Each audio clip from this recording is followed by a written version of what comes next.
Squelch, the giant beast's claws pierced through my chest, and hot blood gushed out. I struggled for 10 years, only to be betrayed by my brothers and swindled out of everything by a backstabbing girl, ultimately dying like a dog on the front lines of the beast invasion.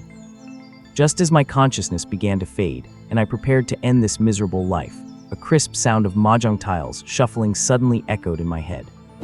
I will take that 2 of bamboo, 3 of bamboo, hee, a full flush and a final catch-all, pay up, pay up. My eyes lost focus, and I was left staring in utter disbelief, a million expletives running through my mind. Ding, oops, sorry host, got caught up in a game of mahjong and arrived a bit late. A bit late, I am getting shredded by a monster, and you tell me you are late. Do not sweat the small stuff. To make up for all the suffering you have endured over these 10 years, this system has decided to turn back time and gift you a rebirth starter pack. Whoosh! A flash of white light blinded me, and the roars of beasts and the smell of smoke on the battlefield vanished instantly. I jolted upright from my bed, staring blankly at the ceiling of this attic, a place so familiar yet so long forgotten. I glanced at the calendar on the wall, June 10th, year 149 of the revival. I, Wang Qian, have actually been reborn to the very day I awakened my superpower 10 years ago. Listening to the notification sound in my head mixed with the clatter of mahjong tiles, I gritted my teeth and opened the starter pack. In my past life, I awakened the weakest F-rank materialization ability and spent 10 years as nothing but cannon fodder at the bottom of the ladder. In this life, I want to see just what kind of life-changing power this lousy system can give me. Ding, congratulations host, you have received a top-tier talent upgrade card. Ding, congratulations host, you have received the materialization guidebook. Current unlockable, Mobile Suit Strike Freedom Gundam. Blue Jade Planet, 1000 Star City. In the attic of a small shop, Wang Qian stared at the bold words, Strike Freedom Gundam, on the system interface, feeling as if he were in a dream. He looked down at his soft, fair hands, then touched his smooth cheeks. Did I really get reborn? That damn system thing was not lying to me, was it? It actually gave me a massive blockbuster. Ding, please watch your language, host. This system always keeps its word. Hearing this voice, veins bulged on Wang Qian's forehead, and he clenched his fists tightly. You still have the nerve to talk. It was you, you bastard, who dumped me on Blue Jade Planet 10 years ago. You made me awaken the trashiest F-grade ability. You left me struggling for a miserable decade, and I almost died on the front lines of an exotic beast siege. You only showed up at the last second of my life, and you even had the audacity to say you were late because you were delayed by something. You. Wait a second, I will take that tile, 3 of dots. Do not worry about the small details. Have not I already compensated you? I let you be reborn with your memories from 10 years in the future, and I even sent you a premium gift pack. Wang Qian's values were shattered. Hey, are you playing mahjong? Are you even taking my situation seriously? Relax, relax. If I had not won big in the last round, I would not have had enough energy to let you be reborn, would I? Ding, the system gift pack has been opened, and the items inside count as the second form of compensation. Wait, I will pong that 5 of dots, 4 of dots. Damn it, you really are playing mahjong. You are calling tiles left and right, and you still have the energy to deal with me. It is just that I won too much earlier, and these guys are sore losers who insist on fighting for 3 days and 3 nights. Do not worry, once I finish them off, I will definitely get you some big prizes. Why do not you study the illustrated guide yourself? You are familiar with this place anyway. Hee, 8 of dots, I win. Clean color, all self-drawn. Pay up, pay up. Wang Qian. Damn it, I am really fed up with this lousy system. Whatever, let me see how to actually use this Gundam. I do not want to get my hopes up for nothing. 10 years ago, Wang Qian was transmigrated to Blue Jade Planet due to a car accident. This was a planet invaded by exotic beasts, where humanity relied on ability users to hold onto their cities. He waited desperately for a cheat code that never came, only to awaken the most useless F-grade ability during the awakening ceremony. He had no choice but to rely on his high school teacher's connections to join a dangerous search squad as a bottom-tier soldier. For 10 years, he lived through countless brushes with death. He risked his life to earn basic genetic reagents, barely managing to raise his talent to D-grade. Later, during a large-scale operation, he unearthed a rare material and hid it. Just as he thought his life was finally taking a turn for the better, he accidentally revealed the secret to his most trusted friend during a near-death mission. In the end, he barely survived, while his friend conspired with a scheming woman to swindle him out of the treasure. Wang Qian lost everything, and his best friend from school was crippled on the spot while trying to seek justice for him. To cover his friend's massive medical bills, Wang Qian had no choice but to return to the most dangerous front lines and clash head-on with the exotic beasts. In the years that followed, the beast attacks grew increasingly fierce, and countless cities were razed to the ground. Humanity retreated time and again, eventually pulling back to the last 3 remaining ability user cities. 10 years later, a massive beast tide completely wiped out the city where Wang Qian was stationed. Wang Qian should have died on the spot, but thankfully the system descended just in time, compensating him with a second chance at life. Thinking of this, Wang Qian twisted his stiff neck and got up to head to the bathroom. Looking at his young, unscarred body in the mirror, he took a deep breath, forcing down the terror from his final moments. He returned to the bed, sat down, and called up the system interface once more. Host Wang Qian. Age 18. Ability Materialization inactive. Talent F grade.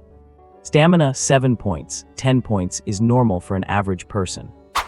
Currently available items: top-tier talent upgrade card, materialization illustrated manual. The data on the panel truly confirmed his rebirth. But seeing these dismal base stats, Wang Qian's mouth still twitched violently. I had these pathetic stats in my past life too. Now everything depends on the items I just got. If this Gundam is just for show, I might as well drag the system down with me. Ding, friendly reminder. The only one dying would be you. This system can swap for a stronger host at any time. Dams, you win. Host, you should be grateful. Because of my mistakes, I am already in deep debt to manage your rebirth and the premium gift pack. Of course, this inner monologue from the system was not spoken aloud. Fine, you are the boss, you are the best. Wang Qian sighed in defeat and tapped on the materialization illustrated manual on the interface. A prompt immediately popped up. Do you wish to view the detailed attributes of the mobile suit Strike Freedom Gundam? Yes/no. Wang Qian stared at the system notification, his hands pressed together in prayer as he muttered to himself. Open the treasure chest, grant me invincible luck, let the C rank be a jackpot, let the card be a gold card. He slammed the yes button and let out a roar. Open it up. Whoosh! A brilliant golden light erupted. Based on his experience playing Goose Factory games in his previous life, gold meant a top-tier item. As the golden light faded, 3 glowing items lay silently in his inventory, 1 gold, 1 green, and 1 red. Wang Qian rubbed his hands in excitement, his eyes fixed intently on the first golden card. Top-tier talent upgrade card. Use this to raise one of the host's ability talents to the highest level. Wang Qian's pupils constricted and his hands trembled with excitement, but a wave of disappointment followed shortly after. The item was definitely god tier, but unfortunately, it could only be used on his trashy manifestation type ability. Abilities in this world are divided into 4 main systems: reinforcement, elemental, psychic, and manifestation. The reinforcement system is the most common, using chi to enhance the body or imbue weapons, making them the human front line against mutant beasts. The elemental system is the core of long-range and large-scale damage, divided into 7 branches. Water, fire, and wind are common, while light, dark, ice, and lightning are super rare. Not only are they powerful in battle, but daily life also relies on them, so they get the best treatment. In his past life, Wang Qian dreamed of awakening an elemental ability, but fate had other plans. The psychic system is the most unique, and 1 in a million. As long as they reach C rank or higher, they are immediately protected by the top brass like national treasures, being many times rarer than even the super rare elemental types. Finally, there is the manifestation system. Plenty of people awaken it, but they all have one thing in common: flashy but ineffective and mostly relegated to logistics. Its useless nature mainly comes down to 3 points. First, the difficulty of operation is extreme. Imagination alone is useless. Without enough chi, you simply cannot manifest anything. Second, the function of the manifested item must be recognized by the laws of the world. Moreover, there is no time for slow visualization in actual combat. If you cannot manifest it instantly, you die. This leads most manifestation users to avoid developing multiple items, instead sticking to a single one known as a destiny item. Third, manifested items cannot leave the body, or they immediately vanish. This only works for guns or bows, where the main body is held in hand to fire projectiles. but even if you manifest firearms, the damage is only slightly better than ordinary weapons. Facing mutant beasts, conventional firearms have limited killing power. Nuclear weapons are even more useless. High-level beasts are not afraid of them, and the radiation is more likely to kill the humans themselves. The ones who can truly effectively fight mutant beasts are still the other three types of ability users. The manifestation system has very low utility in combat, mostly relegated to support roles or creating vehicles to help teammates escape. Wang Qian remembered a gifted level 6 manifestation user in Kaixing City who successfully created a laser cannon. It was glorious for a time, but its actual combat lethality barely reached the standard of a level 5 elemental user. Even so, he still received very high treatment, which was considered a point of pride for the manifestation system. Nowadays, the human leadership constantly develops awakening serums and genetic serums, striving to ensure all young people awaken successfully at 18. Genetic serums can improve an ability user's talent, but the limit is only B rank. The results are far worse than the advanced inner cores obtained from hunting mutant beasts, and they come with a clear side effect. Your chi level is permanently stuck at the lowest standard of your rank. For instance, Wang Qian in his previous life used genetic serums to boost his talent to D rank, but his limit was only a level 3 ability user. The chi range for a level 3 ability user is between 3,000 and 5,999, and his chi was firmly locked at exactly 3,000. But for low-level ability users, advanced inner cores are hard to find, and even when they occasionally hit the market, they are bought up at astronomical prices, making the serums a more realistic option. Just then, the system made a sound, as if it were looking after someone mentally challenged. Ding, who told you halfwit that the manifestation system is trash? It is just that the people of this world do not understand the manifestation system at all. Do me a favor and finish looking at the other 2 items before you let your imagination run wild, okay? Are you following me or what? What? Wang Qian was stunned. Could the materialization class have hidden attributes that this world does not even know about? He did not dwell on it, turning his gaze directly to the second green item. The second item was a bright green card, so green that it made one feel a bit uneasy. Random item trial card, no energy level requirement, randomly materializes an item for a 10-minute trial period. Looking at this unreliable color, Wang Qian had a feeling he might end up with a green hat. He curled his lip and shifted his gaze to the third item. The third item was a mysterious book, glowing with a faint red light. Materialization Illustrated Handbook. All items in this catalog can be materialized. Once the host constructs and activates an item based on its contents, it can be materialized at any time without needing to imagine or build it again. Wang Qian's eyes lit up. This was nothing short of a divine artifact. He grabbed it immediately, feeling a sudden weight in his hand. He could not wait to flip to the first page and was instantly shocked. Graceful chassis lines, a red, white, and blue color scheme, and that iconic mecha equipment. Wait a minute. What the hell is not that the Strike Freedom Gundam? System, are you serious? Can I actually materialize this thing? Ding, please do not doubt the system host. Anything is possible. A friendly tip, you're currently looking at the last page of the handbook. Please start from the beginning.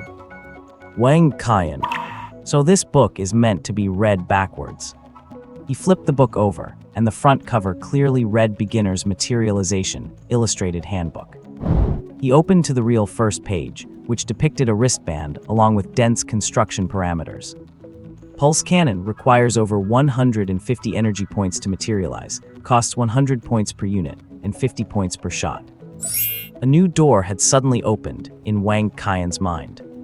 So firearms do not mean materializing bullets directly. You first materialize the weapon, then convert energy into bullets to fire them. He flipped through the pages rapidly, drooling over all kinds of god-tier equipment from the movies and anime of his previous life. He turned back to the last page and looked at the Strike Freedom Gundam again. Materialization requirements: over 20,000 energy points, 10,000 points for the main body, and 1,000 points per minute, weapons not included. So you are saying I have to be a tier 5 mid-level ability user just to pilot a Gundam? That is way too frustrating. The system suddenly spoke up, interrupting his sigh. Ding, the catalog only contains the basics. The host can fully imagine and construct more items, and they will be automatically added to the catalog after successful materialization. Wang Qian suddenly caught a blind spot and frowned. Hold on, that is it for after level 5. This is just the beginner's edition, so where are the intermediate and advanced catalogs? Ding is not the beginner's catalog enough for you to play with at your current level. Once you have activated everything, you will be prompted to upgrade. Friendly tip, the random item trial card can also produce various Gundams regardless of your level. I see, now I really want to try out that trial card. Mission issue, successfully get admitted to Kaixing University after the awakening ceremony. Reward, 100 points. Did you just say, why must I get into Kaixing University? And what are these points even for? Ding, points can be used to unlock the lottery system, with a chance to pull high-level materialization items early. So I do not have to wait until Tier 5, I can just get a Gundam through the lottery. 2 minutes later. Why are you playing dead? You have not answered my first 2 questions yet. The system ignored him. Wang Qian did not bother to press the issue. The information he had just received was enough to keep him occupied for a while. He glanced at the calendar. June 10th, revival year 149. His watch showed 6:50 a.m. Sure enough, I have returned to 10 years ago, and today is the day of the awakening. The ceremony starts at 8. I still have time to grab some breakfast. Just as he finished changing and was about to leave, Wang Qian slapped his forehead. Almost forgot about the talent upgrade card. With my F-rank King talent, I would not even come close to the threshold for Kaixing University. With that in mind, Wang Qian immediately took out the top-tier talent upgrade card from the system inventory. He muttered to himself, use. Whoosh. He did not feel anything at all. Wang Qian felt like he had just used it for nothing. Host name Wang Qian. Age 18. Ability materialization type not activated. Talent SSS rank. Stamina 99 points. Available items random item trial card X. Holy cow, that is awesome. Looking at his talent level jump from F to SSS, Wang Qian felt like he was dreaming. And his stamina had jumped directly to 99 points, the maximum limit before awakening. Once stamina reaches 100 points, it means you have successfully become a level 1 ability user. He remembered that in his previous life, it had taken him a full half-month after awakening to train his stamina to 100 points, and he had been mocked quite a bit for it. Thinking of his enemies from his previous life, Wang Qian could not help but clench his fists. HMPH, just you wait. I will find each and every one of you, and we are going to have a long talk. Without wasting any more time, Wang Qian left the attic. After coming down the external staircase and circling around to his shop, he saw the old couple selling steamed buns again. Wang Qian felt a rush of emotion. Come to think of it, he had not had Uncle and Aunt Tang's buns in years. Uncle Tang, give me 2 preserved vegetable buns and a cup of soy milk. Oh, you are up, Qian. Today is the big day for you guys to awaken. Here, let me throw in 2 beef buns for free. Eat up so you can awaken a powerful ability, and let our 3rd district produce a dragon among men, ha ha ha. Much obliged, just wait for my good news. I have transferred the money to you. Qian, you are too polite. I told you, Uncle wants to treat you. Wang Qian waved his hand behind him as he bit into a bun, leaving only his silhouette for Uncle Tang to see. The couple were the tenants of Wang Qian's shop. They were honest people doing a small business. Even when they fell behind on rent, Wang Qian never pushed them. The original Wang Qian had no relatives in this world. After his parents died for the country, they only left him this small shop, and thankfully, an attic to sleep in. The government allowance was only provided until the age of 18, and Wang Qian had turned 18 at the beginning of the year. Fortunately, he could rely on the rent from this shop to cover his daily expenses. The street where Wang Qian lived was called Bijeng Street, also known as the 3rd Street, one of the older streets on the outskirts of Kaixing City.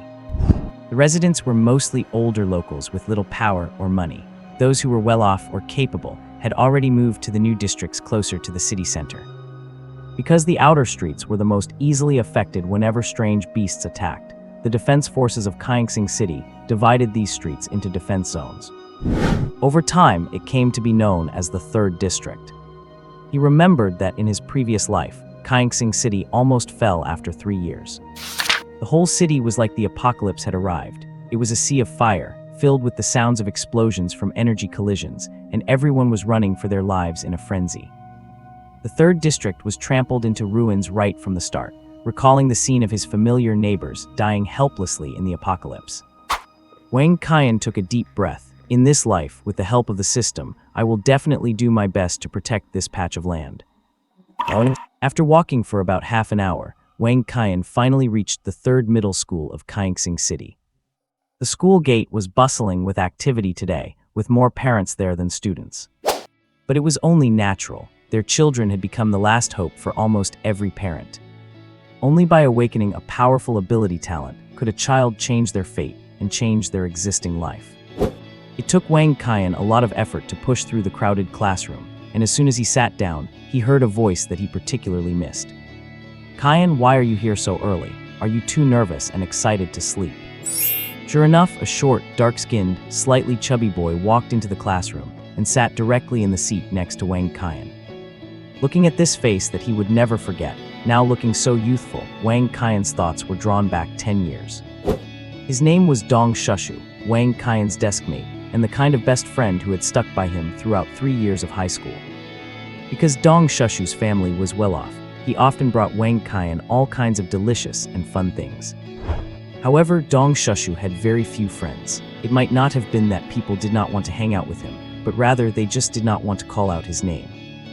Even the teachers, for the past 3 years, had almost never called on him to answer questions. Wang Qian always said that his old man was a genius and had given him a name with such foresight. After Dong Shushu plopped down in his seat, he started chattering away. "Hey Qian, I am super nervous right now. I did not sleep well at all last night. Are you the same? After today, many people might rise to fame instantly, while others might just fade into obscurity." What? Wang Qian understood Dong Shushu's words all too well. Back in his previous life at this very moment, he had been just as excited, nervous, and thrilled. But he never expected that the talent he awakened would make him feel as if he had plummeted into an endless abyss. However, what he would never forget was that in the days that followed, Dong Shushu never looked down on him for having an F-grade talent. He still called him Brother Qian as always, and in the end, he was crippled by that pair of scum because he tried to seek justice for him. At the thought of this, Wang Qian's anger began to surge again, becoming hard to suppress. "Brother Qian, your eyes are so scary. Do not tell me you are nervous to this point, haha." Wang Qian was pulled back to reality by Dong Shushu's voice. He grinned at him and said jokingly, "I am not nervous, I was just telling your fortune." Dong Shushu looked speechless. "Give me a break, you really come up with something new every day. So, what exactly did your fortune-telling reveal?" I figured out that you are a B-grade fire attribute elemental ability user." "Oh, then I truly owe it to your ancestors. If I really am a B-grade elemental type, I will cover your food expenses for the next 10 years deal." Wang Qian gave a wicked smile. "Then I will be waiting for that." Two idiots doing nothing but daydreaming all day. At this moment, a deeply repulsive voice came from in front of them. Dong Shushu looked up in anger. "Lu Kai, stop being so cynical all the time. Our conversation has nothing to do with you. Is it just because you lost a bet to Brother Qian in your freshman year that you have held a grudge for 3 years? Are you some kind of avenger?" Lu Kai looked at Wang Qian and Dong Shushu with a sneer. "Shorty Dong, if you can awaken a B-grade elemental ability, I will eat my own crap upside down today. If you cannot, you better eat your own crap upside down, dare you." "Dong Shushu, I will." "Oh, I do not think that is a good idea, is it?" Wang Qian reached out to restrain the agitated Dong Shushu, lifted his eyes slightly, and looked at Lu Kai with amusement. Lu Kai was someone Wang Qian remembered vividly. His family was well off. He always had a strong presence in class, and he particularly loved showing off in front of the girls. Because of a minor incident in their freshman year where the original owner caused him to lose face, he held a grudge against him, along with Dong Shushu, who was close to him. Whenever he found a chance, he would stab them in the back. His tactics were indeed effective, and Wang Qian and Dong Shushu's high school life had not been very pleasant. Lu Kai was startled by Wang Qian's sudden gaze, but then he thought to himself that the guy must be scared, and he became triumphant again. "Since you are chickening out, stop bragging nonsense. All you need to do now is apologize to everyone in front of the whole class, and we will call it even." The commotion had caught the attention of many classmates, who were now all looking over. Unable to hold it in, Dong Shushu stood up and pointed at Lu Kai angrily. "My chat with Brother Qian has nothing to do with you. You really are a nosy prick." Wang Qian tapped Dong Shushu's arm to stop him, and looking at Lu Kai with a sneer, he said, "What I meant is, the whole upside-down crap thing is too childish. Even if you lose, you will not actually do it. Why do not we go for something more practical?" Lu Kai paused. "What do you mean?" "It is simple. After today, we will all be ability users. We will all need ability crystals for cultivation. How about we bet 10 primary ability crystals?" Hez. A collective gasp echoed from the surrounding classmates. Even Lu Kai and Dong Shushu looked at Wang Qian in disbelief. You have to know that ability crystals are energy fragments obtained by hunting exotic beasts, which ability users can use to accelerate their cultivation. Not every exotic beast yields a crystal, and a single primary ability crystal costs at least 100,000 star coins on the market. Everyone knew Wang Qian's financial situation. How could he possibly come up with 10 primary ability crystals? Dong Shushu looked at Wang Qian with worry, but then remembered that Brother Qian was doing this for him, so he gritted his teeth and said to Lu Kai, "Deal, let us bet 10 primary ability crystals, right in front of the whole class. Do you dare to take it?" Lu Kai was going to mock Wang Qian for not being able to afford the bet, but he did not expect the idiot Dong Shushu to agree. With his family's wealth, 10 primary crystals were easy to get, but since this fool wanted to give them away for free, he was not going to refuse.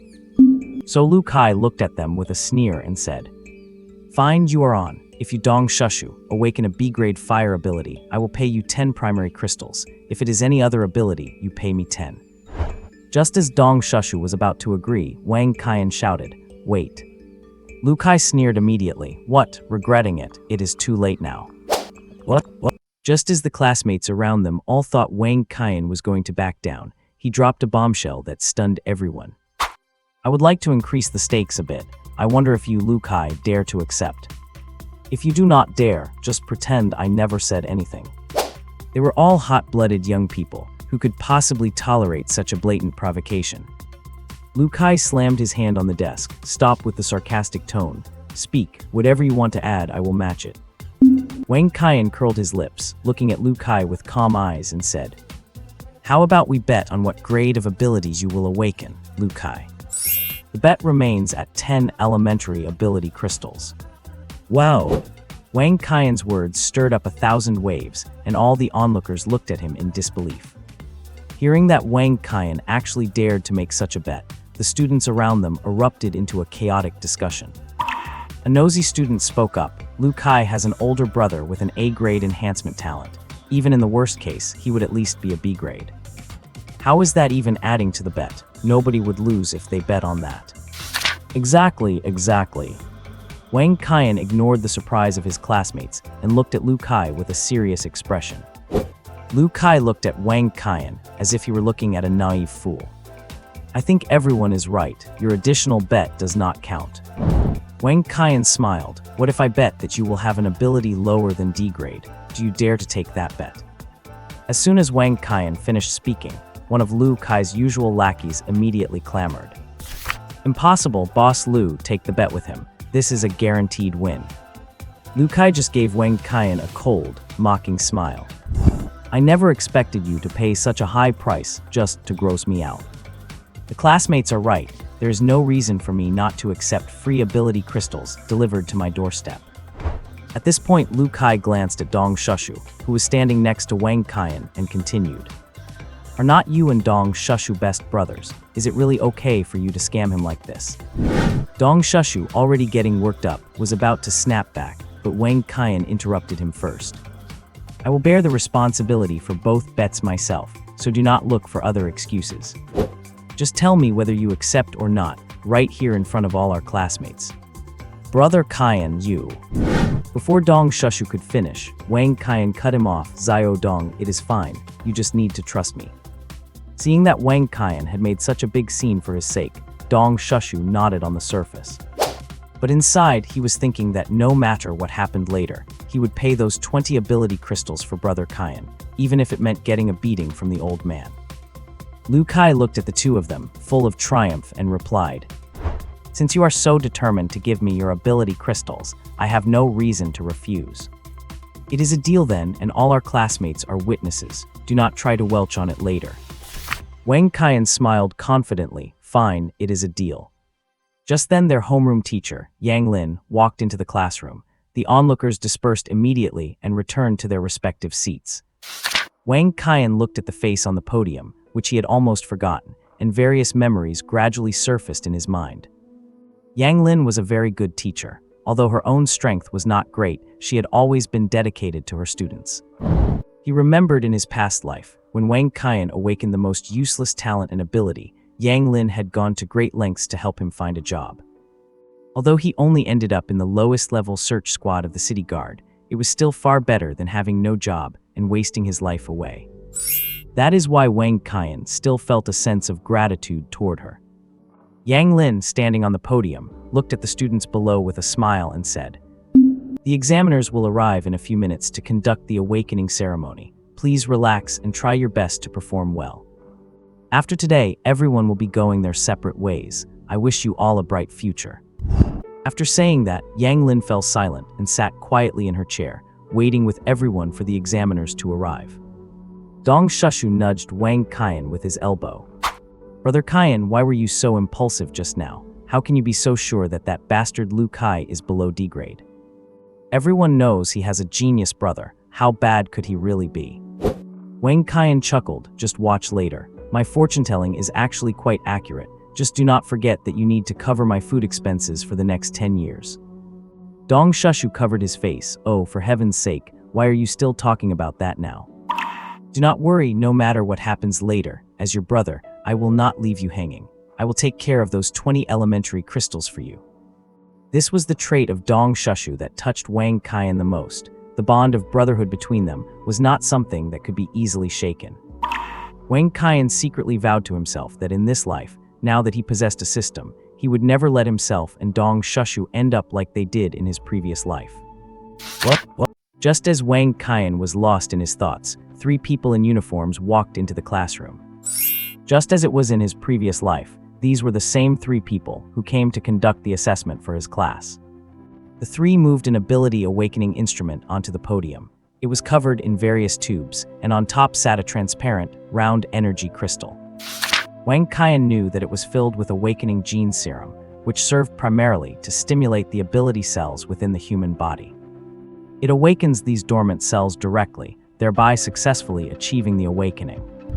However, due to the limitations of current research, only those between 18 and 30 years old can undergo active awakening through this serum stimulation. This means that formal human cultivation can only begin at 18, which invisibly slows down the growth of new recruits and keeps the pressure on humanity in its fight against exotic beasts consistently high. That is why human researchers are currently sparing no effort to overcome this difficulty, hoping to allow the new generation of humans to awaken earlier and have more time for cultivation. After fiddling with the instrument for a moment, the staff member began calling out names. First one, Tian Sheng. A male student in the first row of the first group stood up nervously, took a deep breath, and took 2 steps forward to the instrument. "Put both hands inside. It will hurt a little, but do not worry." Tian Sheng nodded and followed instructions. As the screen on the instrument lit up, one could see Tian Sheng shiver suddenly, and then the liquid in the tubes began to flow. Wang Qian knew this meant the serum was being injected into Tian Sheng's body. After a while, the liquid stopped flowing, and the energy crystal on the instrument suddenly emitted a burst of white light before slowly fading away. The screen then displayed, strengthening type, D-level talent. Tian Sheng let out a quiet sigh of relief. It was not too bad, at least enough to land a decent job. The assessors recorded Tian Sheng's information expressionlessly and then shouted, "Next." They had seen too many such low-level talents, especially at the Kaixing City 3rd High School, where only a few promising candidates appeared each year. Moreover, in an ordinary second-tier city like Kaixing, the entire city could barely produce a few S-level geniuses a year. True geniuses were usually found in megacities like Shengjing, Fengdu, and Manhwa. The awakening ceremony proceeded in an orderly manner. Students walked up one by one, filled with excitement. Some came down happy, while others looked gloomy. The assessors kept shaking their heads. It seems there are no good prospects at the third high this year. Even now, the entire senior year has been very quiet. Wow! Just then, a cry of surprise broke out from the classmates. The energy crystal on the instrument at the front of the classroom emitted a dazzling ice blue light that shot straight into the sky, as if to illuminate the entire teaching building. S-level talent in elemental type. She really is the goddess, so impressive. It is actually the super rare ice element. Wang Qian knew upon hearing the commotion that it was Yi Ziren from his class, ice element, S-level talent. Yi Ziren was the goddess in the hearts of almost all the boys in the class, but because she was too cold, no one dared to get close to her. She had been the only S-level talent in this year's graduating class at third high, and in the end, she seemed to have been admitted to Fengdu University. He remembered that after Kaixing City fell in his previous life, he had fled to Fengdu City along with the main forces. In the battles that followed, he had seen Yi Ziren from a distance a few times. He remembered that by then, she was already a Tier 6 high-level ability user and a key combatant in the elite team of the Fengdu Defense Force. At that time, compared to her, Wang Qian was like the difference between earth and sky, so they had never crossed paths. Indeed, the three assessors looked excited, and even the assessors from other classes ran over to watch for a while. Haha, I did not expect the third high to produce an S-level talent this year, and it is even a rare elemental type. It was worth the trip. Wang Qian sat below and curled his lip, thinking to himself, how excited would you be if I revealed my SSS-level talent in a moment? Ding, friendly reminder, the energy crystal on this instrument can only detect up to S-level talent, so you do not need to fantasize about such things.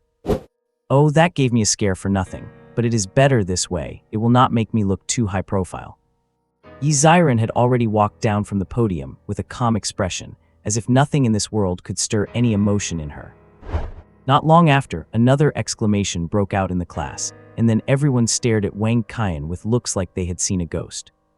Lu Kai elemental type ability user, water element, E-level talent. Next. Lu Kai stood in front of the instrument, trembling all over, his fists tightly clenched and the veins on his neck bulging. He stared fixedly at the instrument before him in disbelief.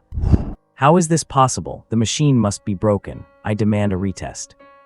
Lu Kai was becoming hysterical, shouting loudly at the assessors.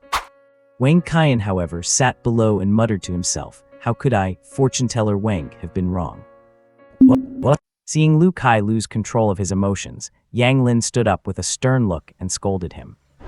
Lu Kai, stop this nonsense. The examiners can have you detained for causing a scene at the awakening ceremony. Seeing that all three examiners were frowning at him, Lu Kai did not dare to act crazy anymore. He walked down from the podium looking utterly dejected, as if he had lost his soul. Back at his seat, he happened to see Wang Qian wearing a smug smile. He was instantly overcome with rage, glaring at Wang Qian with a look that could kill. Wang Qian looked at Lu Kai's furious glare and could not be bothered to respond. He already knew this result from his past life. It would be a disservice to the humiliation he suffered from Lu Kai's mockery back then if he did not take this chance to fleece him. Anyway, the whole class could bear witness to the bet, and if Lu Kai dared to welch on it, Wang Qian had plenty of ways to deal with him. The most shocked person at the moment was Dong Shushu. He had his mouth wide open, looking at Wang Qian as if he did not recognize him anymore, and said, Brother Qian, you actually guessed it right. Are you still the same Brother Qian I know? Wang Qian held a finger to his lips, signaling Dong Shushu not to get too excited and disturb the class order. It is almost your turn. Why not wait until you finish your test before getting all excited together? I told you to just trust me. This is the first time I have publicly showcased my fortune-telling technique. Hearing Wang Qian mention fortune-telling again, Dong Shushu actually started to believe it a little. He could not help but look forward even more to his own awakening ceremony, which was coming up next. Next, Dong Shushu. Finally, it was Dong Shushu's turn. This time, not only Dong Shushu himself, but all the other students in the class were watching him nervously. Because Wang Qian had already won one round against Lu Kai, if Dong Shushu won this one too. Dong Shushu placed his hand into the device's slot, the machine started up, and the process followed the usual routine. In a moment, the energy crystal on the device lit up with a colorful glow, which was a characteristic of the elemental type. Then an orange-red color representing fire slowly became prominent, eventually covering the entire energy crystal and emitting a bright light. The screen on the device displayed elemental type B-rank talent. Dong Shushu elemental Esper, fire type B-rank talent. Wow! The whole class exclaimed, including Dong Shushu himself. Everyone's eyes were fixed on Wang Qian. Even the homeroom teacher and the 3 examiners looked puzzled. A B-rank talent is decent, but is it really worth such a big reaction? Do not forget, there was an ice-type S-rank talent earlier. My god, it is actually real. It really is a fire-type B-rank talent. Only Lu Kai's face looked as ugly as if he had just eaten a rotten egg. He knew he had lost again. That is 20 primary essence crystals in total, and on top of that, he had awakened a garbage E-rank talent. He had no idea if his old man would beat him to death when he got back. But that was not even the most desperate part, because a more desperate moment was about to arrive. After another group of students finished their awakening, the last one, Wang Qian. Wang Qian rose calmly from his seat and walked towards the podium with a leisurely pace. Yes, because Wang Qian sat in the very last seat of the last row, his name was also listed last. It seems this position is a hallmark of transmigrators. At this moment, everyone in the class had their eyes focused solely on him. Everyone wanted to see what kind of talent the student who made Lu Kai lose so much face would awaken. Soon they knew the answer, and they were all struck dumb. The energy crystal was emitting a dazzling green light, a light even brighter and sharper than Yi Ziren's ice blue glow earlier. Dong Shushu's eyes went wide, and his mouth hung open even wider than a goose egg. Holy crap, Brother Qian is amazing. He single-handedly put a green hat on the entire third high. Wait, did I get green-hatted by Brother Qian too? His comment made the surrounding students glare at him with anger. The 3 examiners thought it was normal, as green is the signature color of the materialization type. Such intense light could only mean this kid had excellent talent, though it was a pity it was the materialization type. Sure enough, the screen displayed materialization type S-rank talent. After finishing the statistics, the 3 examiners started to pack up the equipment and took a moment to congratulate Yang Lin. Teacher Yang, your third high has really made a splash this year. You have awakened 2 S-rank talents in a row, and both are in your class. At this time, the students in the class were looking at Wang Qian with admiration, especially Dong Shushu. If the teacher had not still been in the classroom, he would have wanted to let out a huge shout. Only Lu Kai's extremely furious look and tightly clenched fists betrayed the jealousy in his heart. Why can these 2 idiots who goof around all day awaken such good talents? After the examiners left, Yang Lin looked at the noisy classroom and clapped her hands. All right, everyone, please be quiet. Today's awakening ceremony has concluded. Students with a rank talent or above, go to the multimedia room for a meeting now. The other students can head home now. Come back to school in 7 days to fill out your applications. What? After Yang Lin announced that school was over, basically all the students in the class packed their bags and walked out of the classroom.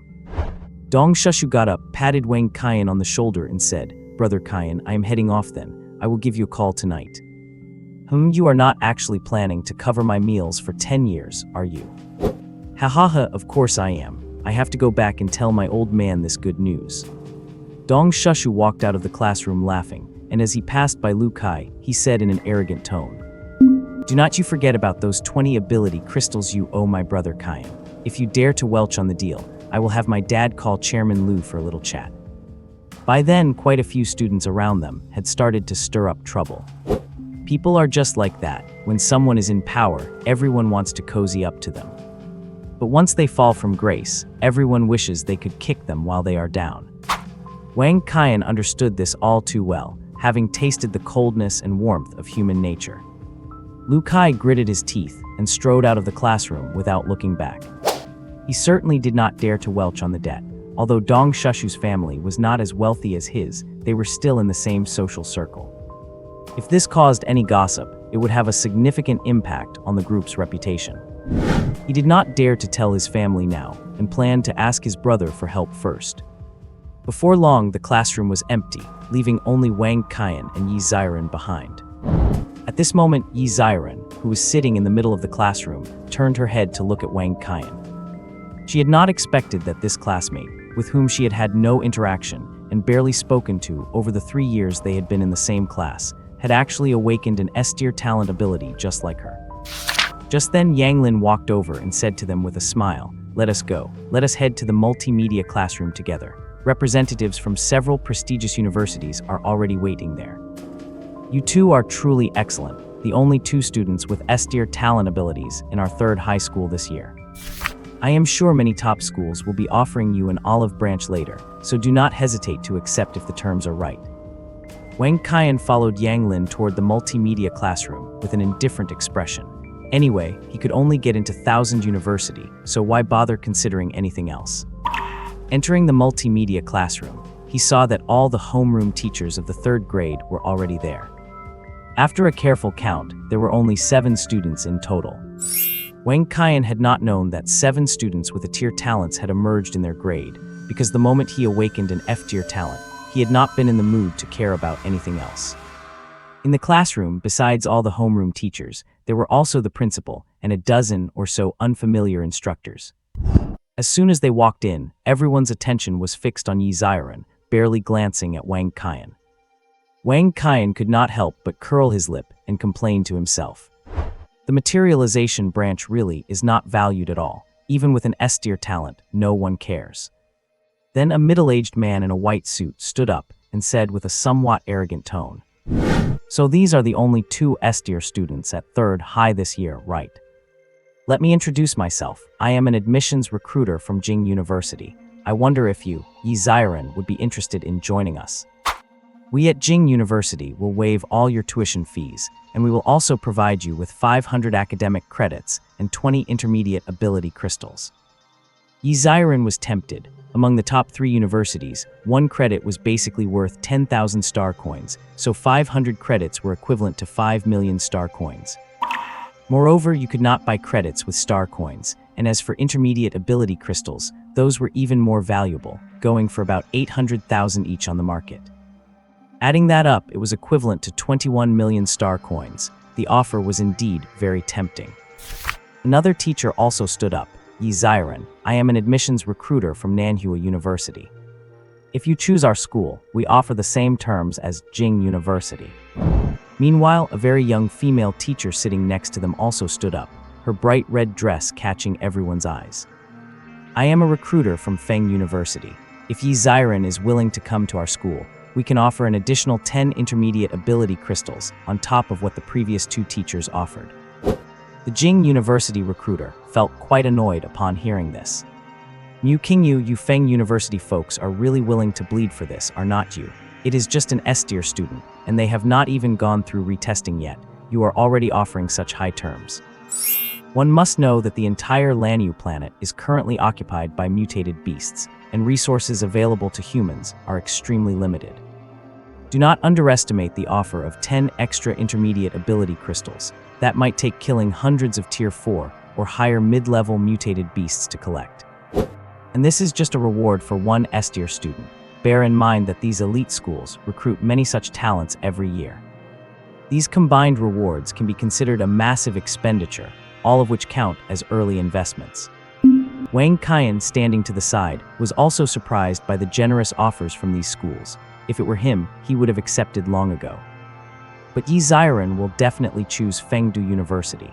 Not only are the conditions the best, but in my previous life, she chose Fengdu University as well. It was just that what Yi Ziren said next made Wang Qian suspect if the script had gone wrong. What? Yi Ziren was heard speaking very politely to the 3 teachers. "All right, I will think it over carefully. Perhaps you could ask my classmate, Wang Qian, who is standing beside me first." Wang Qian certainly did not expect Yi Ziren to say this, as in his previous life, she had waited until the next day to give her answer. However, with Wang Qian standing right next to her now, she simply pushed him forward. Upon hearing Yi Ziren's words, even Mu Qingyu was stunned. "I have already offered the highest level of benefits that Fen University could provide, and yet you still want to think about it. If it were not for the fact that you possess a rare ice-type ability, how could I have possibly offered such generous terms? These benefits are just a notch below those given to SS-level talents." She then looked at Wang Qian with a sense of helplessness. Wang Qian felt quite annoyed by the slightly dismissive gazes from the teachers of the 3 prestigious universities. He ignored them entirely and said aloud, "I wonder if there is a teacher here from Kaixing University." A young teacher wearing a black suit and glasses looked at Wang Qian with a confused expression. He did not expect his school to be called out so early, as he had intended to wait until the top 3 universities had finished their selections. Since he had been called out, he had no choice but to stand up and look at Wang Qian with a smile. "Hello, student Wang Qian. I am the admissions teacher for Kaixing University. Are you looking to choose our school? Although our school's terms are not as good as those of the top 3, if you choose us, we can waive your entire tuition fee. In addition, we will provide a scholarship of 1 million star coins and a reward of 10 primary ability crystals. How does that sound?" In truth, Lake Shengfei felt a bit uneasy after stating the admissions terms for Kaixing University. Compared to the 3 elite schools, their offer was several levels lower. One must know that it is quite rare for their university to recruit even one S-level talent in a year. Unfortunately, before he could raise the offer, Wang Qian agreed straightforwardly. "Then I am very grateful, teacher. May I ask what your name is?" Lake Shengfei did not expect Wang Qian to agree so readily. "Even if he is not great, he is at least an S-level talent, right? Should not you at least try to haggle? I had already prepared to increase the offer. You have caught me completely off guard."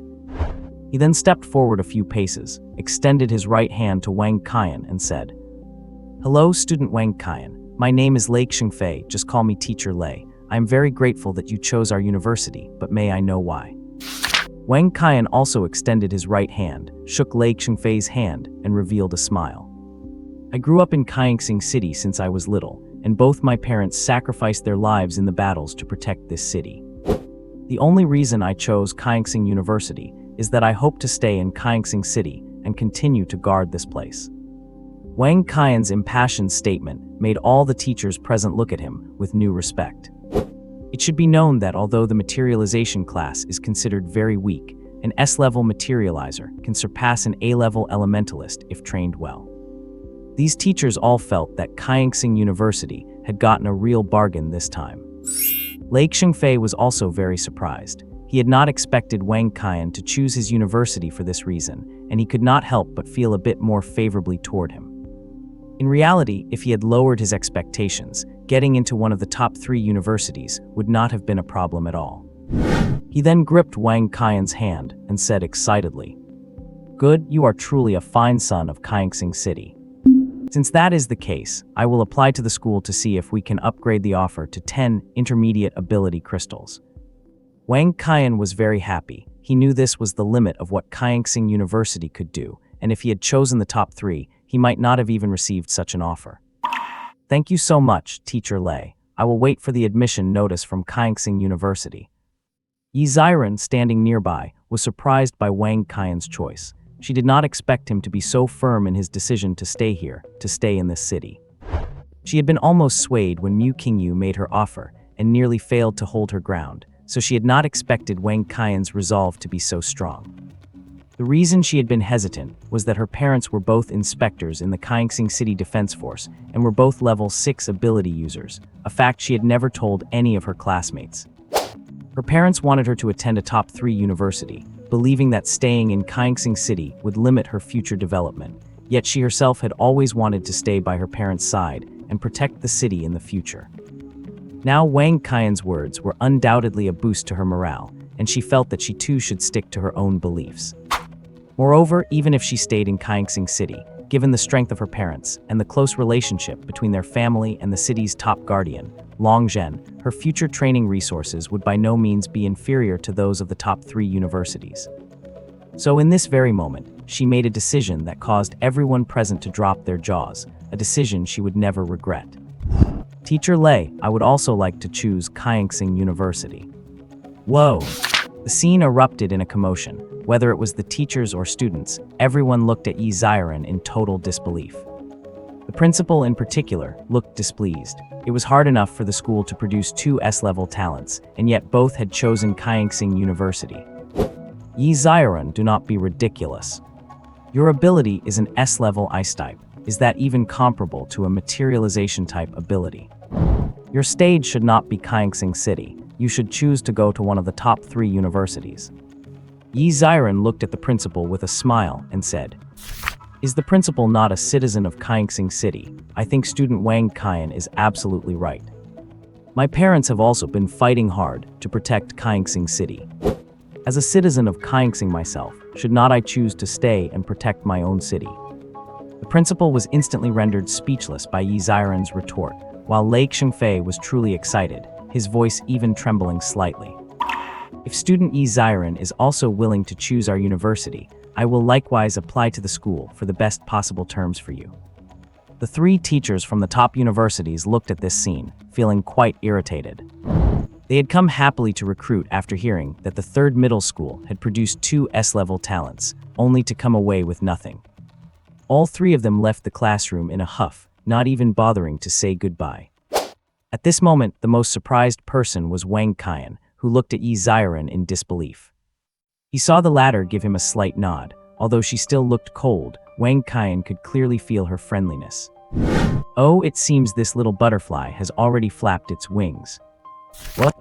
Since the teachers from the top 3 prestigious schools had left, the remaining 7 students with grade A talent were each snatched up by other schools. After Lake Shengfei left his contact information for them, he told the 2 that their rewards would be delivered to their residence in a few days. After dinner, Wang Qian returned to his small attic and opened the system panel. Host name Wang Qian. Age 18. Ability type materialization. Talent SSS grade. Energy level 100 points. Ability rank level 1. Currently usable items, random prop experience card X. Feeling the familiar surge of energy in his body and his muscles becoming more powerful, Wang Qian could not help but exclaim, "Hey, SSS grade talent is truly incredible. I have reached a level 1 ability user right after awakening. It is not that normal. If it were still like your past self, what would be the point of my existence?" Hearing the system's voice, Wang Qian teased it. Why are you so free right now? Finished playing Mahjong." The opponents were too weak and offered no challenge. I have already wiped out their inventory. They are probably busy fleecing their own hosts right now. Oh, so that means they did not gain anything and lost their own capital instead. Kid, that comment is right up my alley. Well said. They really did not gain anything and lost their own capital, haha. Since you won so much, should not you share the spoils? Ding, this system is a system of principle. Once the host completes the mission, the lucky draw function will be activated automatically. Wang Qian curled his lips. You have the nerve to talk about principles when you left me in this ghost of a place for 10 years just because of a card game. Host, why not try visualizing an item from the materialization catalog? It will be beneficial to you. After saying this, the system ignored any further calls from Wang Qian and remained silent. Wang Qian could not be bothered to ask for trouble again, so he followed the system's advice and took out the materialization catalog. He opened the first page of the catalog and looked at the pulse cannon wristbands once again. This time, the markings, lines, and construction principles in the catalog began to assemble rapidly in Wang Qian's mind. Wang Qian immediately closed his eyes to visualize them. He was amazed by the power of this catalog. Visualizing them was effortless. In less than 5 minutes, the pulse cannon was completely constructed in his mind, and in such a way that he would never forget it.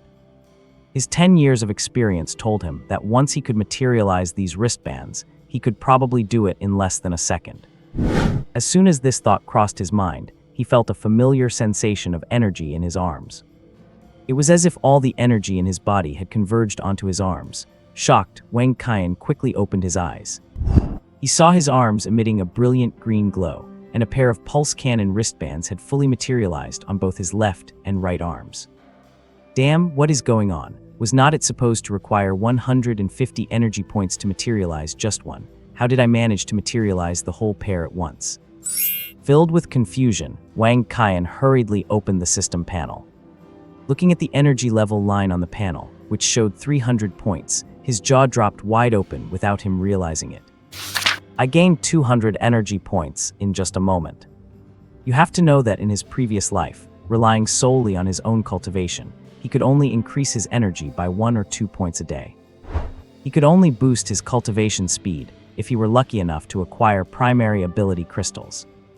Ding, I told you it would be beneficial. Do not be so surprised. This catalog is far more complex than you think. Also, a friendly reminder. You are now an SSS grade talent. Please stop considering things with the mentality of an F grade. Wang Qian's what the hell is an F grade mentality, damn it. No wonder my visualization went so smoothly. According to the system, it is thanks to my SSS grade talent. To verify his theory, Wang Qian dismissed the pulse cannon wristbands and began meditating to recover his energy. Sure enough, the recovery speed was much faster than in his previous life. This way, his combat endurance would be much more secure in the future. Beep, beep, beep, beep. Just as Wang Qian was about to continue studying the catalog, his phone chimed with a message. Wang Qian picked up his phone and took a look. Cleaver in the pants, Brother Qian, Brother Qian. The old man was so happy to hear that I awakened a B-grade talent that he insisted on having a few drinks with me. I only just now had a chance to breathe. The old man asked me which school I wanted to enter, and I wanted to ask which one you chose. Wang Qian paused for a moment upon seeing this username, then remembered it was that loser Dong Shushu's handle. He casually replied to the message. Lone Street Wanderer, I chose Qian University. Before a few seconds had passed, Dong Shushu replied again. Cleaver in the pants, really, that is great. The old man was also suggesting I apply to Qian University. I thought you would go to the top 3 prestigious schools with your S-grade talent. Now I am relieved, we can be together again. Wang Qian, what you said there is a little creepy. What? Early the next morning, Wang Qian was woken up by his phone ringing. He grabbed the phone by his bedside and answered in a daze, hello. Hello, is this Wang Qian? I am the courier, could you please come down to sign for a package? A cheerful voice came from the other end of the line. Wang Qian woke up a little bit, replied wait a moment, and hung up the phone. 1 minute later, Wang Qian appeared at the entrance of the bun shop, his eyes half closed and his hair a messy bird's nest. A courier ran over immediately. Wang Qian, right? This is the package from Kaixing University, please sign for it. After Wang Qian drowsily signed the paper, he saw a flash of green light beneath the courier's crotch. A snazzy little electric scooter appeared between the courier's legs. Whoosh!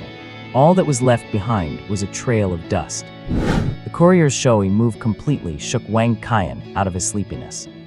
Holy cow, I never knew the conjuration department could be used like that. Why did not I think of it in my previous life? Oh right, my life was in a rut at this time in my previous life. No, I have to conjure a Rolls-Royce tractor later. I need to show off too. Holding the package box, he walked to the front of the bun shop. Uncle Tang, 2 buns and a cup of soy milk, please. Haha, you are up early, Qian. By the way, how did the awakening go yesterday? Uncle Tang asked while packing his food. Wang Qian patted the package in his hand and said to Uncle Tang, Haha, not bad at all. I have already been admitted to Kaixing University. Is that so? That is wonderful. It looks like you must have awakened a pretty impressive talent. Come on, in any case, this meal is on the house today. Wang Qian did not decline. Since everyone was so happy, he thanked him and headed upstairs to the attic with the package. Opening the box, it really was the admission letter from Kaixing University. There was also a bank card with 1 million in it, and an iron box containing 10 intermediate-level ability crystals. Lake Shengfei moves fast, and he actually upgraded the beginner crystals to intermediate ones. What a stand-up guy. Ding, quest completed. Enter Kaixing University. Reward 100 points. The gacha system is now enabled. Beginner draw costs 100 points, intermediate draw costs 1,000, and advanced draw costs 10,000 per draw. Holy cow, the point requirement difference is huge. Since he only had 100 points, Wang Qian could only open the beginner draw section. As soon as he opened it, a dazzling array of prizes blinded Wang Qian's eyes. Various cards, items, and equipment kept spinning around, making Wang Qian feel dizzy. Ding, reminder, the first single draw and the first 10 pull of each level are guaranteed to yield high-quality items. Hey, is this system made by Tencent? Why are the gacha tricks exactly the same? Since the system gave a reminder, he definitely had to give it a try. So after a ritualistic wash-up, Wang Qian stared intently at the gacha wheel. May the invincible luck be with me. Abracadabra, luck come to me. Click to draw. Whoosh. The 100 points were instantly cleared, and Wang Qian felt a sharp pain in his wallet. Immediately after, a book glowing with blue light appeared in the prize area. Intermediate Taijutsu, a martial arts training method from another world. After learning it, you will gain Chunin level Taijutsu abilities. Wang Qian's eyes lit up as he looked at the intermediate Taijutsu book now in his inventory. This is too awesome. What does Chunin level Taijutsu even mean? Remember that bushy-browed kid during the Chunin exams, fighting that guy with love written on his head? That was speed so fast that people could not even see it. The system is truly legendary. Wang Qian tapped on the intermediate Taijutsu. Use intermediate Taijutsu. Yes/no. As if he needed to ask, he immediately clicked yes. The intermediate Taijutsu turned into a blue light and merged into Wang Qian's body. Oh my god, it hurts so much. Accompanied by a pain that felt like his whole body was being torn apart, Wang Qian could not help but scream. The pain lasted for about a minute before stopping, leaving Wang Qian lying on the floor, nearly collapsed. But after the pain, his body was filled with an incredibly comfortable sensation. Squeezing his powerful fist, Wang Qian jumped up. Looking at his more defined muscle lines and feeling the explosive energy contained within his muscles, Wang Qian felt like shouting to the heavens, but his reason suppressed the impulse. He was afraid that if he did, the whole street would think he was being violated. Sigh, indeed, there is no such thing as a free lunch in this world. You have to suffer if you want to become stronger. After the excitement died down, Wang Qian immediately turned his attention to the box of intermediate ability crystals. He needed to start training immediately because he had to go find someone. This person had helped him in his previous life, and he needed to start laying his plans early. But to get this person on board his boat, he needed strong strength as a prerequisite. Otherwise, why would they believe him? Should he just run up and tell them that you will die horribly in a few years? It would be a miracle if they did not treat him as a lunatic and beat him into a pulp. What? Wang Qian took an intermediate ability crystal from the iron box and toyed with it in his hand for a while. He could not blame himself. In his previous life, he never had the chance to touch an intermediate ability crystal, only knowing that one could boost his energy level by about 300 points. Tusk, to think that something I could not even afford in my past life is now sitting in my hand by the dozen. Fate really plays tricks on people. But then again, since I only had 3,000 energy points until the day I died in my past life, why would I have wasted such a thing? Wang Qian chuckled self-deprecatingly, then closed his eyes and began to meditate to absorb the crystal in his hand. Before long, he felt a massive amount of energy pouring in from his right hand, making his meridians feel slightly swollen. An entire morning passed before he realized it, and he noticed that the ability crystal in his hand was no longer providing energy. Puzzled, Wang Qian opened his eyes and was immediately startled. The intermediate ability crystal in his hand had turned from a sparkling stone into an ordinary gray-white rock. It is already absorbed. It used to take me 7 or 8 days to absorb a primary ability crystal. Wang Qian checked his system again and was shocked. Energy level 800 points. Is this the power of an SSS grade talent? A single intermediate ability crystal actually boosted my energy by 500 points, and all in just one morning. Does not that mean I can finish these 10 crystals in 5 days and hit level 4? This is just too insane. Ding, friendly reminder. This is only because it was your first time. You will not get such great results going forward. Besides, if you use them continuously, your body will not handle the strain. Keep at it if you want to die. I see, then how often can I use one? Based on your current level, it is best to use one every 3 days. Once your level increases, you will not need to worry about it. Well, that is still pretty good. At that rate, I should be able to reach level 3 in about a month. Since he could not cultivate any further, Wang Qian decided to build a vehicle for himself. If it were any other materialization type ability user, they would not dare materialize an item so casually, because it is highly likely that this single item would be with them for the rest of their lives. But Wang Qian did not care. He had the materialization handbook. Any item he visualized could be recorded. He could use whatever he wanted without worrying about his visualization blueprint becoming a cluttered mess. He was mostly influenced by the delivery guy's crazy driving that morning, making him really want to materialize a sports car to play with. So Wang Qian started building his dream sports car, using a Bugatti Veyron as his prototype. This is where the importance of talent shows. Wang Qian realized right away that his building speed was incredibly fast. For parts that were not clear, he just had to think about them, and the blueprint would calculate all the various possibilities itself. Wang Qian first built a dark gray shell, then the tires, the engine, bearings, and all the various parts. Before long, an ordinary Bugatti Veyron was already formed. Next, he began researching weapon configurations, following the style of a death machine. This step was very difficult. Many of his ideas simply shattered and could not be materialized at all. Finally, he only succeeded in adding a missile launcher to the hood, capable of firing 3 heat-seeking missiles at once. However, since he understood the essence of the materialization ability, he did not materialize actual missiles. It was just the launcher. He successfully built a Gatling machine gun on the roof, which similarly was materialized without ammo and could be retracted inside the car. Aside from these 2 weapons, any attempt to add more failed no matter how many times he tried, which he assumed was due to his low level. Then he had a sudden inspiration to change the car's material to the adamantium alloy from the comics. The entire blueprint nearly collapsed, but he was quick-witted enough to have the handbook save the previous progress just in time.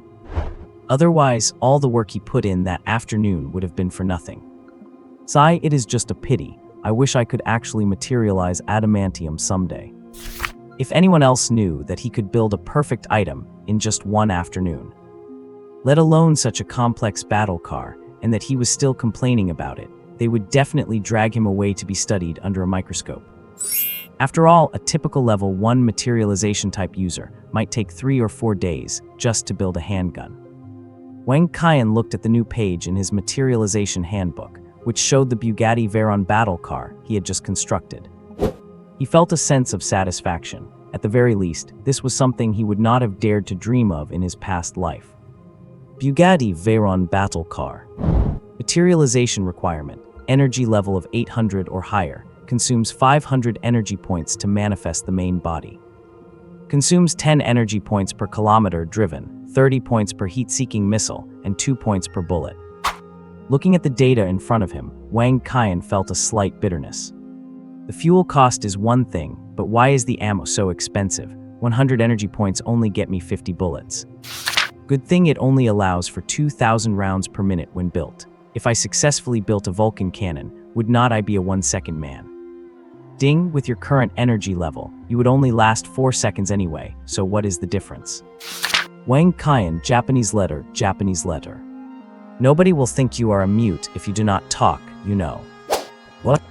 After seeing the materialization requirements for the combat vehicle, Wang Qian finally understood why he could not add anything he wanted to it. Because his energy value had reached the minimum requirement, if he wanted to make further improvements, he would have to wait until he leveled up. But for now, it was more than enough, and besides, he still had the pulse cannon for real combat. Anything produced by the system must be a high-quality item. Whether it is the power or the energy consumption, it is definitely much more cost-effective than anything he could cobble together himself. Just then, a wave of intense hunger hit him from his stomach. Wang Qian picked up his phone and saw it was already past 5 in the afternoon. He had only eaten 2 steamed buns all day, so it was no wonder he was hungry. Just as he was about to head downstairs to grab some fast food, a message came in on his phone. Kitchen knife in pants, Brother Qian, I am treating you to dinner tonight. I will come pick you up at 5:30. Lone Street Wanderer, yo, I almost forgot if you had not mentioned it. You owe me 10 years of meal money. Kitchen knife in pants, hahaha, no problem at all. Wait for me, I will be there in 10 minutes. 10 minutes later. Vroom. Sure enough, that kid Dong Shushu arrived downstairs on his flashy pink pig scooter. Hearing the roar of the exhaust pipe, Wang Qian headed straight downstairs. Brother Qian, hop on. Looking at Dong Shushu's show-off appearance, Wang Qian suddenly felt playful. He walked right past Dong Shushu's pink scooter and out into the middle of the road. Then he opened the materialization manual in his mind and looked at the Bugatti Veyron combat vehicle he had just successfully constructed. He closed his eyes, and a dazzling green light flashed across his whole body. An imposing gray-black Bugatti Veyron appeared right in the middle of the road, and Wang Qian was already sitting inside. Vroom, vroom, vroom, vroom. The passenger window rolled down, and Wang Qian grinned at Dong Shushu, who was staring blankly from his pink scooter. "Little Dong, are you getting in, or are you leading the way?" Dong Shushu slammed the kickstand down, killed the engine, pulled the key, and hopped off the bike in one fluid motion. He rushed over to the Bugatti, yanked the passenger door open, and sat in. "Holy crap, Brother Qian, you have already finished building a materialization object. And it is such an amazing sports car. Holy crap, what is that on the back? A cannon for shooting down UFOs." Wang Qian ignored Dong Shushu, who could not stay calm, and pulled out onto the street. Seeing the acceleration, Dong Shushu let out another burst of exclamation. "Geez, Brother Qian, you are not even human. I just managed to raise my energy to 100 points today and became a level 1 Esper. I was just about to show off in front of you, and here you are with a materialized object. Is an S-rank talent really this overbearing? Ha, that is for riding that flashy pink pig. I finally found a chance to knock you down a peg. Hurry up and tell me where to go. We are on the main road now, and I do not know where to drive." Dong Shushu slapped his forehead. "I was too excited, I forgot. Let us go to my family's Fuquan restaurant. I already had them prepare the dishes." "All right, hold on tight." Vroom! Wang Qian accelerated, and the car shot off like lightning, drawing lingering stares from countless pedestrians on the road. Upon arriving at the Fuquan restaurant, after Wang Qian and Dong Shushu stepped out, the Bugatti turned into a streak of green light and was retracted into Wang Qian's body. Wang Qian's energy value returned to 500 points. That is how the materialization system works. When you retract a materialized object, the energy value is returned. Of course, if it is damaged or broken, the energy returned upon retraction will be reduced accordingly. Seeing their flashy entrance, the constant stream of diners was not too surprised. Because many people in the materialization field are like this, making cars, planes, and tanks for fun. They look flashy on the outside, but turn into a pile of scrap metal when it is time to actually fight. After the two had their fill, they sat in the private room and began to look toward the future. While talking, Dong Shushu suddenly brought up, "Did we forget to collect the debt from that jerk Lu Kai? He picked on us quite a bit back in school, and now he is acting so oblivious." With that, he picked up the phone and made a call. The phone rang 7 or 8 times before being picked up, and there was silence on the other end. Dong Shushu spoke directly. "Hello, why are not you saying anything? Did you do something wrong? When are you going to send over those energy crystals you lost to us?" Finally, Lu Kai spoke up.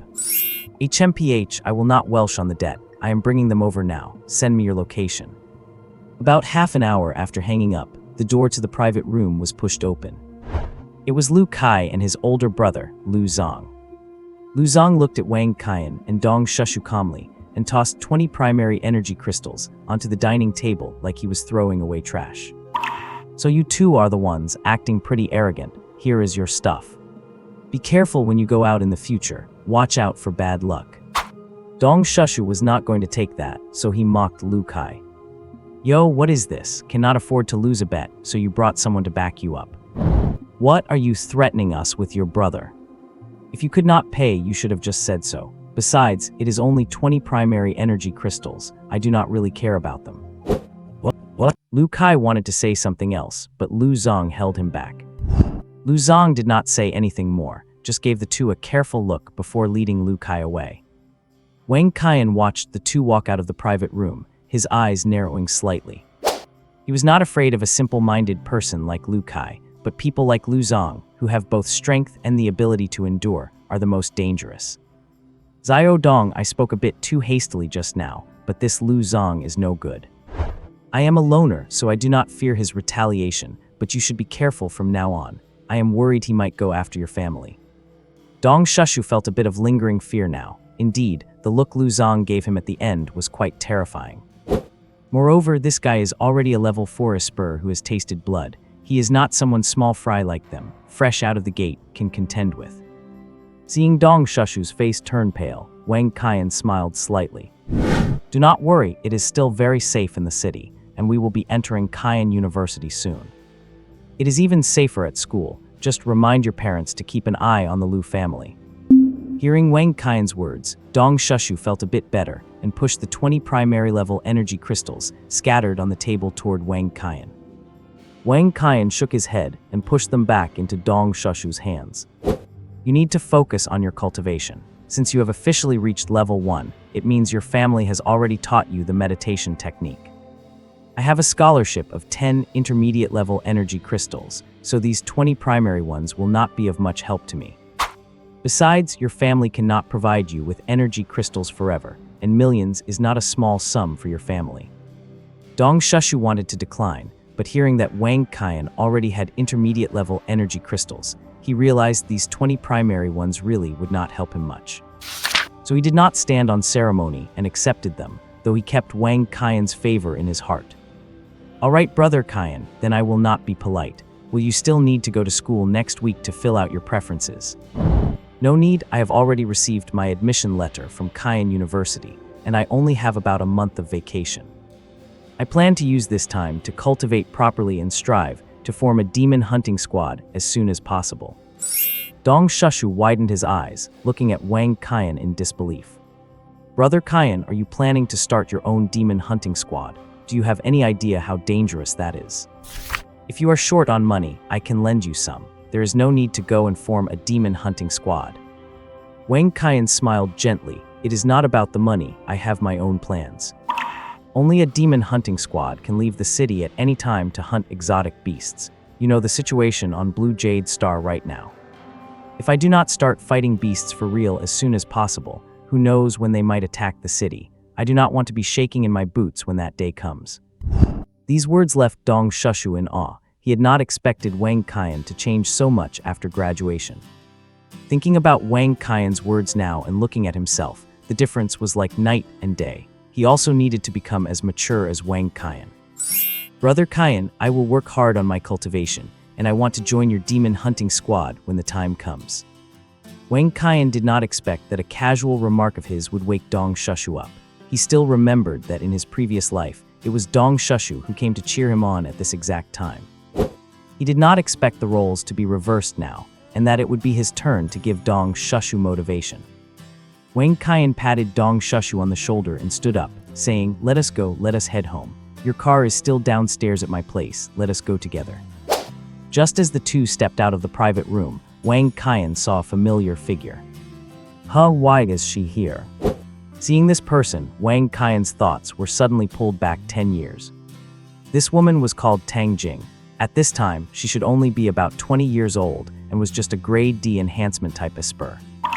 After awakening, she could not afford university, so she worked odd jobs somewhere and accidentally met a boyfriend. Her boyfriend was a member of a demon hunting squad and later brought her into that same squad. Once during a mission, they found some kind of treasure, and the squad leader wanted it for himself, planning to kill all the team members. In the end, to save his own life, her boyfriend pledged his loyalty to the leader and handed over all their personal belongings. The most infuriating part was that he actually offered Tang Jing to the leader as well. Not only was all the money Tang Jing had painstakingly saved for 2 years taken away, but in the end, she even. After that, they were the only 3 to return from that demon hunting squad. In the days that followed, Tang Jing lived through hell. Finally, on a night when the leader was fast asleep, she found a chance to kill him and escape. Later, wanting to take revenge on that scum of a boyfriend, but unable to find him, she signed up for the City Defense Force's most dangerous search squad, hoping to use their information channels to track him down. She was assigned to the same squad as Wang Qian and served as the deputy leader because she was already a level 3 Esper by then, which was considered a high level in the search team. She not only took good care of Wang Qian, but also saved his life multiple times during dangerous missions. It was just a pity that she never managed to find that scumbag boyfriend to take her revenge. In Wang Qian's plan for this life, Tang Jing was one of the key figures and one of the few people he could trust. He had originally planned to find a way to locate her, but he did not expect to run into her before the incident happened. Since I ran into her here, it is the perfect chance to help her, prevent her from experiencing such a tragic fate, and naturally invite her to join my team. What? Back in front of the steamed bun shop, Wang Qian watched Dong Shushu ride his pink pig bike until he disappeared at the end of the street, then turned and headed upstairs. He kept searching his memory, trying to pinpoint when exactly Tang Jing had her accident, along with the name of her demon hunting squad. Jing, why are you always so eager to take on missions, and why do you keep wanting to look for information on Zhao Jiang? Little Qian, I am sorry. It is all my fault for taking on so many missions and keeping you all in danger all the time. It is fine, Jing. You take such good care of us, and you are always the first one to charge in when there is danger. I am just worried that you cannot handle the strain, and I am really curious about what kind of past made you become like this. One conversation after another from his memories floated into Wang Qian's mind. No, if I calculate the time Tang Jing mentioned, it should be during the time I was at my lowest. It must have happened this month. She should have joined that demon hunting squad by now. Right, that table of people I saw at the restaurant today. Wang Qian realized that the group of people dining with Tang Jing today were very likely members of the squad she was in now. So, relying on his hazy memories, Wang Qian spent the next few days hanging around the city's Demon Hunter Guild Hall. 3 days passed in the blink of an eye. Wang Qian had successfully used his second intermediate ability crystal and promoted to a level 2 ability user. Host name Wang Qian. Age 18. Ability type Materialization. Talent SSS level. Stamina 1237 points. Ability level 2. Materialized objects, Pulse Cannon Bracelet, Bugatti Veyron Battle Car. Skills Intermediate Martial Arts. Currently usable items, Random Prop Experience Card X. Great, I have reached level 2, which means I will have more security moving forward. Right, let me check the second item in the materialization catalog. If I can successfully construct it, it should increase my stamina points further. Thinking it through, Wang Qian immediately went to the materialization catalog and flipped to the back. The catalog displayed a shoulder-mounted laser cannon designed to be carried on the back. The 2 silver-white metal barrels were truly mesmerizing. As Wang Qian carefully observed each indicator, all the details of the blueprint appeared in his mind. In less than 10 minutes, Wang Qian successfully lit up the page for the shoulder-mounted laser cannon. At the same time, his stamina increased significantly by 240 points. Stamina 1477 points. Shoulder-mounted laser cannon. Materialization requirements. Stamina must be over 1000 points. The initial materialization consumes 800 stamina points, and each laser shot consumes 100 stamina points. It seems this thing packs quite a punch, though it should not be as flexible as the pulse cannon. After all, it is shouldered, meant for head-on confrontation, while the cannon is like a handgun, more agile. In a great mood after successfully constructing his third materialized object, Wang Qian went back to the city's Demon Hunter Guild Hall. This time, his efforts paid off. He did not have to wait long before he saw Tang Jing following a group of people into the hall. The man she was holding onto was indeed the same one from the restaurant that night.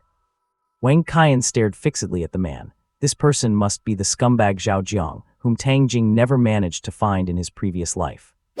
Wang Qian saw their leader, a rough-looking brute, take a mission and turn to leave the hall. This guy must be their boss, so if I calculate the timing, it has to be this mission.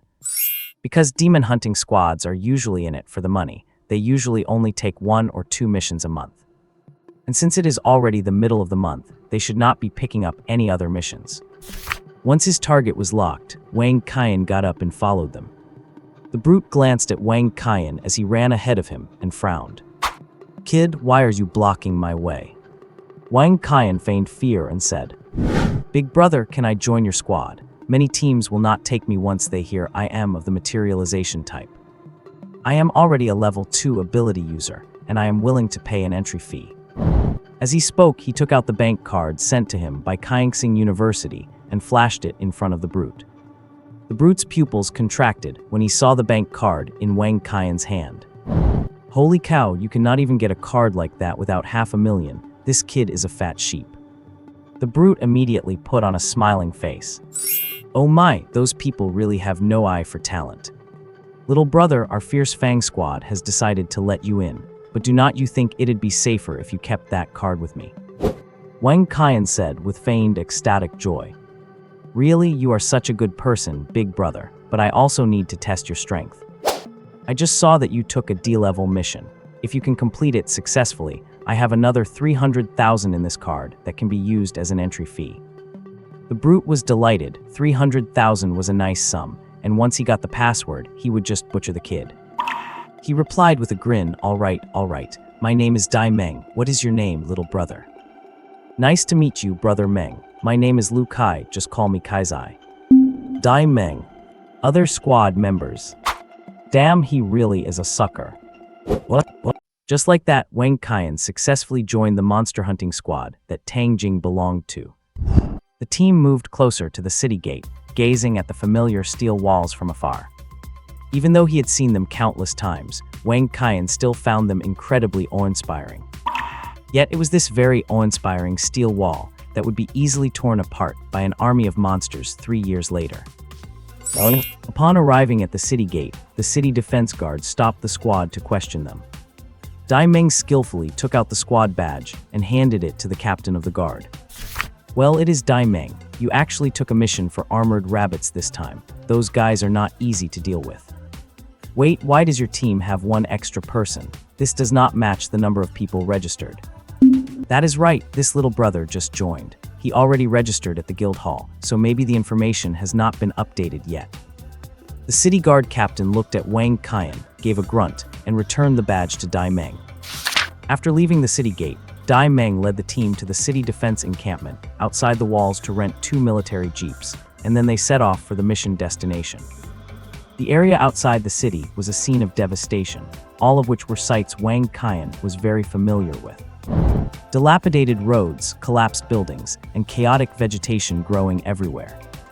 Occasionally, a few monsters that were not even at the first level scurried back and forth. This squad had 8 members in total, or 9 including Wang Qian. Tang Jing, Xiao Jiang, a bespectacled man, and Dai Meng were in one car, leading the way in front. Wang Qian was in the car behind, driven by a bearded, dark-skinned man. In the front passenger seat was a gaunt man who looked like he had been overindulging in debauchery. Wang Qian sat on the far left of the back seat, with a woman who had an incredibly stunning figure in the middle. If looks were a 10-point scale, she would at least get a 7. Compared to her, Tang Jing seemed a bit more gentle, maybe an 8. Sitting to the woman's right was a muscular man with short hair who looked a bit like her lapdog. Just then, the woman's left hand suddenly rested on Wang Qian's left shoulder, and a tingling, alluring voice reached his ears. Little brother, how old are you this year? To dare to join a hunting squad at such a young age, you are very brave, and I like that. The bearded, dark-skinned man driving in front let out a loud laugh. Fire snake, do not scare our newcomer. He is obviously a greenhorn, ha ha ha. The gaunt man in the passenger seat also let out a suggestive laugh.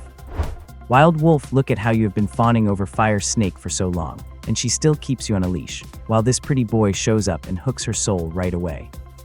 The muscular man called Wild Wolf looked at Fire Snake and Wang Qian with dissatisfaction, snorted coldly, and said nothing.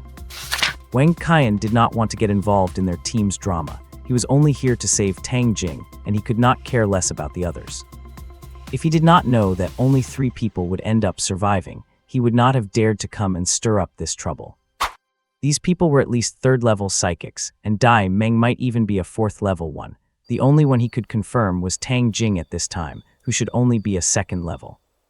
Seeing that Wang Qian did not respond to her, Fire Snake decided not to waste any more time. She let out a dissatisfied snort, pulled her arm back from Wang Qian's shoulder, and went back to being clingy with the muscular man. At this point, the gaunt man looked back at Wang Qian and gave him a look of admiration. Kid, you are truly brave. Watch out, or Fire Snake might eat you alive in your sleep tonight, hehe. Wang Qian gave him a toothy smile, and then closed his eyes to start constructing a few guns. He was very familiar with these things. He had used them plenty in his previous life. Although they were useless against monsters, they would do for self-defense. He could not just bring out a cannon when the fight started. never revealing your trump card is the most important rule of the jungle. As expected, these things were just trash. The materialization manual gave no reaction after he finished constructing them. But Wang Qian was quite satisfied. Having built a desert eagle and an AK, that should be enough for him to get by as a hanger-on. When leaving the city, he heard that Dai Meng had taken an armored rabbit mission, and these little guys were mostly 2nd or 3rd level. If they were unlucky enough to run into a leader type, it could be a 4th level. They were not hard to fight, but they were numerous and had high defense. You could tell just by the name. For this group of people, it was not really an easy mission, and if they happened to run into a leader type, they might have just poked a rabbit nest. However, Wang Qian was not worried at all, because he remembered Tang Jing saying that they had found some kind of treasure that made Dai Meng turn murderous. So the danger probably would not come from the monsters. The biggest concern now was whether Dai Meng would kill him first once he turned hostile. If things start looking bad, I should hide first, or standing close to Tang Jing should be safer. That is the only way. If I blindly stand next to Dai Meng, I will definitely be the first to die. Ding, mission issued. Investigate what caused the fierce Fang hunting squad to turn against each other and obtain the item. Reward for success, 1,000 points. Penalty for failure, your little buddy will shrink by 10 centimeters. Wang Qian. Damn system, that is too harsh. Did you lose money gambling today? Good of you to know. I am in a bad mood today, boo-hoo. I have to win it back. What?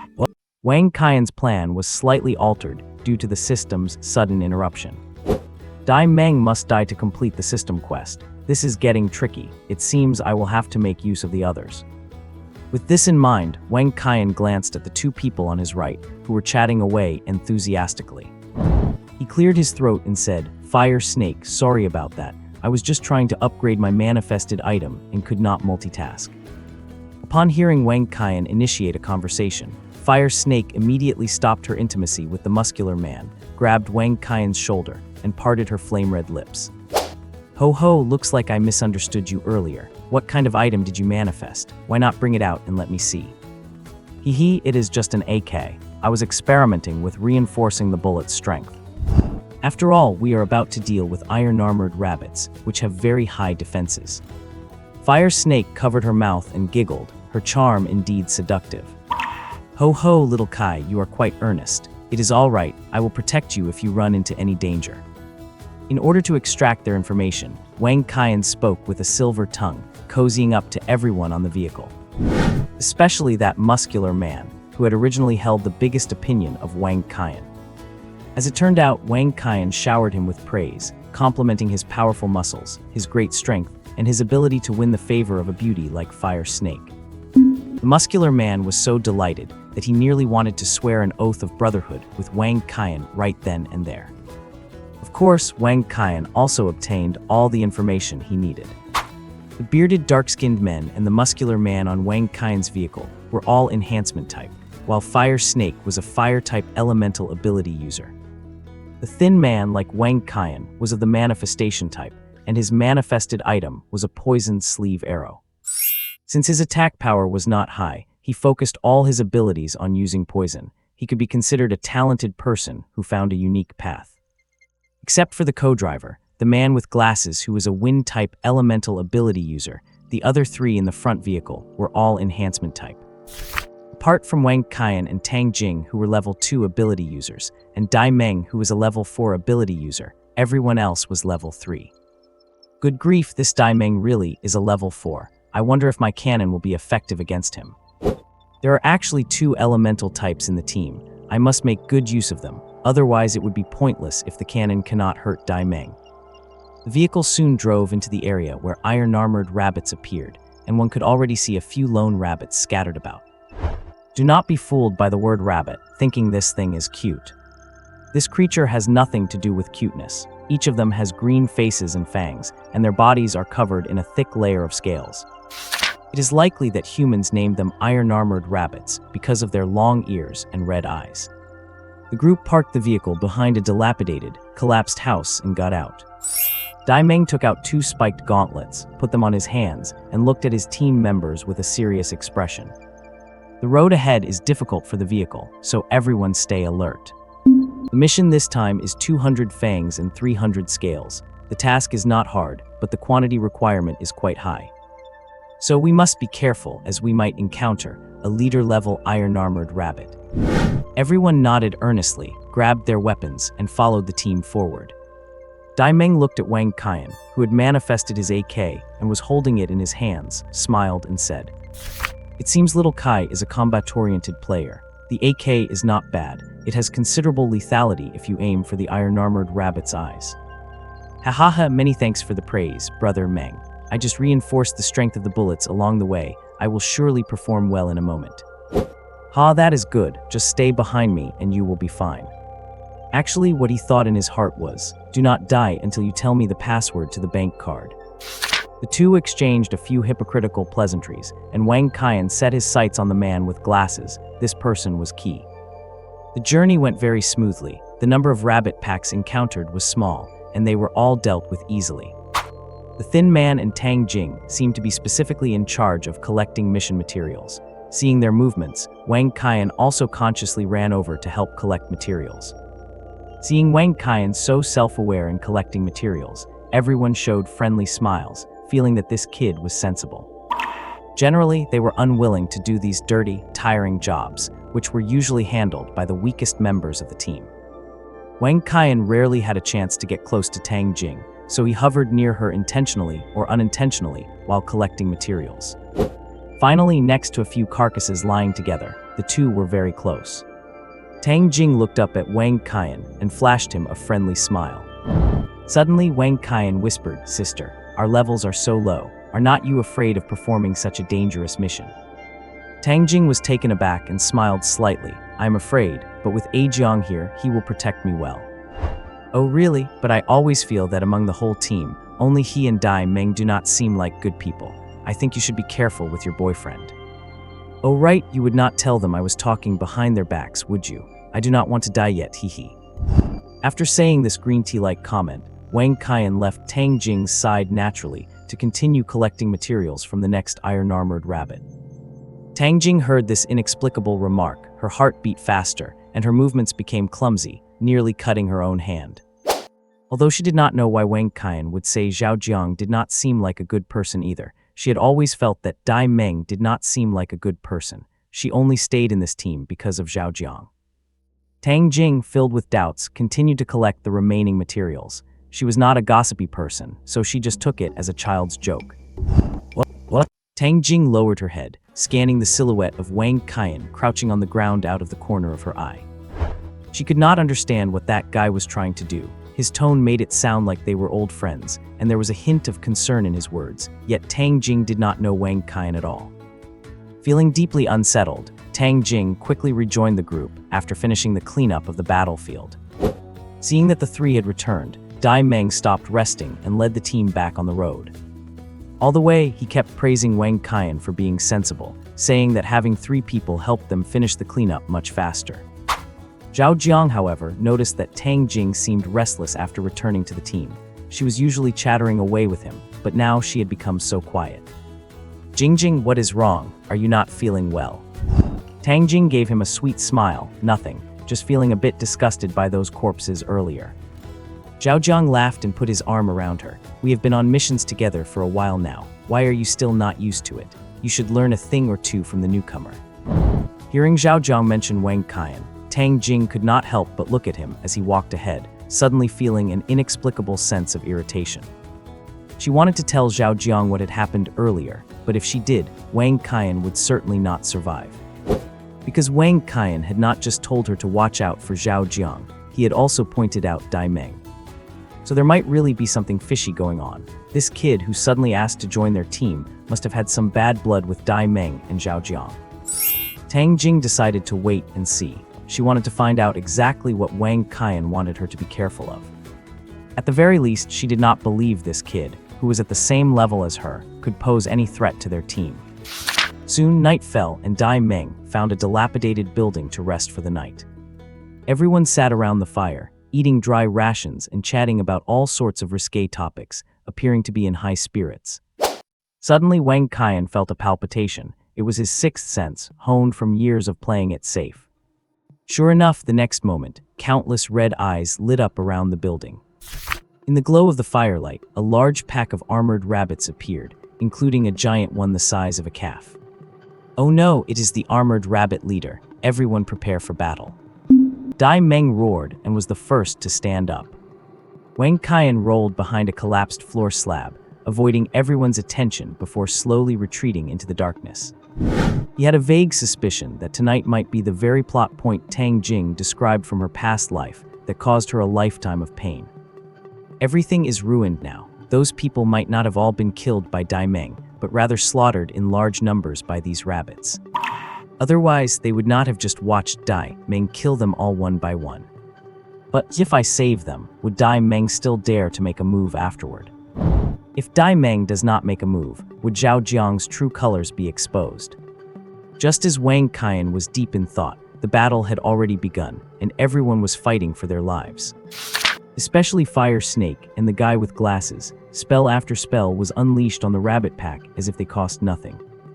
No, if these two run out of stamina, they will be useless and definitely at Dai Meng's mercy. But what if I guessed wrong? If Dai Meng did not get a treasure from this leader rabbit, and I run away now, will not I be dead for sure? Damn it, never mind, I will just play along for now, cross that bridge when I come to it. Thinking of this, he manifested an AK, and used the collapsed floor slab as cover to start shooting from the rear. Hearing the gunfire from behind, the others realized it was Wang Qian's attack. At first, they thought he had run away, but it turned out he was just looking for cover. As the battle progressed, the story began to unfold more and more like Wang Qian's prediction, as people started getting injured. Aside from the leader, there were many level 3 armored rabbits in the pack, and the level 3 reinforcement type ability users could not handle them at all. Lin Qian's bullets hit those level 3 rabbits, producing sparks but doing nothing, not even making them flinch. More and more rabbits fell, and more team members fell as well. In the end, except for Zhao Jiang, who had been staying by Tang Jing's side, almost all the reinforcement type users had collapsed. Fire Snake and the guy with glasses were now gasping for breath, their stamina clearly exhausted. Boss, hurry up, finish off the leader, otherwise we are all dead. Ha, ha. Wang Qian was shocked. It is over, these guys are useless. Wait, what about the one who uses poison? Wang Qian suddenly realized he had not seen the skinny guy who used manifestation abilities in the crowd, and immediately started looking around. Suddenly, a faint green light flashed from a pile of rubble not far to his right, and that guy also spotted Wang Qian. The two made eye contact, and with tacit understanding, both hid themselves once again. Only Dai Meng remained on the field, locked in a fierce struggle with the leader armored rabbit, but ultimately, Dai Meng proved to be the more skilled one. His iron gauntlet struck one of the leader's eyes, and the rabbit instantly collapsed to the ground. Dai Meng seized the opportunity to jump onto the rabbit's head and hammered it repeatedly. Dazzling white light followed his fists as he struck the rabbit's head again and again. Following the death of their leader, the rest of the rabbit pack scattered, not daring to take on this brute. Just as the wounded on the ground were filled with joy, Dai Meng turned around holding a glowing bead, a bloodthirsty smile on his face. He looked at his former teammates with an eerie expression. What? Watching the bloodthirsty grin on Dai Meng's face, the others could not help but feel a shiver down their spines, unable to fathom what he was planning. The muscular man assumed their leader was just happy about getting something good after defeating the armored rabbit leader, so he lay half-propped on the ground and said, "Boss, what is that bead? Let the brothers have a look." Snap! As Dai Meng passed by him, he swung his fist lightly. Before the muscular man could finish his sentence, his head simply exploded, splattering red and white matter all over the ground. Odds. Tang Jing, who had never witnessed such a scene before, let out a piercing scream and nearly fainted from terror. The others remained relatively calm, especially the bespectacled man. Dai Meng, I did not expect this, hehe, cough, cough, could I know what that thing is? Dai Meng did not speak. He simply tucked the bead into his chest pocket and slowly walked over to his former teammates, finishing them off one by one. By the time he reached Zhao Jiang, only Zhao Jiang and Tang Jing remained on the field, aside from Wang Qian and the thin man who had hidden themselves. Thud. Zhao Jiang dropped to his knees immediately. Boss, I would never betray you. I am willing to hand over all the valuables I have. And hers too. Yes, this girl has money, hundreds of thousands. As long as you spare me, boss, you can have her. She's still a virgin, Boss, I have not touched her. Her money is all with me. I will get it for you as soon as I return. The more excited Zhao Jiang got, the more he pointed at Tang Jing while begging Dai Meng for mercy. Tang Jing's beautiful eyes widened, and she looked with a gray, lifeless expression at the man who had once infatuated her. She murmured so it was true what he said. Dai Meng watched Zhao Jiang with an intrigued look on his face. Ha ha ha, nice one, little Zhao. To survive, you would even betray your girlfriend. Since you have done this, what reason would I have not to spare you? Ha ha ha ha. From now on, you are my best brother. Ha ha ha ha. Zhao Jiang let out a sudden sigh of relief. Phew, then boss, please enjoy yourself. I will wait for you at the car. Zhao Jiang pressed his hands against his weak legs, stood up shakily, and was about to leave. Boom! With a deafening blast, Zhao Jiang's body was blown apart from his back, and blood along with pieces of flesh were scattered everywhere. Tang Jing, kneeling on the ground, was splattered all over, which finally brought a spark of life back to her ash-gray face. It seemed that the death of this scum, Zhao Jiang, gave her a glimmer of hope, and she turned her head to look in the direction the gunshot came from. She saw Wang Qian standing on the ruins, his left hand gripping his right arm, a massive bracer around his right wrist, with his right fist pointing exactly where Zhao Jiang had fallen. Do you believe it now? With those calm words, Wang Qian turned his gaze toward Dai Meng, who now wore a solemn expression. Nice kid playing the pig to eat the tiger. I underestimated you. I thought you would be the easiest one to deal with. Wang Qian ignored him, aimed the bracer at him, and shouted. Tang Jing, get behind me. Xu Ming, how much longer do you plan to hide? Do you think he does not know you are there? Xu Ming, the thin man with materialization powers, stood up helplessly from another pile of ruins. Oh my, what an incredible young man. I thought I was the only one who realized Dai Meng wanted to silence us all. Dai Meng grinned as he looked at the three weakest members of the team. Oh hee hee, I always knew you were a cunning little guy, Xu Ming. Care to tell me how you figured it out?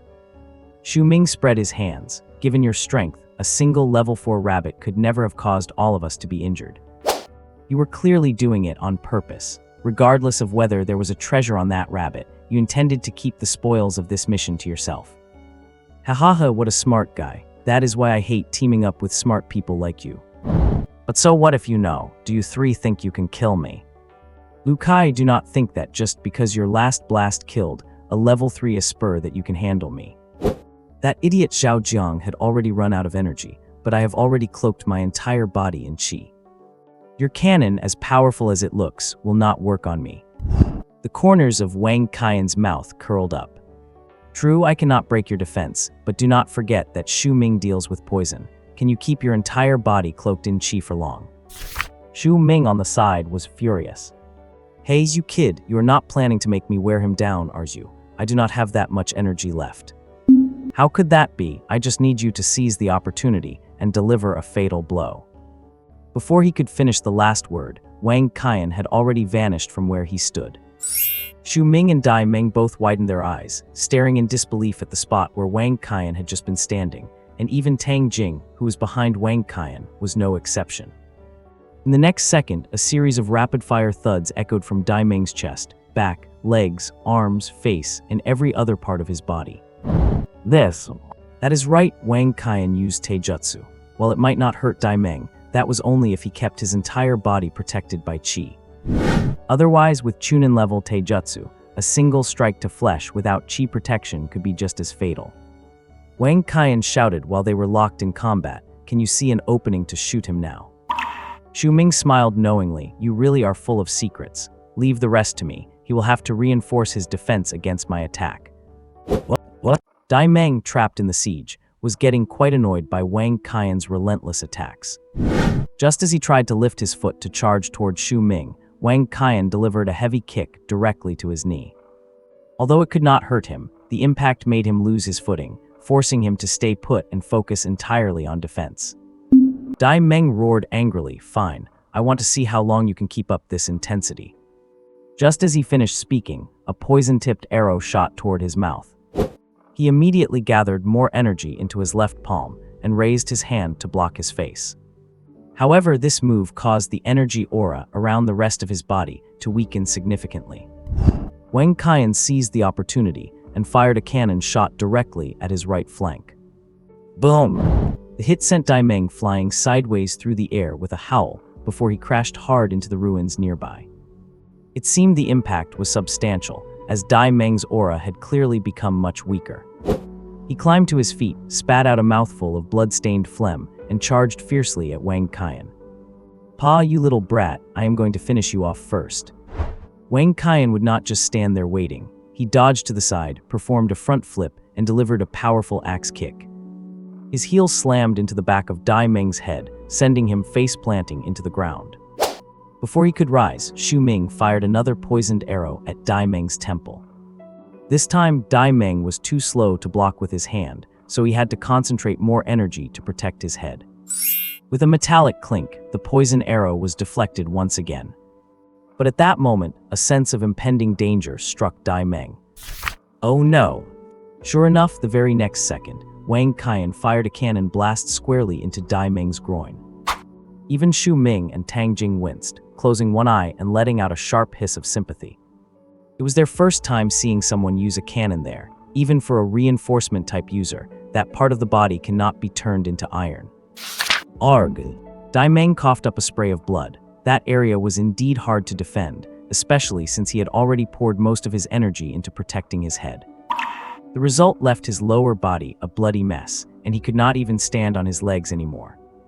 Wang Qian, however, did not let his guard down, knowing well that even a dying centipede does not stop moving, and fired 5 more shots. By the time the dust settled, only a mangled corpse remained on the ground. Wang Qian breathed a sigh of relief and glanced at Xu Ming, the rapid-fire martial arts usage having exhausted him. Xu Ming flinched at the look, quickly dispelling his sleeve arrows and waving his hands in front of him. "Brother Kai, no, Master Kai, please do not kill me after the work is done. I contributed a lot, and I swear I do not want a single bit of the loot." Wang Qian grinned. "What are you thinking? I am grateful to you. I am already thankful you did not team up with Dai Meng against us at the last second." Hearing this, Xu Ming gave an awkward smile. "I have seen through Dai Meng for a long time. He has sold out teammates plenty of times before, so I have always kept my guard up against him. Besides, he went way too far this time. Even if I had helped him, I do not think I would have survived the next mission, so I figured I might as well take the gamble. But clearly, I made the right bet." Wang Qian found the bead among Dai Meng's remains, and without checking what it was, stuffed it into his pocket. "The mission reward is all yours. I have not even looked at what that bead is, but whatever it is, consider it my share, all right." Xu Ming understood this was hush money, and the mission bonus was quite substantial. After all, it was enough for Dai Meng to commit murder. He immediately agreed and began gathering the mission materials. Wang Qian walked over to Tang Jing, patted her shoulder, and said softly, "Do not think about anything, do not ask anything. Let us talk once we get back." And just like that, the 9 who left the city became the 3 who returned. After returning the vehicle to the city defense guards, they all cleaned up and put on fresh clothes before entering the city together. Wang Qian did not care how Xu Ming explained the casualties to the guards. He figured he would not be crossing paths with him again anyway. Once inside the city, he materialized his Bugatti Veyron and drove Tang Jing toward the 3rd Street, leaving a dumbfounded Xu Ming behind. Xu Ming scratched the back of his head and muttered to himself, "Did this guy do all this just because he took a fancy to Tang Jing? I really do not understand kids these days. Regardless, I hope I never run into him again. He is terrifyingly strong. He already has 3 materialized items. But seriously, how did he get that cannon? Can a level 2 materialization really deal that much damage?" Tang Jing sat in the car without saying a word, wondering why she had spontaneously decided to get in Wang Qian's car. Wang Qian drove directly to the bun shop.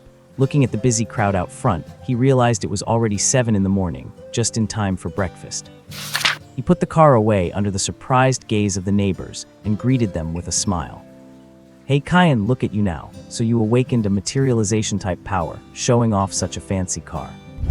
"Exactly, and you even picked up such a pretty girl." "Wait, have not you noticed? Qian just got back. Early in the morning like this, he must have stayed out all night."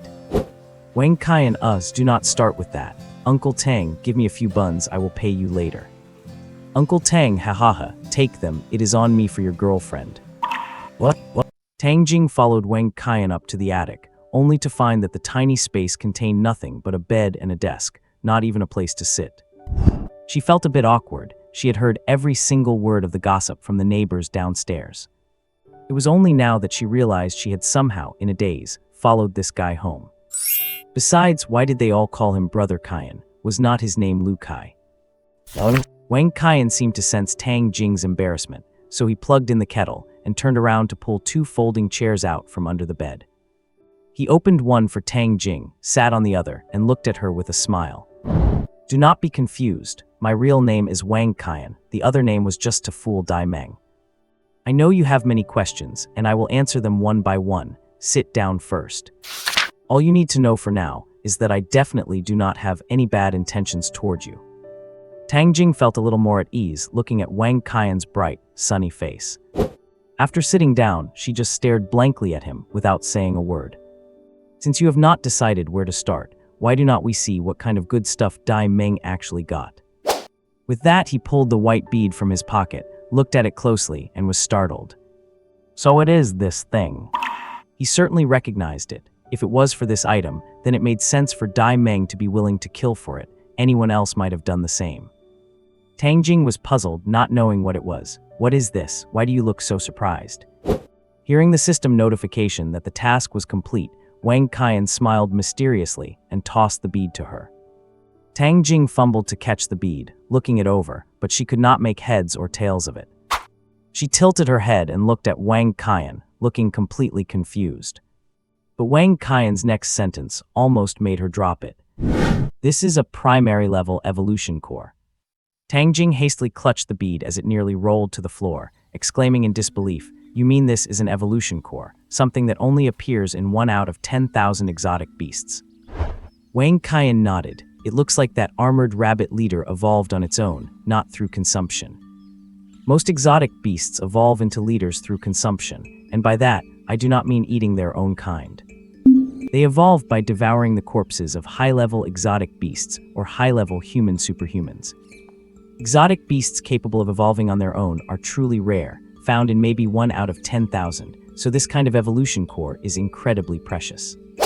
This primary evolution core can improve one's talent without side effects, but it only works for those with low-level talents, F, E, or D. Even so, it could sell for an astronomical price. The one you are holding right now could sell for at least 10 million star coins. You have to realize that there are countless humans with those 3 talent levels, but superhumans at that level could never afford such a huge sum. Tang Jing immediately handed the core back to Wang Qian. You would better take it. If I drop it and break it, I will not be able to pay for it. Wang Qian could not help but find the current Tang Jing amusing. She looked nothing like the spirited deputy team leader she once was. Since I gave it to you, it is yours. I do not have any use for it, and it will perfectly upgrade your talent to sea level. It is the most cost-effective for you. A flash of panic crossed Tang Jing's face. That is impossible. We have only just met. Do not tell me. Do not tell me you have some ideas about me. Sigh, that is definitely Sister Jing. She is a good person, but her brain. To dispel Tang Jing's doubts, and for the sake of the others he planned to recruit later, he had to concoct a story that even he could believe. Wang Qian put away his smile, looked at her seriously, and spouted nonsense. Now I will answer the doubts in your heart. Actually, I have 2 superpowers. You already know about my manifestation type, but I also have a psychic type superpower. Wang Qian's words shocked Tang Jing. Dual ability users did exist, but they were all either big shots or protected geniuses. This guy in front of her, who was younger than her, was actually a dual ability user, and he was telling her so bluntly. What was he thinking? My psychic power relates to predicting the future, but it is not under my voluntary control. 5 days ago, after I happened to bump into you at the Fuquan restaurant, a fragment of the future was triggered in my mind. Wang Qian rambled on, recounting what had happened between them in his previous life. Seeing Tang Jing's blank stare, he smiled. So can you trust me now? I planned all of this just to change my own future, and incidentally to change yours. That is all. After hearing Wang Qian's words, Tang Jing muttered to herself.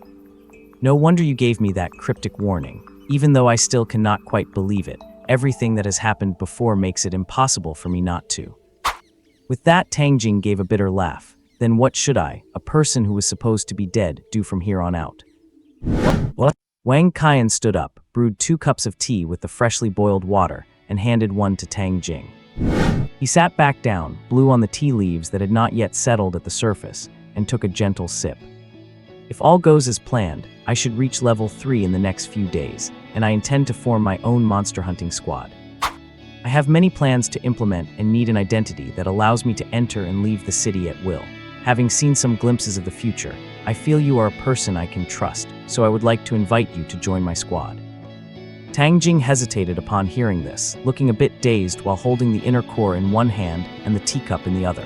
She stammered, "With your level of strength, how could someone like me be of any help to you?" Wang Qian's lips curled into a smile. He knew that since Tang Jing said this, she was already mostly moved, just not yet fully letting her guard down. So he added to me, "Strength is not the most important thing. There are many ways to increase power, but trustworthy teammates are the rarest find of all. Since I have seen our future, I have absolute trust in you. Of course, I will not force you to agree. After all, you have the right to live your own life. If this puts you in a difficult position, then we shall part ways here. If we are destined to meet again, perhaps we can have a midnight snack and chat sometime. That would be nice too." He really played this game of cat and mouse well. Sure enough, hearing Wang Qian say this, Tang Jing no longer felt embarrassed to refuse and immediately explained, "No, that is not what I meant. I am deeply grateful for you saving my life. You changed the trajectory of my life. From the moment Zhao Jiang betrayed me, my heart had turned to ash. I am very happy to have the chance to repay you now." Wang Qian raised a hand to stop her. "I do not need your gratitude or repayment. I would much rather we become teammates who trust each other, just like in the future I saw. Between teammates, there is no such thing as gratitude or repayment. There is only the ability to safely entrust your back to the other person. That is the outcome I prefer." Tang Jing looked into Wang Qian's sincere eyes and nodded earnestly. "All right, I am willing to join your squad. Tell me what I should do next." Wang Qian took out the bank card he was awarded by Kaixing University, handed it to her, and said, "There is 1 million in this account. The password is 6 zeros. From now on, all squad funds will be kept on this card. Use this inner core first to upgrade your talent to C rank, then go and purchase some energy crystals to reach level 3 as soon as possible. I will contact you after I reach level 3. There is another very important person, but I only have the confidence to recruit them once I hit level 3. By the way, do you have a place to stay right now?" Tang Jing quickly waved her hands to indicate she could not take the money, though she was very puzzled why a student living in such a place would have such a large sum. "I have saved around 200,000 over these years, originally meant for marriage, but I do not need it for that anymore. I can use my own money to buy the energy crystals. As for a place to live, I can just rent somewhere. I was living with my teammates before, but I do not want to go back there anymore." Wang Qian rubbed his chin thoughtfully for a moment, then nodded slightly and said, "I will take care of the housing issue. I plan to use this bank card specifically for squad funds, so it is better if you keep it. There will be many trivial matters after forming the squad. I still have to go to school, and it is not convenient for me to manage it. From now on, please handle the squad's income and expenses, Sister Jing." Hearing Wang Qian say this, Tang Jing took the bank card and promised that she would do the job well. After saying this, Wang Qian picked up his phone and dialed a number. A moment later, the call was connected. Although it was not on speakerphone, his broken phone was loud enough that you could still hear the voice on the other end from quite a distance. "Hey, brother Qian, what is the good news?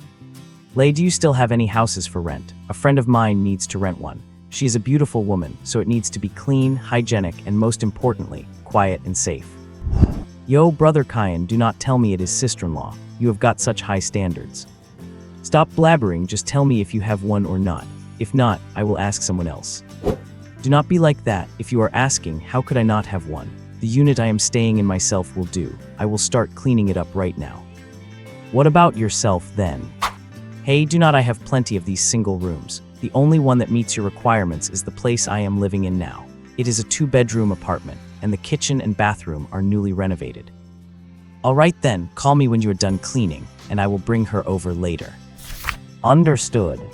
Hanging up the phone, Wang Qian smiled and waved his phone at Tang Jing. "The housing is sorted. It is on this street, which will make it very convenient for us to stay in touch." Tang Jing had not expected Wang Qian to be so well connected, but she had heard the comment about the sister-in-law, so she nodded shyly. Then I will go back now to pack my luggage, and I will contact you later. After sending Tang Jing off, Wang Qian could not wait to open the system. 10 consecutive draws, here I come. Seeing the 1,000 points already credited to his account, Wang Qian rubbed his hands in excitement and prepared to click the draw button. Just as his finger was about to touch the 10 draw button, he paused. Brother system, are you there? No response. Daddy system, are you there? Ding, daddy is here. Just go ahead and draw. Why are you calling me daddy? Wang Qian, Japanese letter, Japanese letter. You really just answered when I called you daddy. What? Tongzi, did you win at cards today?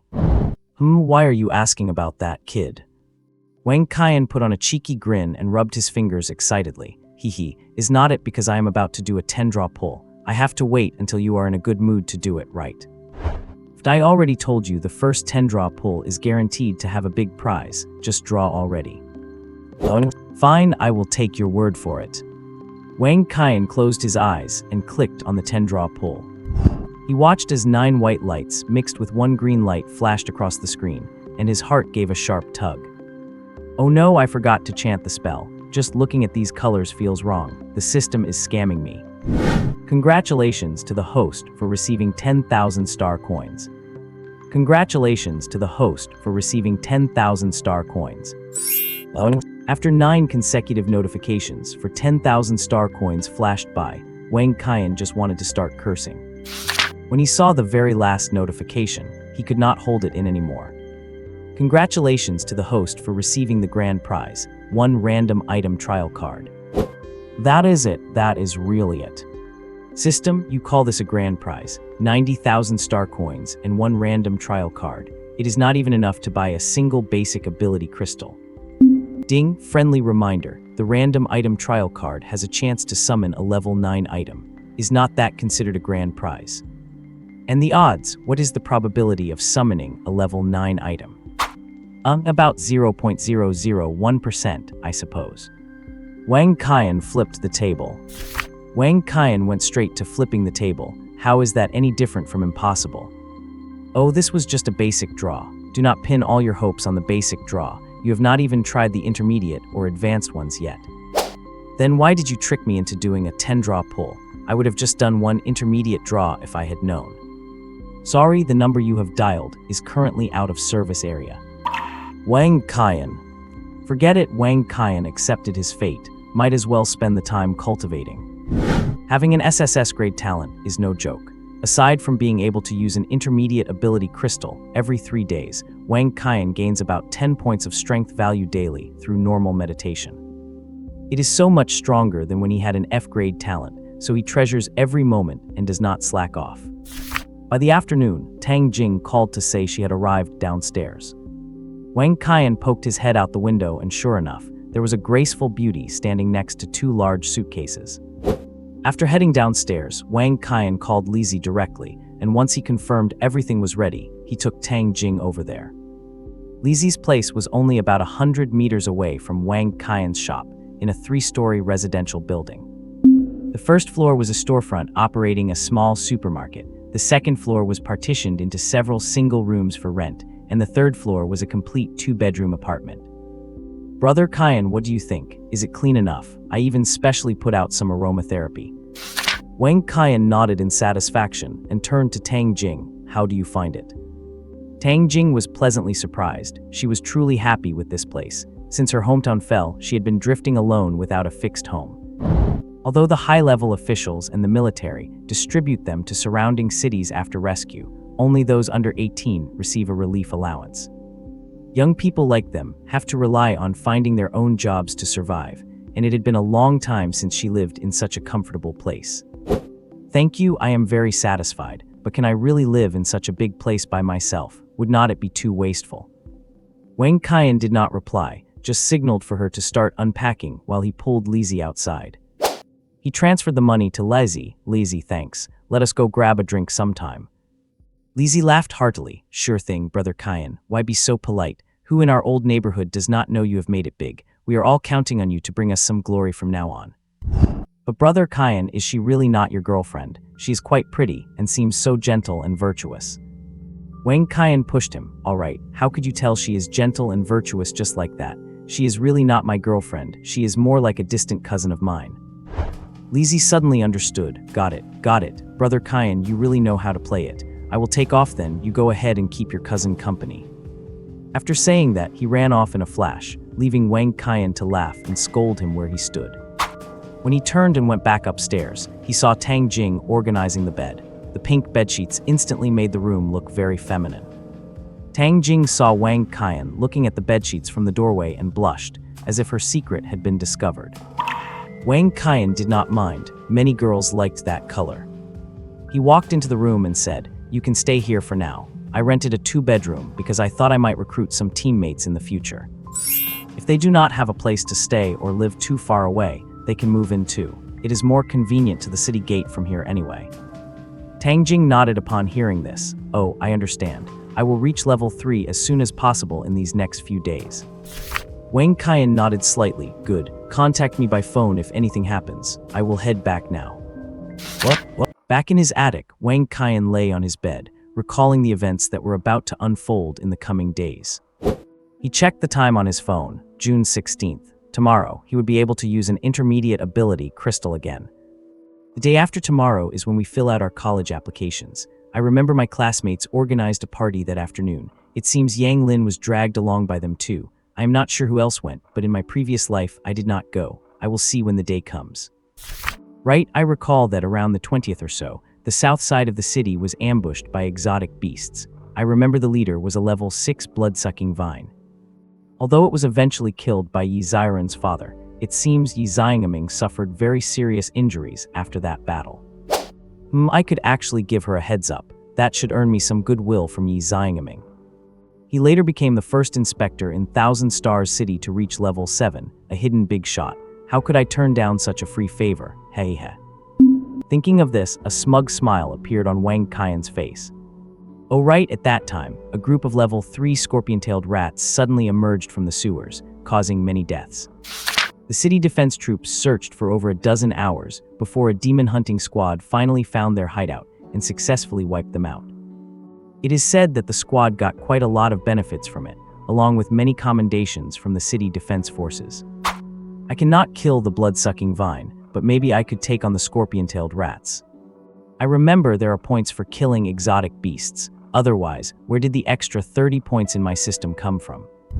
It must have been those few rabbits I accidentally blasted with the AK yesterday. I did not pay attention at the time. Ding, of course there are points. A level 1 exotic beast is 1 point, level 2 is 10, level 3 is 50, and level 4 is 100. Whoa, wait a second. Why is level 3 not 100 points and level 4 not 1000? Are you sure you want to change it to that? Then how about I change the lottery points to 100,000 for intermediate and 10 million for advanced? Wang Qian. Never mind, forget it. I think you have been having bad luck these past 2 days. You should take a break and then go kick their butts another day. Ding, glad you know how to talk, kid. Keep up the good work. This baby is going to get some beauty sleep. Wang Qian could not help but pout, thinking that this system was definitely a girl. Hearing the system's words, Wang Qian began to think again.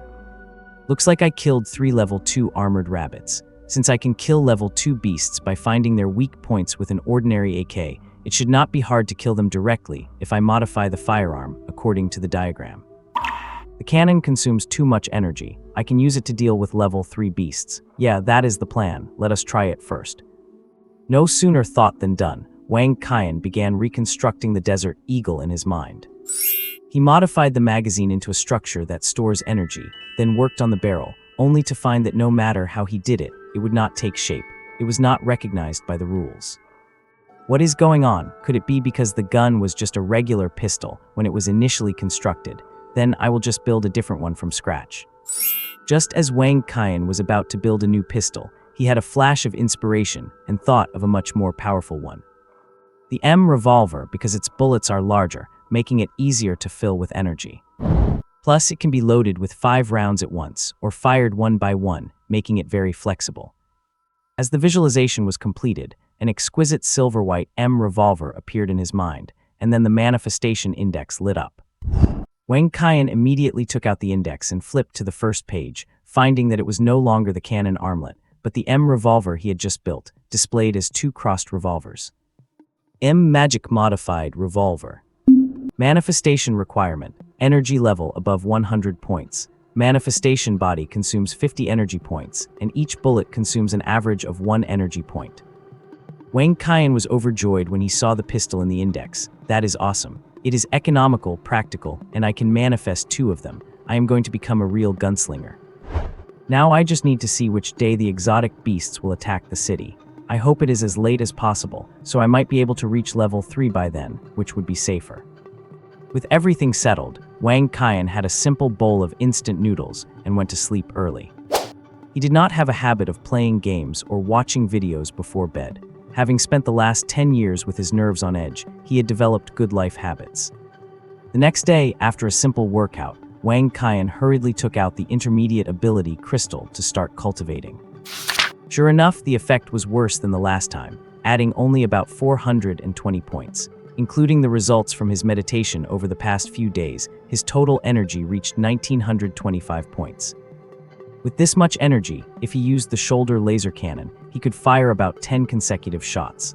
Unfortunately, there was nowhere in the city for him to test it, and he still did not know the exact attack power and flexibility of the shoulder laser cannon. One thing is for sure, it must be stronger than 2 shots from the cannon, otherwise it would be meaningless.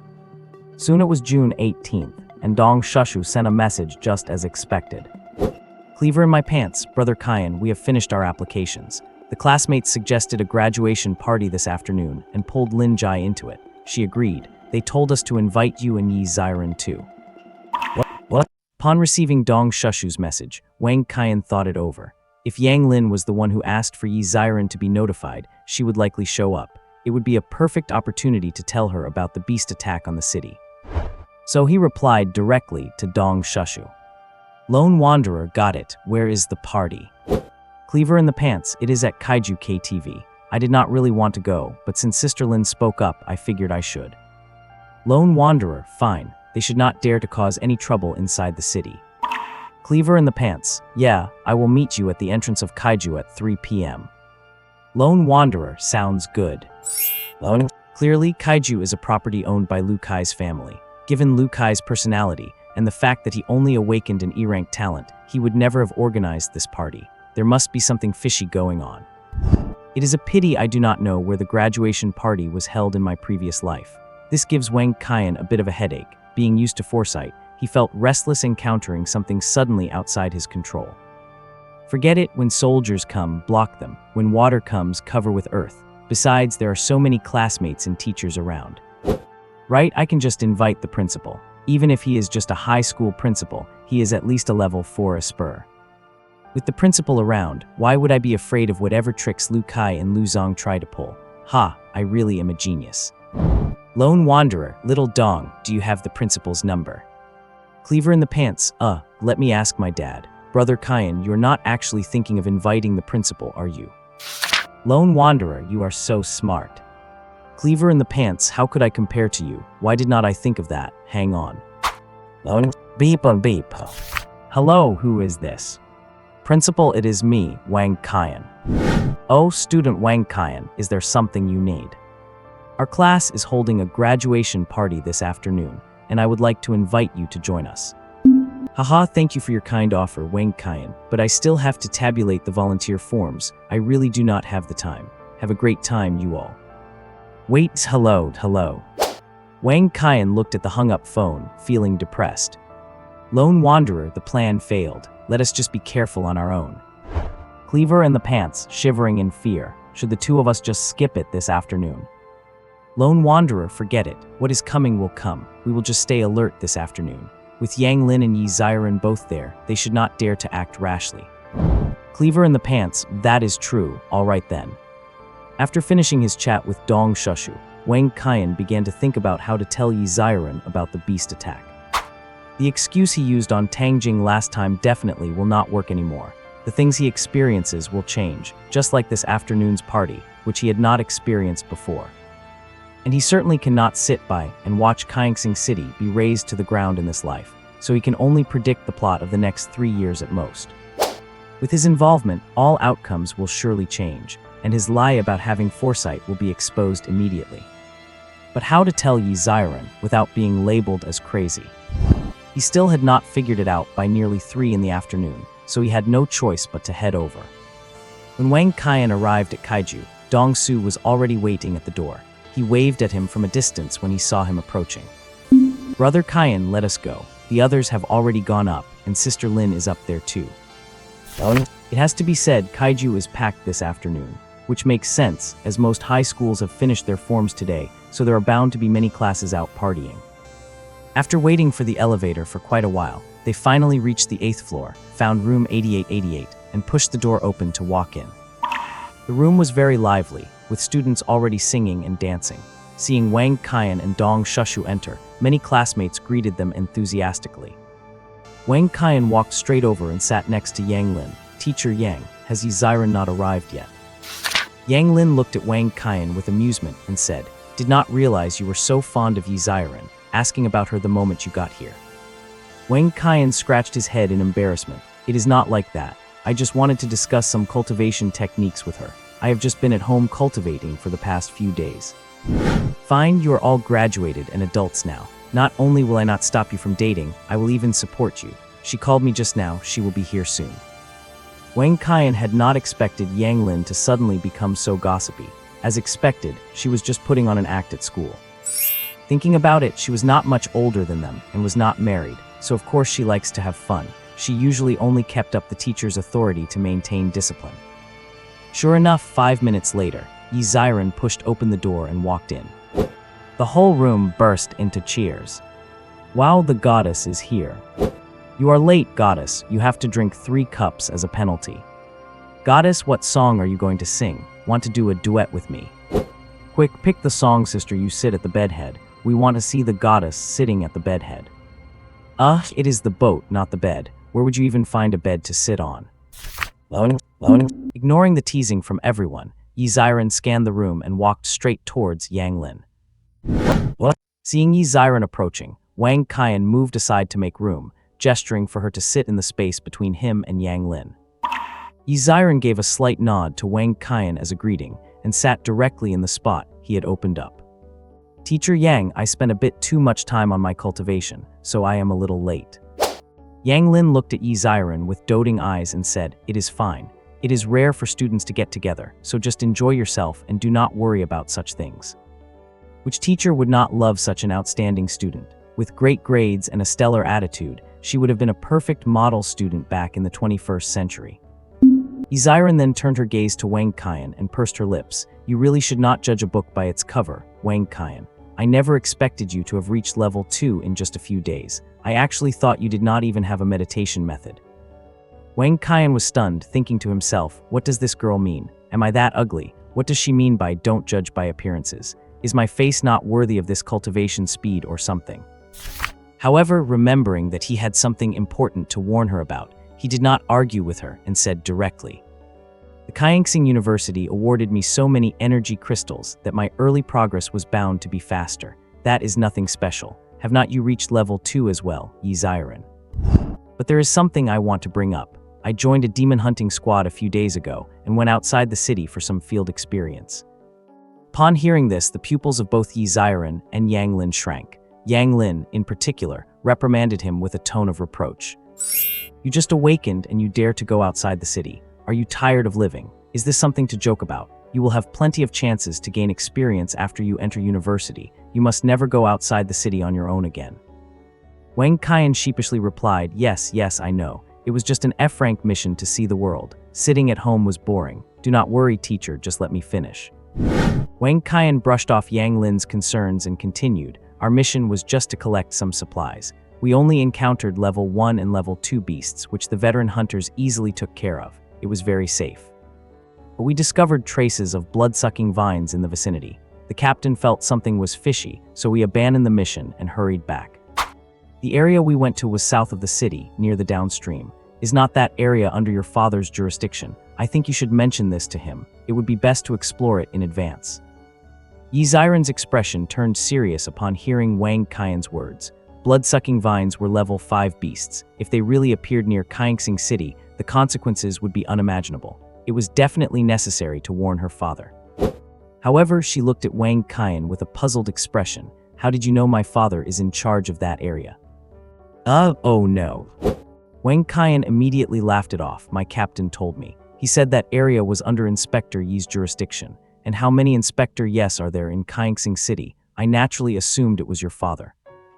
Yi Ziren raised an eyebrow, still half doubting him, but she replied, well, this is a serious matter, and I will remind my father. Fiona. Wang Qian let out a sigh of relief. He could rest easy now that she had said that. He had done what he could, and if the outcome could not be changed, then there was nothing more he could do. Seeing that Yi Ziren seemed deep in thought, Wang Qian stopped bothering her and began chatting with Dong Shushu, who was sitting nearby. But what they did not know was that Lu Kai was sitting in a corner, staring at them with a sinister gaze. A while later, a few waiters brought in several crates of alcohol, saying it was a treat from young Master Lu for his classmates. This led to another round of flattery directed at Lu Kai. Lu Kai stood up, raised his glass, and greeted the students one by one, even toast to Wang Qian and Dong Shushu. It seemed as if there was no conflict between them at all, and that alone made Wang Qian feel that this guy was definitely up to something. Therefore, Wang Qian remained on guard against Lu Kai, only pretending to take a sip and spitting it out when no one was looking. Sure enough, not long after, the students seemed to get drunk and started acting wild. Even the complexions of Yang Lin and Yi Ziren looked visibly off. Wang Qian was shocked internally. This brat really did put something in the drinks. I want to see what kind of scheme you are planning. Wang Qian also pretended to be drunk, grabbing Dong Shushu and starting to sing and dance. Seeing that the drug was taking effect, Lu Kai stood up and announced loudly, everyone, have a great time today. If you get drunk, I have already booked rooms upstairs. Oh, long live young Master Lu. Many students were already too intoxicated to think clearly, so Lu Kai instructed the waiters to take them to the rooms one by one. Yang Lin and Yi Ziren had clearly drank very little and were still sober at this point. As Yi Ziren helped Yang Lin stand up to go home, Lu Kai walked over and asked two waitresses to assist them, saying, the rooms are already booked, go up and rest for a while, and we will have dinner together later tonight. Some aromatherapy had been lit in the room at some point, which seemed to stimulate the drug in the alcohol. Yi Ziren felt her head spinning more and more until she could not even stand steadily, so she had to let the waitresses take her upstairs. What?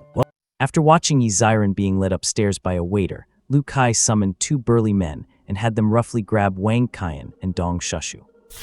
He said in that grating voice of his, throw these two into the utility room for me. Once I am done with Yi Ziren, strip these two bare and toss them onto her bed. Yes, young master. Wang Qian narrowed his eyes, thinking to himself, this jerk really is vicious. He is trying to use Yi Ziren's own hands to finish off both me and Dong Shushu.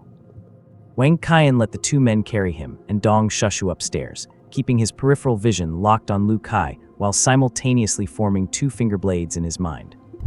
He was not sure if Lu Kai had intentionally moved Yi Ziren to the 10th floor, as the other students seemed to be on the 9th, but Lu Kai had definitely gone up to the 10th. Likewise, he and Dong Shushu were carried to the 10th floor, likely to make framing them easier later, but that actually played right into Wang Qian's hands. To be honest, not seeing Lu Zong brought him some relief. This whole operation might just be something Lu Kai cooked up on his own. If Lu Zong had been there, he might have really had to fight for his life, but a minor character like Lu Kai was easy pickings.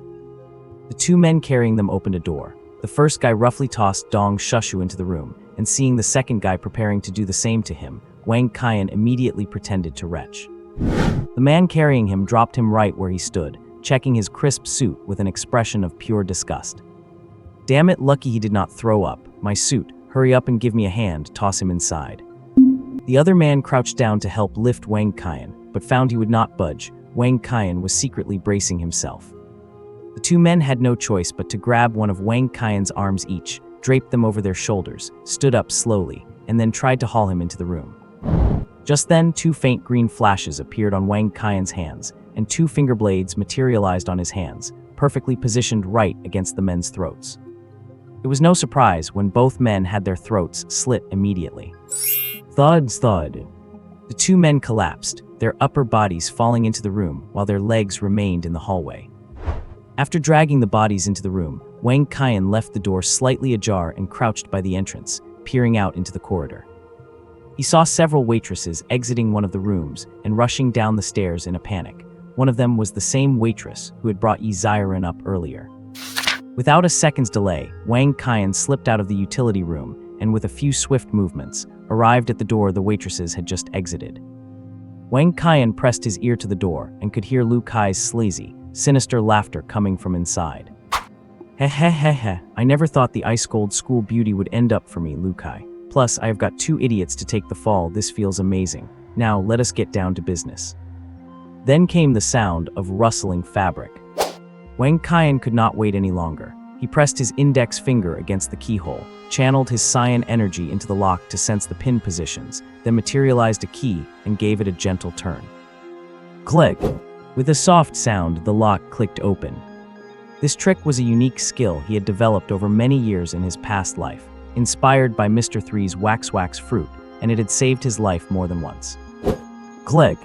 As the door opened, Lu Kai, his shirt half unbuttoned and his jeans pulled down to his knees, turned his head in confusion to see Wang Qian standing in the room, looking completely stunned.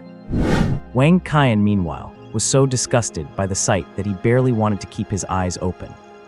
As if sensing what would happen in the next second, Wang Qian did not wait for Lu Kai to let out a blood-curdling scream. He vanished and reappeared right behind him.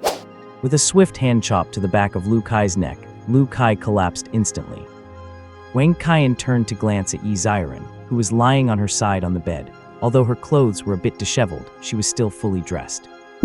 Wang Qian breathed a sigh of relief. He walked over to Yi Ziren, leaned down to open her small handbag, took out her phone, and used her finger to unlock the screen. Because they were so close, the faint, clean scent of a young woman radiating from Yi Ziren made Wang Qian's breathing hitch. Finally, he suppressed the stirring in his heart, covered Yi Ziren with the quilt, and dialed the contact labeled Dad in her phone. Beep. Click. The call was answered instantly, and Yi Ziren's gentle voice came through. Ranran, the party ended so early. Do you want Dad to come pick you up? Hums, hello, Uncle. There was a moment of silence on the other end, and then the man's voice turned incredibly deep and stern. Who is this? Where is my daughter, Yi Ziren? Wang Qian could not be bothered with pleasantries and said bluntly, the Kaiju KTV, room 10,101 on the 10th floor. Yi Ziren has been drugged by the Lu family. What? As Wang Qian finished speaking, a furious voice erupted from the other end of the phone, belonging to Yi Ziren. No matter who you are, stay right there. I am coming over right now. The call ended, and Wang Qian gave a helpless shrug.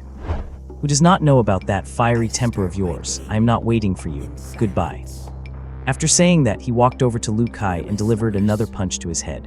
Hearing a faint groan from the unconscious Lu Kai, Wang Qian finally walked out of the room, then carried Dong Shushu, who was passed out in the utility room, out of Kaiju KTV. He instantly materialized a Bugatti Veyron, slammed on the gas, and vanished down the road. With that punch I just gave him, he should not be able to wake up for at least half an hour, right? Given Yi Ziren's ability as a level 6 Esper, he will probably be there in 2 minutes. The rest is none of my concern. If you still cannot save your daughter after all this, then you have only got yourself to blame. Wang Qian drove straight to Jiangshan No. 1, one of the wealthy residential areas in Kaixing City. The security guards at the gate did not dare to stop such an impressive car and let him right in. Wang Qian drove familiarly to the gate of Dong Shushu's villa, muttering to himself, this wealthy neighborhood is not safe at all. You can just materialize a sports car and they will let you right in. If anyone else knew his thoughts, they would laugh their heads off. Materializing a sports car is not that easy. Most people are focused on how to improve their power, who would waste their time materializing a car that is useless for combat. Even for Wang Qian, if he did not have the materialization guide, he would probably spend 10 minutes just recalling the structure every time he wanted to materialize a car. Others would just materialize a small electric scooter and be home by then. Wang Qian honked twice at the villa gate. Dong Shushu's father, sporting a beer belly, opened the yard gate and stared blankly at the car in front of him. It was not until he saw his son lying in the passenger seat and Wang Qian in the driver's seat that he finally realized what was going on. Oh, it is Zyro Qian. What happened to Zyro Shu?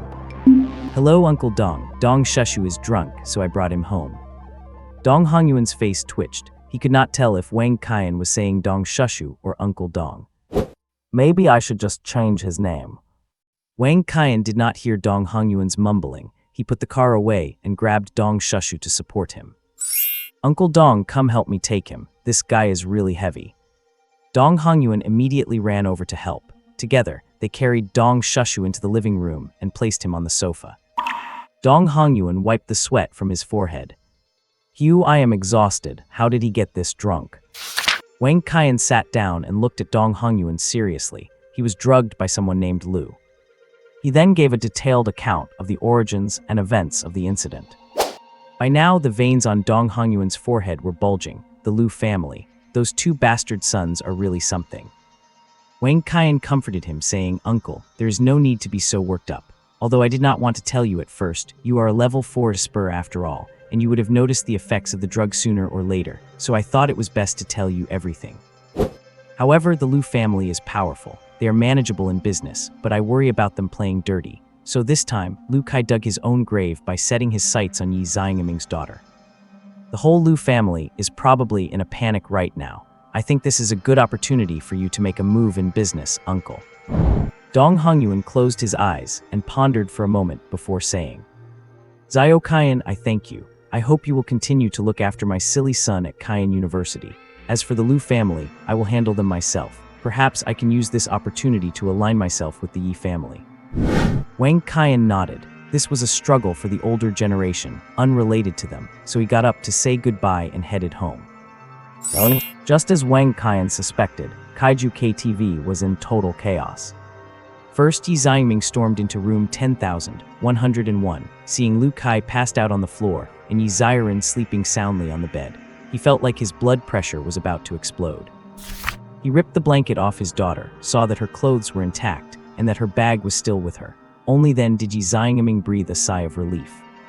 Then, in a fit of rage, he made a phone call to summon Lu Guangwei to the scene. While waiting, he interrogated the passing staff and discovered that a whole class of students and their teacher downstairs had also been drugged. By the time Lu Guangwei and Liang Hui arrived at Kaiju in a daze, they were greeted by the sight of city defense troops, fully armed, guarding a pile of unconscious students. And their precious son, Lu Kai, was tied to a chair in disarray. Liang Hui screamed and ran towards him. Lu Guangwei did not even have time to wipe his sweat before asking in a low voice, "I did not know Inspector Yi was visiting, but what exactly is going on here?" "HMPH, what is going on? Ask your staff, ask your fine son. If your Lu family does not provide an explanation for today, do not blame me for requesting that you be expelled from the city." What? Lu Guangwei broke into a cold sweat at Yi Xiangming's sudden roar. He had not even had a chance to wipe away the hot sweat from before when a new cold sweat broke out. It was truly a case of being trapped between fire and ice.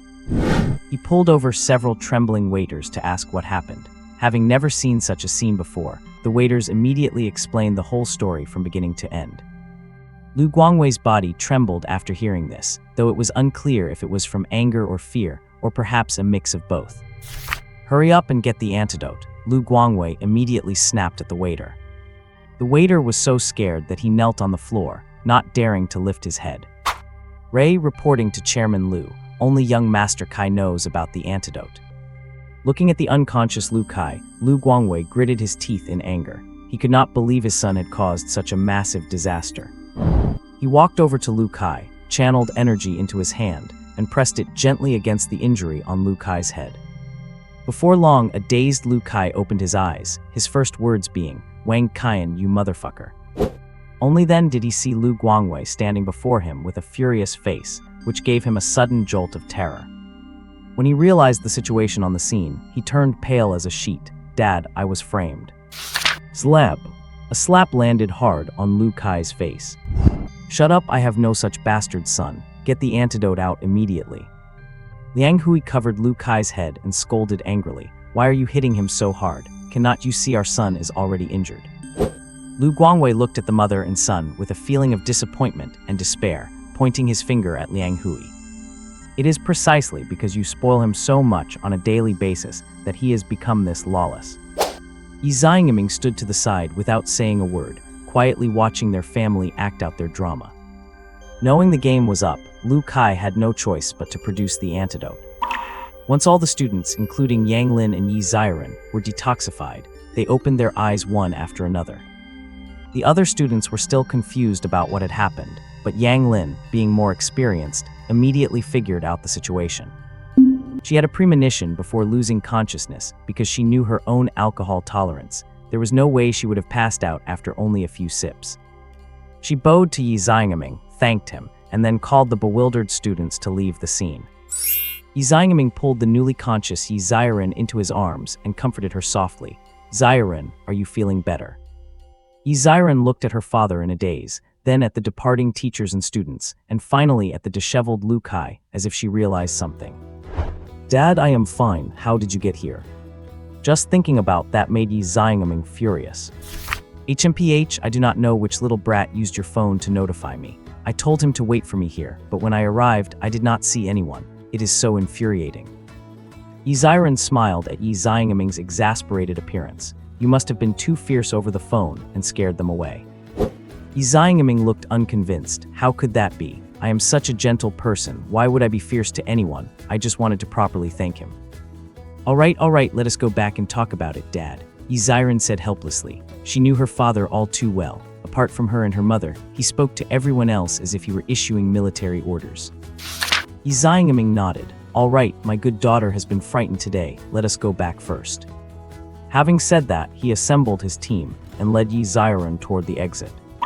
Just as they reached the door, he left one final sentence. "Lu Guangwei, you figure out how to handle this yourself. If I am not satisfied, your Lu family can be wiped off the map in Kaixing City." He then walked out with his troops without looking back, leaving a dejected Lu Guangwei behind. "You unfilial son, you have ruined me. It is one thing that you have poor talent, but you are constantly causing trouble. I spent connections and huge sums of money just to get you 2 primary-level advanced inner cores. Why cannot you learn a thing from your brother? I really doubt if you're even my own flesh and blood." Lu Guangwei did not notice that Liang Hui, who was standing behind Lu Kai, flinched after he said that. Yi Xiangming had no time to worry about what kind of explanation Lu Guangwei would give him. He had already noted this incident. If it were not for the Lu group's contributions to the development of Kaixing City, he would have killed them right on the spot. His only concern now was his daughter, fearing she might be affected by this event. Back home, he invited several enhancement-type Esper healers to examine Yi Xiren repeatedly, only feeling at ease after they were finally sure she was all right. "My precious Xiren, you really scared your father to death today." Yi Xiren looked at the fawning Yi Xiangming with helplessness. "All right, the uncles just checked me several times. I am really fine. Why do not you tell me what the person who called you earlier actually said?" In fact, before asking this, Yi Xiren already had her suspicions, not just from the conversation in the private booth, but also because she had not seen those 2 figures among the crowd after the students woke up. What? Upon hearing his daughter ask who had called, Yi Xiangming felt his anger flare up instantly. He grumbled and vented, embellishing the details of his conversation with Wang Qian, which only made Yi Xiren tease him further. Finally, she comforted him. "All right, Dad, I know who he is, and honestly, you really should be thanking him." Yi Xiangming knew that, but he was still fuming. None of the soldiers under his command had ever dared to disobey him like that. "Ranran, tell Dad who is that guy. He actually dared to abandon you and run off alone. What if that jerk with the surname Lu had woken up early? What if I had not arrived in time? If I get the chance, I am definitely going to teach him a lesson." Yi Xiren looked embarrassed. "Forget it, I would better not tell you. Besides, he is the one who saved your daughter's life." "Anyway, Dad, there is something I need to tell you." Seeing her sudden seriousness, Yi Xiangming dropped his playful expression. "What is it? You sound so serious." It is said that a few days ago, a demon-hunting squad on a mission in the southern part of the city found traces of blood-eating vines. I think you should take this seriously. Yi Xiangming frowned upon hearing this and fell into deep thought. Where did you hear this news, and why has not anyone under my command reported it? Yi Xiren shrugged. It was that guy who called you. Anyway, you really should pay attention. I do not think he would go out of his way to tell me something so important for no reason. Yi Xiangming nodded. Although he liked to joke around in front of his daughter, he never took big issues lightly.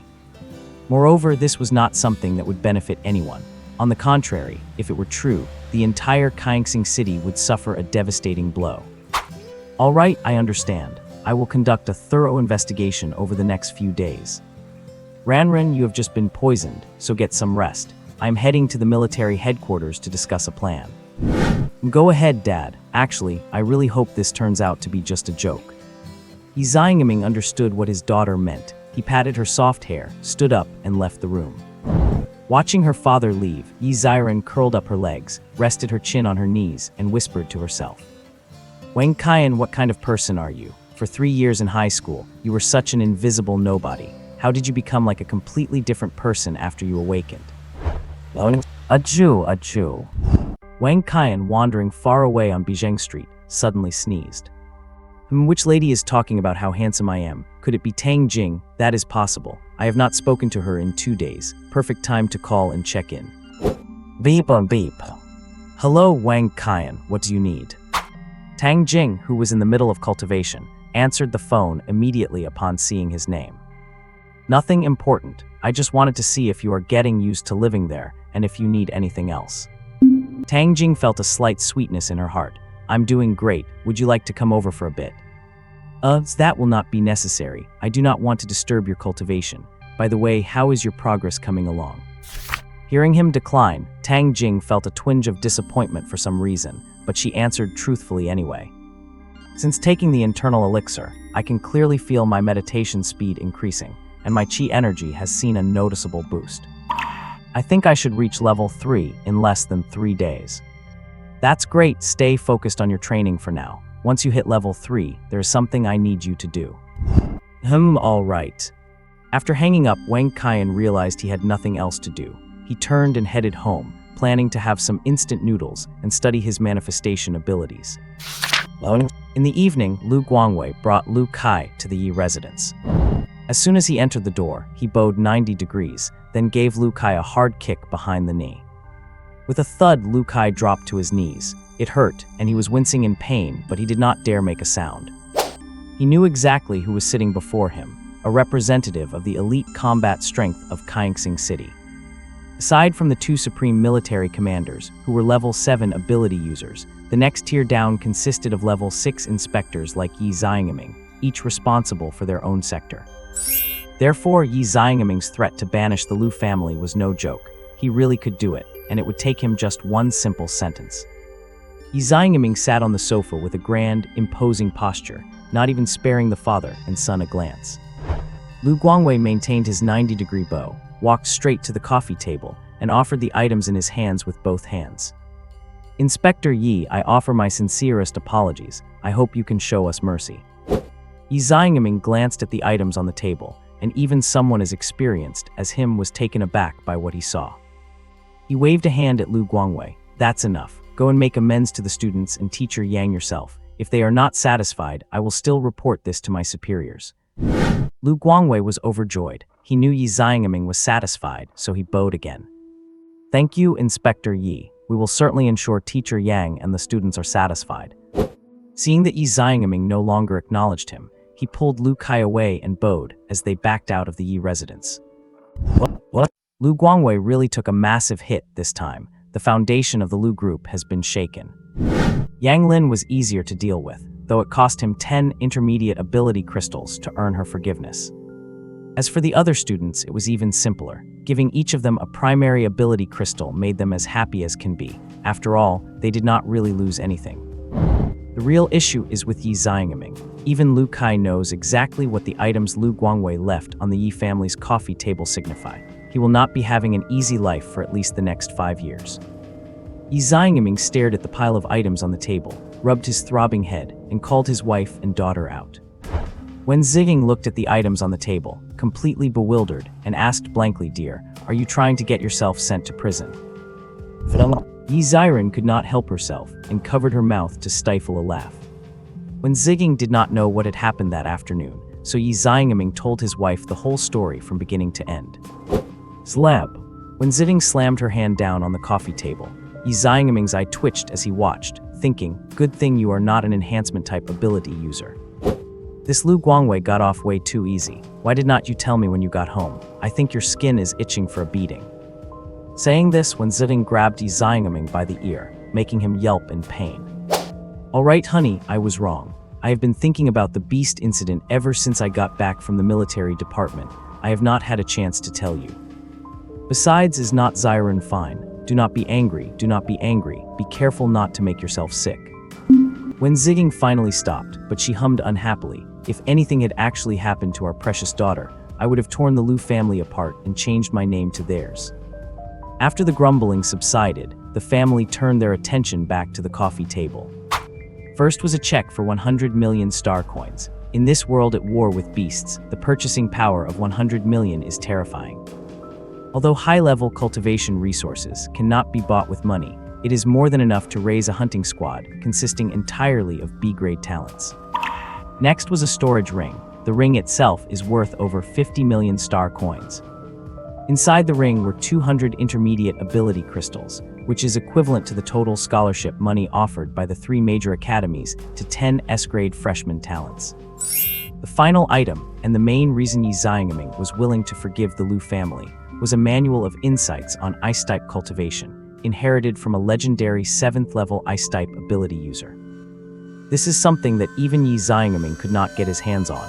I have to admit, Lu Guangwei has some connections. This item is worth at least several hundred million, and the key is that even if you have money, you might not be able to buy it. Others might only be willing to trade it for more valuable resources. At a glance, these 3 simple items Lu Guangwei left on the table are worth at least 1 billion. Yi Xiangming pushed all 3 items toward Yi Xiren.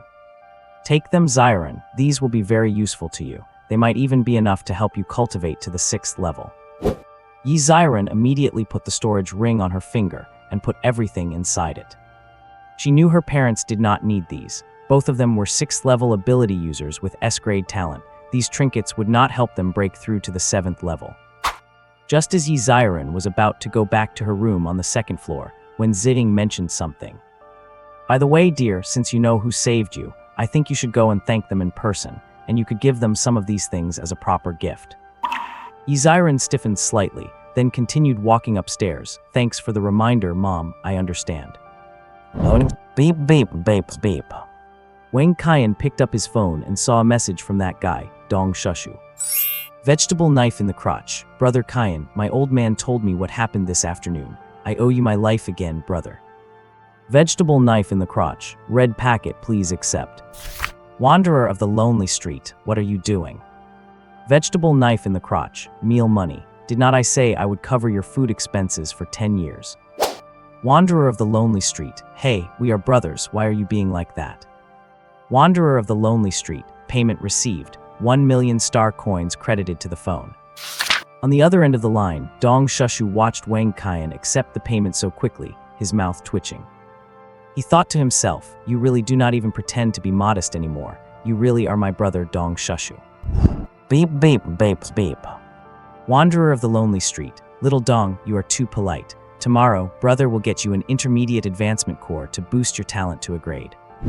Vegetable knife in the crotch, hahaha. Then I will be waiting for that, brother. I have to go cultivate hard now. My old man told me you are already a 2nd level ability user. Brother Qian, that is not nice of you. You did not even tell me such good news. After school starts, I will definitely reach the 2nd level too. Dong Shushu just took Wang Qian's words as a joke. An intermediate advancement core is something that money cannot even buy. Wanderer of the lonely street. Ah, hurry up and go, bye for now. Wang Qian chuckled as he looked at the message on his phone. He had not expected little Dong's father to be so generous, giving him 1 million straight away. Of course, he knew this million was not just meal money. Dong Shushu also knew that if he called it a thank you fee, Wang Qian definitely would not accept it. So he called it the meal money he had promised. Wang Qian could not be bothered to act modest, so he just accepted it. After all, he needed a lot of funds to form his hunting squad. What? The next day, after finishing his daily meditation, Wang Qian lay on his bed, bored, browsing through the prizes in the system's lottery interface. He had not had a moment of rest for several days, and finally, a boring day had arrived. Why is there a beginner's manual for materialization here? What is this thing for? When Wang Qian browsed to a beginner's manual for materialization, he could not help but ask. System Daddy, tell me about it. This thing can help you deepen your understanding of the materialization system more systematically, but it is useless to you for now. I was planning to tell you about it after you reached level 5 anyway. Hearing the system say this, Wang Qian immediately became interested. System Daddy, since we are already on the subject, just tell me. I can only warn you to try not to research materialized items yourself in the future. Just make sure you thoroughly understand the things in the illustrated manual first. Including the cannon and laser cannon you have already unlocked, they are far more complex than you think. System Daddy, explain in detail. It is useless to explain it to you now. You do not have the ability yet. Let me remind you of one more thing. These items may look like they come from various movie and anime worlds, but they have absolutely nothing to do with each other. They are just presented that way to make it easier for you to successfully materialize them. You will understand once you have unlocked everything in this manual. Wang Qian's curiosity had been thoroughly piqued by the system, but the system refused to say more, which was unacceptable. Dear System Daddy, just tell me. Get lost, I am busy. We are already missing one player over here. If you keep nagging, I will switch to a new host. Wang Qian. Fine, I will not ask. Why the sudden temper after only a few words? Cannot I just research it myself? Whatever. He did as he thought, taking out the materialization manual and flipping to the page for the pulse cannon to begin studying it in earnest. Do this first, then that, and then. 1 hour. 2 hours. Wang Qian flips table.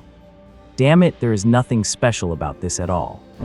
Wang Qian spread his arms and legs and lay on the bed. He had given up. He would just listen to the system and wait obediently until level 5. Ring, ranged. Ring, ranged. Just then Wang Qian's phone rang. He picked it up and saw an unrecognized number. Hey, not buying a house, not buying a car, not buying insurance, not taking loans, no money, not applying for a credit card, is there anything else? Yiziren on the other end of the line was stunned. She took the phone away from her ear and checked the number on the screen. It was correct, was not it? Is this Wang Qian? Hearing a girl's voice and feeling like he had heard it somewhere before, Wang Qian sat up straight, his voice instantly becoming much more charismatic. Yes it is. May I ask who this is? Hearing Wang Qian's voice suddenly become so serious, Yiziren could not help but find what he had just said quite funny. I am Yiziren. Oh, classmate Yi, of course I knew it was you. I recognized your voice the moment I heard it. Is something up? Yiziren muttered to herself. You call that recognizing it? You were one step away from treating me like an insurance salesperson. But she said calmly, to thank you for saving me yesterday, I was wondering if you had some time. I would like to drop by your place. Holding the phone, Wang Qian glanced around his messy room and replied immediately. Oh, you do not have to be so polite, it was just a small favor. What if I insist on coming? Yiziren's voice suddenly turned a bit cold. That caught Wang Qian off guard. It's all right then, come over. I am at the entrance of the 3rd block, come pick me up. Wang Qian stared at the phone that had already been hung up, feeling completely dazed. Is this girl always so intense? We have been classmates for 3 years and never interacted. Do not tell me she is planning to offer her hand in marriage because I saved her yesterday. While muttering to himself, Wang Qian threw all the messy things in his room onto his bed and hurried to the intersection to pick her up. From a distance, he saw a girl as exquisite as if she had stepped out of a painting standing at the intersection.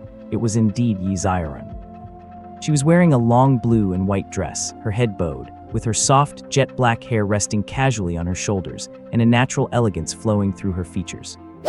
With her delicate collarbones, long eyebrows, and lips as soft as pink pudding, she looked like a white camellia blooming in a quiet valley. Yiziren seemed to sense something, and as she looked up, her gaze met Wang Qian's, who was looking at her without even trying to hide his appraisal. Classmate Yi, did you come all this way to visit our slum? Do you want a guided tour? Hearing Wang Qian's joke, Yiziren scoffed. Stop messing around. I really do have something to discuss with you. Let us go to your place to talk. Fine, follow me then, but do not get scared later. Wang Qian put his hands behind his head and turned to walk down the street, beckoning for Yiziren to follow. Yiziren followed along with graceful composure. What? This was Yiziren's first time in the districts, outside the perimeter of Thousand Star City. It really was worlds apart from the inner city. Both sides of the street were lined with various snack stalls, barbershops, convenience stores, and the like, with absolutely no sense of urban planning. Furthermore, many of the houses were incredibly old, yet the only thing that felt comfortable was that the bluestone paved street was exceptionally clean and sufficiently wide. Compared to the towering skyscrapers and brightly lit large shopping malls of the inner city, this place had a unique charm of its own. It would be even better if it were not for those loafers constantly whistling at passersby. Brother Qian, you are really something. Where did you swindle such a fairy-like beauty from? Wow, Brother Qian, did you find a celebrity girlfriend? Brother Qian, want to buy some chewing gum? The guy who said this was a bald, chubby man.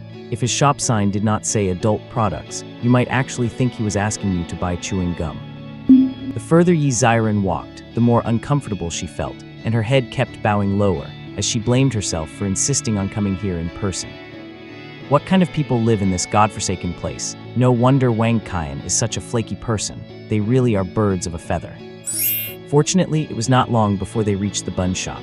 At this hour, Uncle Tang had already sold out of buns and was busy kneading dough, likely preparing ingredients for tomorrow. Seeing that Uncle Tang had not noticed them, she did not say hello, and followed Wang Qian directly to the exterior iron staircase on the side. The conditions are modest, so please do not mind. My home is upstairs, please. Wang Qian reached out, signaling Yi Ziren to go up the stairs, but she did not move. She just looked at him innocently and then gently lifted the hem of her skirt. Wang Qian understood instantly and patted his forehead. Then follow me carefully, these stairs are quite steep. Having said that, he lifted his legs and headed up first. It was not until the door was opened, and they entered the room that Yi Ziren timidly walked to the entrance. Looking at the small, simple attic, Yi Ziren pursed her lips. You have been living here the whole time. Yeah, it is quite comfortable living alone. Wang Qian raised an eyebrow. Did not Thousand Star University reward you with $1 million? Why not change your environment? After saying this, Yi Ziren immediately realized it sounded wrong and quickly explained. I do not mean this place is bad, just that if you have the means, you could actually find a more comfortable environment. Wang Qian chuckled. He pulled 2 folding chairs from under the bed, invited Yi Ziren to sit, and said casually, "This is the only thing my parents left me. I have an emotional attachment to it, so I am reluctant to leave. Plus, I am very close with the neighbors. Do not judge them for looking so unserious. They are actually very honest and good people. They just like to join in the fun. It is the joy of the grassroots people. But I only realized today that student Yi Ziren is actually very kind-hearted. Why are you always so cold and unapproachable on normal days?" Yi Ziren, who had just sat down, did not quite know how to retort after hearing Wang Qian's words. I just do not know how to interact with people. When I finally made a friend, someone would say she was just trying to suck up to me. After a while, no one wanted to be friends with me anymore. Wang Qian suddenly realized, and the corners of his mouth lifted slightly, so that is it. I am not afraid of what others say. Why do not you be friends with me? Yi Ziren softly scoffed, no way. You are a guy, how can I be friends with you? People will misunderstand. However, after saying this, a smile appeared on her face. It seemed she was quite happy that Wang Qian was willing to be her friend. Wang Qian shrugged, all right then, let us get down to business. What did you come to see me for today? Hearing Wang Qian mention business, Yi Ziren took a box from her storage ring and handed it to him. To thank you for saving my life yesterday. This is compensation from the Liu family. I feel you deserve a share of it. Wang Qian took the box suspiciously and opened it. A box full of glowing ability crystals almost blinded him. Wang Qian closed the box and tilted his head to look at Yi Ziren. These are intermediate ability crystals, right? Do not you need them yourself? The Liu family compensated me with 200 in total. This is 100, and I kept 100 for myself. Plus the reward from the university, it is more than enough. After all, the effects of these things diminish the more you use them. After 100 or so, they might not even be as effective as meditating on your own.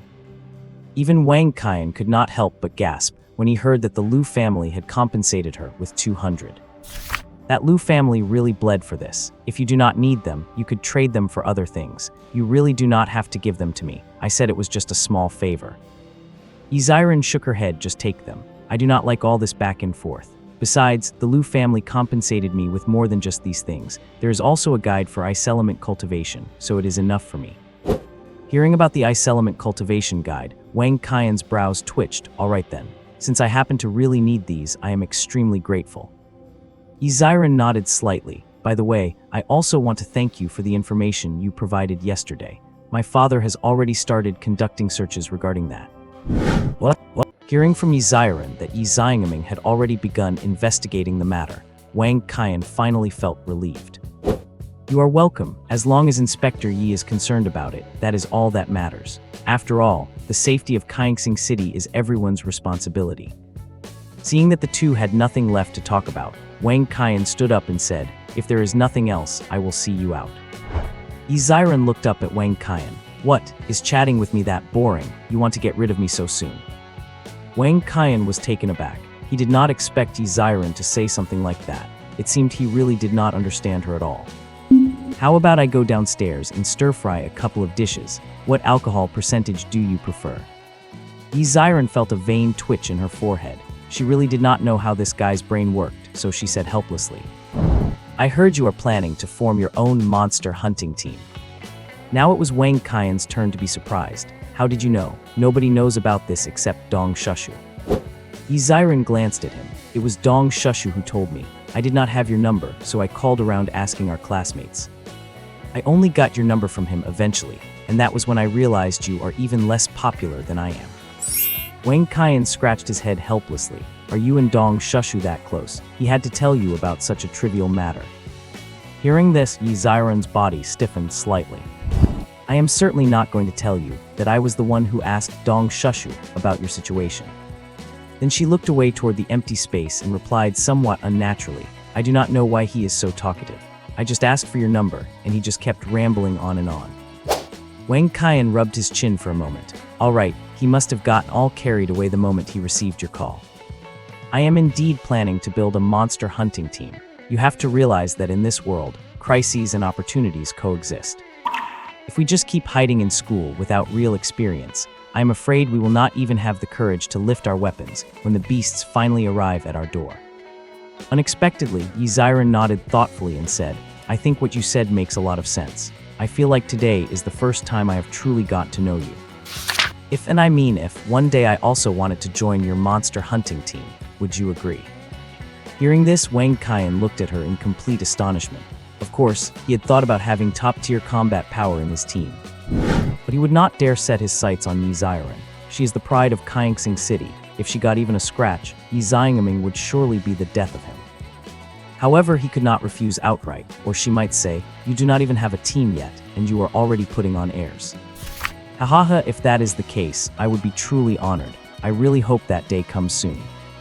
Like hell you would, young lady, hurry home. We are not on the same boat.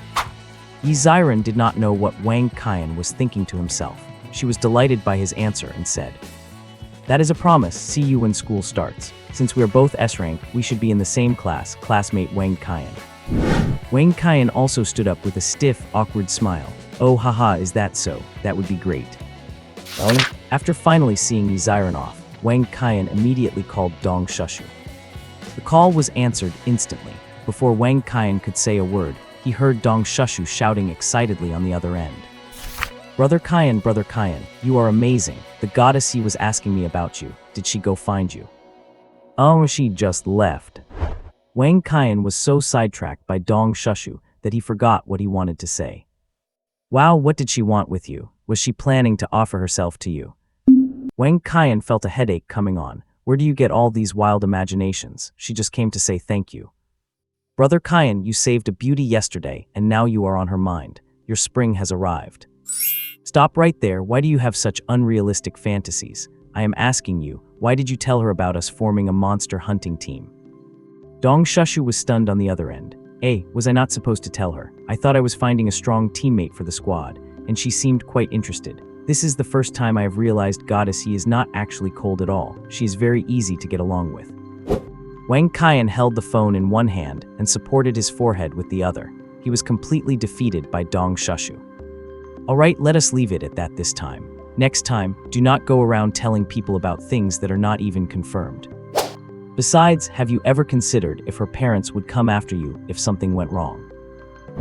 There was a sudden silence on the other end of the line. Brother Qian, do you think we can pretend I never said anything?" "What do you think? Suit yourself. Hanging up now." After hanging up, Wang Qian felt his head ache. Back at home, he looked at the 100 intermediate energy crystals on his desk and licked his dry lips. Screw it, increasing my power level is the priority. With these energy crystals, I should not have to worry about anything before reaching level 5. Actually, he knew Yi Ziren was just making a point today. No matter how many intermediate energy crystals you use, the effect before level 6 is still excellent. It is impossible that it would be less effective than meditation. He just did not point it out.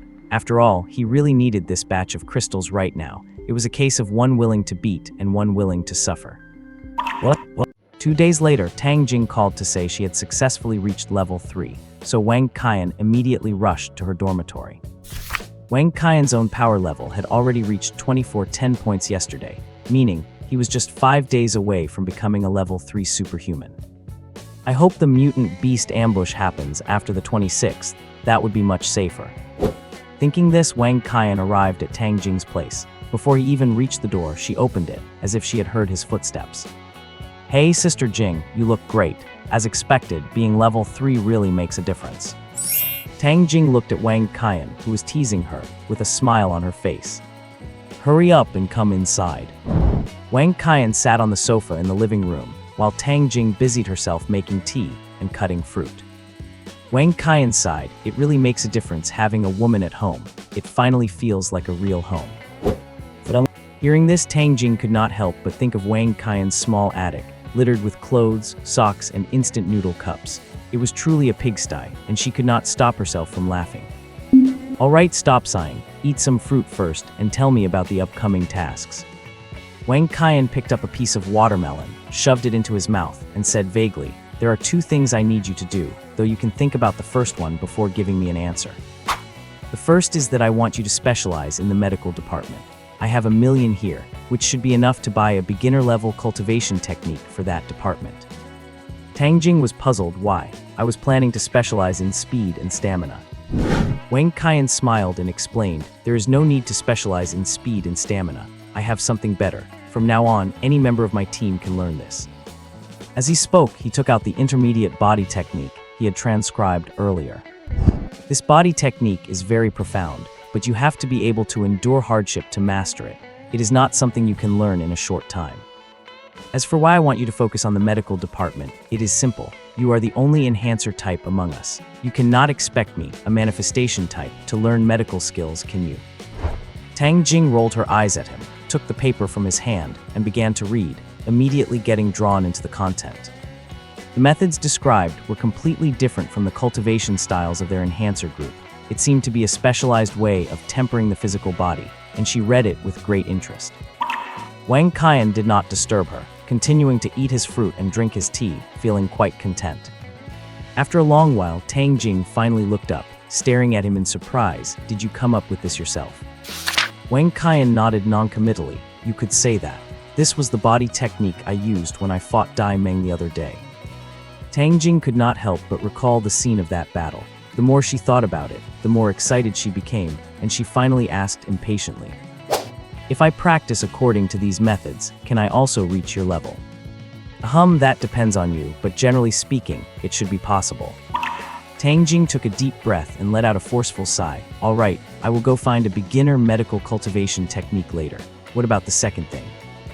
Wang Qian took a sip of tea and said slowly, the second thing is for you to help me look out for someone. Humans and enemies. Do not interrupt me, of course not. It is a man named Shi Jianpeng, currently around 30 years old.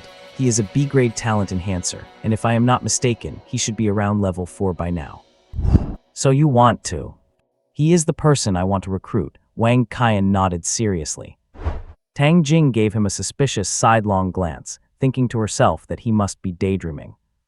Wang Qian seemed to know what she was thinking and said directly, I am very serious. This person is also very trustworthy, and I will be reaching level 3 in a few days. I hope you can find him within these few days, and then I will convince him to join us. Tang Jing thought about it carefully and felt it was not impossible. After all, Wang Qian was an S-grade talent with immense growth potential. All right then, leave these 2 tasks to me. I am counting on you. Wang Qian stood up and transferred the 1 million from the red envelope Dong Shushu had sent him to Tang Jing, leaving her speechless. You are still a student. I really do not know where you get so much money. Compared to you, I feel like I have wasted the last 20 years. Wang Qian grinned at her, took 2 intermediate power crystals from his pocket, and tossed them to her. Do not waste the talent you have worked so hard to improve. Here, take these and practice well. Tang Jing scrambled to catch the 2 crystals, staring at Wang Qian with wide eyes. Hess, I did not expect that I had accidentally hooked up with a sugar daddy. You have spent 14 or 15 million on me in total. Do you really not have any thoughts about me? Tang Jing looked down at her figure, then touched her slim waist. I think I am quite a catch, so why do not you have any ideas? Actually, even if you did have ideas, I do not think I would necessarily say no. Wang Qian was completely caught off guard by Tang Jing's sudden flirting. Something was wrong with this woman. She was not like this in his past life. Well, sister, I have something to do, so I will go first. Let us talk later. Watching Wang Qian flee in a panic, Tang Jing burst into loud laughter at the top of the stairs. What? Time flew by, and it was soon the 26th. Wang Qian finally reached the level of a Tier 3 Esper, just as he had hoped. Host name Wang Qian. Age 18. Ability Materialization. Talent SSS grade. Energy level 30 to 50 points. Ability level Tier 3. Materialized items: Modified M Revolver, Pulse Cannon Bracelet, Bugatti Chiron Battle Car, Shoulder-Mounted Laser Cannon. Skills Intermediate Taijutsu. Items currently available: Random Item Trial Card X. Opening the Materialization Handbook, he discovered 3 new Tier 3 items. The one that excited Wang Qian the most was the EXO Exoskeleton Armor, while the other 2 were a laser sword and a laser shield. With all 3 items set together, they looked quite like a small mobile suit. It took less than an hour for Wang Qian to successfully unlock all 3 items. Just as he was about to check the materialization requirements, the handbook suddenly flipped on its own. Then, the entire book flashed red, and the first page transformed into a different blueprint. The 5 materialized items from the primary, Tier 1, Tier 2, and Tier 3 stages had all been merged onto one page, while the items he had built himself were moved to an added appendix page. Exoskeleton Armor Set. EXO Exoskeleton Armor, Laser Sword, Laser Shield, Shoulder-Mounted Laser Cannon, and Pulse Cannon Bracelet.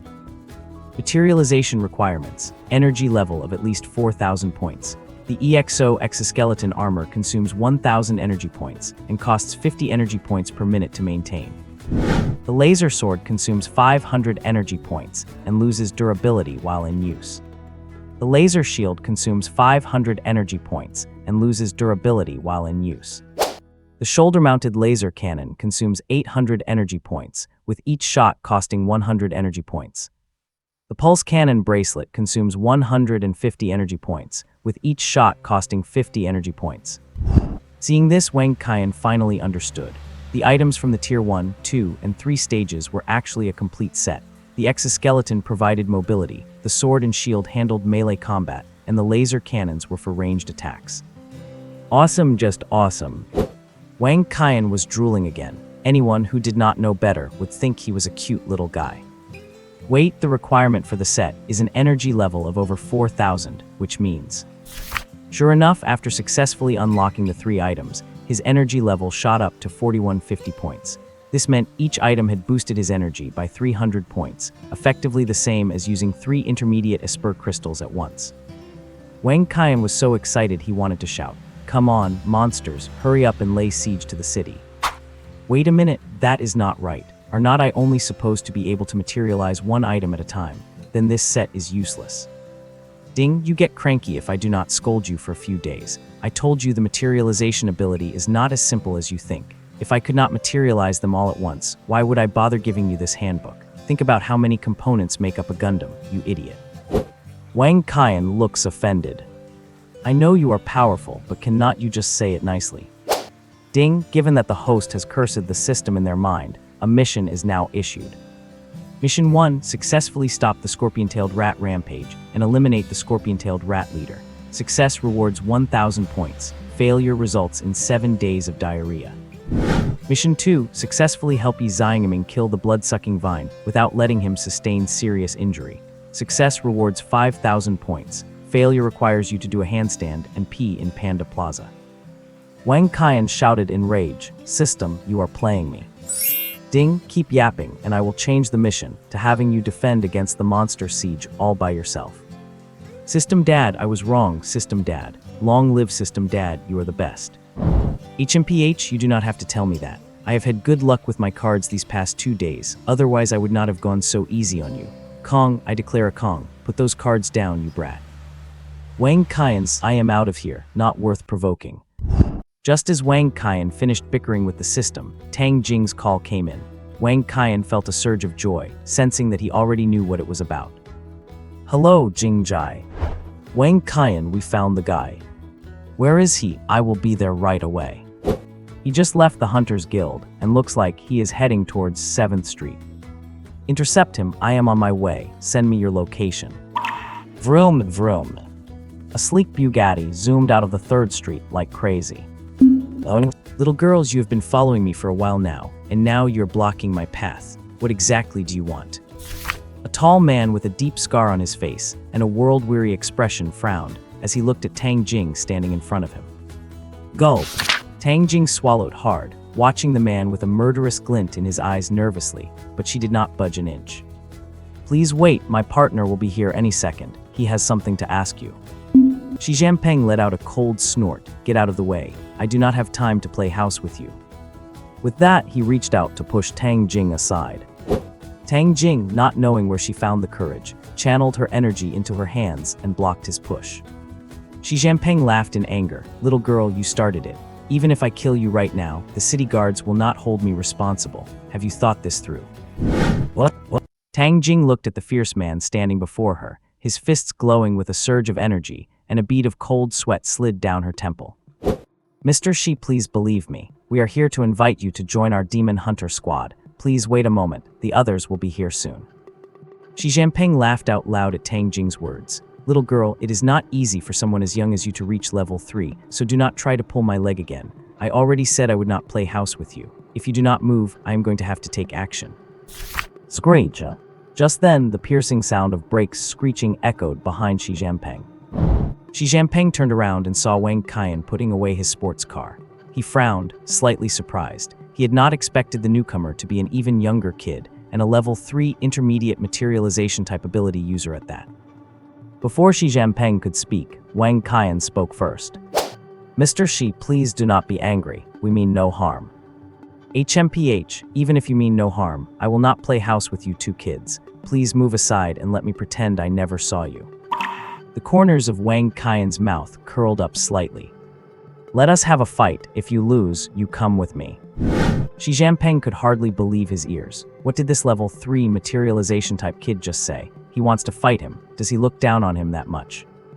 He immediately retorted angrily. Kid, I advise you to take back what you just said. I will pretend you were just joking. Wang Qian replied with a calm expression. I am not joking. If I win, I will be at your disposal. If I lose, I will join your team and I will help you avenge your grudge. But upon hearing this, Xi Jinping looked at Wang Qian with a grave expression. Kid, do you know what you are saying? Who exactly sent you here?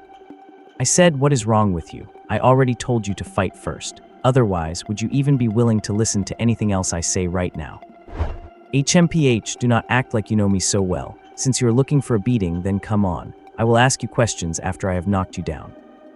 Wang Qian raised an eyebrow. Let us go. Let us book a combat room at the Demon Hunter Guild. After saying that, he beckoned Tang Jing to head toward the city's Demon Hunter Guild hall with him. Looking back at Xi Jinping, who was following behind, a strange smile appeared on Wang Qian's face. I knew recruiting this guy would be a lot of trouble, but luckily, I should be strong enough to beat him down now. Soon the three of them booked an independent combat room, and Tang Jing sat in the corner, watching the two confronting each other in the center of the arena. Xi Jinping walked to the side, picked up an iron rod from the weapon rack, and returned to the center of the arena to look at Wang Qian. Little one, I have no idea where a level 3 materialization type user like you gets the courage to challenge me. I will show you the gap between an early stage and an intermediate stage ability user. Wang Qian smiled slightly and immediately materialized a laser sword and a laser shield. Haha, enough talk. Let us see what you can really do. Since this is a duel, I would feel bad about using long-range weapons, so I will settle this with melee combat. Xi Jinping was taken aback when he saw the equipment Wang Qian materialized. He could feel the powerful surge of energy on these two items, and they were two completely different items for attack and defense, which made him rethink Wang Qian's strength. Then come on. Let me see what a materialization expert who can multitask like you is capable of. Wang Qian smiled slightly, offered no explanation, and vanished from where he stood in a flash. Wang Qian's speed shocked Xi Jinping. He immediately held the rod with both hands, lowered his center of gravity, and at the same time covered his whole body with energy as fast as he could. Although the opponent is only a level 3 materialization type user, the energy fluctuations from his weapons and this movement speed that the naked eye can barely track confirm that this kid is not simple. If he actually lands a hit, I might just lose unexpectedly. Before he could finish the thought, his rich combat intuition kicked in, and Xi Jinping quickly dodged to the left. Sure enough, Wang Qian's laser sword appeared on the right side of Xi Jinping's body. If he had not dodged just now, his right hand would have been sliced off. Even though he was not sure if Wang Qian's attack could hurt him, Xi Jinping did not dare test it with his hand. He raised his right hand quickly, the iron rod covered in energy rotating clockwise with his entire body, and by using force from his waist, he unleashed a strike that broke the air with a loud sound. Clang! The fierce rod strike was blocked by the light shield. Not only was Wang Qian unharmed, but he did not even take a step back. Meanwhile, Xi Jinping felt his hands go numb from the impact. Oh! Xi Jinping grew wary, side-rolling to the back left, barely managing to dodge a slash from Wang Qian. He stood up and took 2 steps back, keeping a vigilant eye on Wang Qian as he licked his dry lower lip. Good kid, just 2 strikes and you have made me this frantic. It seems you are a rising prodigy. I underestimated you earlier, so now I am going to get serious. As he spoke, Xi Jinping shifted most of the energy, covering his body to his legs. It looked like he was preparing to compete with Wang Qian in speed. What? As Xi Jinping's speed was further enhanced, the situation on the field gradually reached a stalemate. On the surface, it looked like Wang Qian had the upper hand, but in reality, he was struggling immensely. He had never learned any specialized sword and shield techniques and was entirely relying on his physical coordination to parry blindly. Moreover, although he had intermediate martial arts skills, they were only at the level of an average chunin, and his stamina was not enough to support prolonged bursts of power. Now that Xi Jinping had increased his speed, Wang Qian could no longer land any effective hits and had to constantly watch out for attacks from his opponent. Because the moment an enhancement type ability user attacks, they can instantly condense their aura onto the point of impact, and if Wang Qian took just 1 hit like that, he might drop dead on the spot. This was the formidable part of Xi Jinping. He was a well-rounded fighter, having trained his strength, endurance, and speed in perfect balance. Many enhancement type users could not balance all 3. For example, Dai Meng, who was also a level 4, had terrible speed and was treated like a target dummy by Wang Qian. Take Tang Jing for another example. She lacked both strength and endurance, though her speed was decent. This was because she was only a level 2, so the effects were not obvious yet, but given her innate traits, her cultivation would definitely be more effective for speed than strength in the future. Clang! After using the laser shield to block another blow from Xi Jinping, Wang Qian used the momentum to perform a backflip and create some distance. Xi Jinping maintained his attacking stance, looked at the retreating Wang Qian, and grinned. What is it, kid? I have only just gotten slightly serious and you are already failing. You think you can recruit me with just these tricks? Wang Qian ignored Xi Jinping's trash talk and gave him an eerie smile in return. Since you have gotten serious, would not it be disrespectful of me if I did not get serious too? Then, to the surprise of his opponent, his entire body was enveloped in a green aura. Shortly after, a gunmetal gray exoskeleton with orange lines tightly encased Wang Qian's body. Wang Qian stretched his limbs a bit, tapped his sword hilt against his laser shield a few times, looked up and grinned. Mr. Xi, you need to be careful now. This is my first time using this form. If I lose control even a little, you might end up dead. Standing in the corner, Tang Jing was stunned. She was already so shocked when Wang Qian was evenly matched with Xi Jinping using just his sword and shield, but now that he had pulled out this fully armed form, her legs were beginning to go weak. Who on earth is this guy? How can a materialization type user play around with so many different tricks? When they clashed again, Xi Jinping instantly realized that even though he had pushed his speed to the limit, he simply could not keep up with Wang Qian's current speed. Furthermore, the opponent's strength was shocking. A slight graze from his arm caused a burning sensation of pain. The aura he had coated on his body could not block even a light strike from the opponent. Yet the opponent could easily block his full force blow with just his arm, not even using his shield. How is this even supposed to be a fight? Stop, stop, stop, I give up, I give up. Xi Jinping surrendered, throwing his deformed iron rod onto the ground. He leaned on his knees and panted heavily. You are a freak. I have never seen a materialization type ability, user fiercer than an enhancement type, and the key point is that you are even a level lower than me. Wang Qian laughed, retracted all his materialized gear, and breathed heavily as well. He was also quite exhausted. Actually, you are already very strong. I cannot hold this form for long. If you had just stalled for time, I would never have been your match unless I used long-range weapons. Wang Qian said this very modestly, giving Xi Jinping plenty of face. Xi Jinping knew it too, but since the other party was being polite, there was no need for him to call it out. He caught his breath and said with a smile, I was blind today. A loss is a loss. A man of his word should keep his promises. Since you think so highly of me, I will follow you from now on.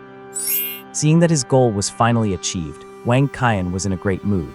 After returning the training room, he drove Tang Jing and Xi Jinping toward where Tang Jing was currently staying. However, the ride was not comfortable for Xi Jinping. A guy as big as him was curled up in the back seat, having to hold a giant Gatling gun, but he was too embarrassed to let a girl like Tang Jing squeeze in the back like him, so he just had to suffer through it. Still, he had to voice his complaints. Brother Wang Qian, since this car is a materialized object, could not you make the space a bit bigger? An SUV would have been fine too. I am so cramped my lower back is going numb. Tang Jing, sitting in the passenger seat, covered her mouth and burst into laughter, while Wang Qian scratched his head in embarrassment.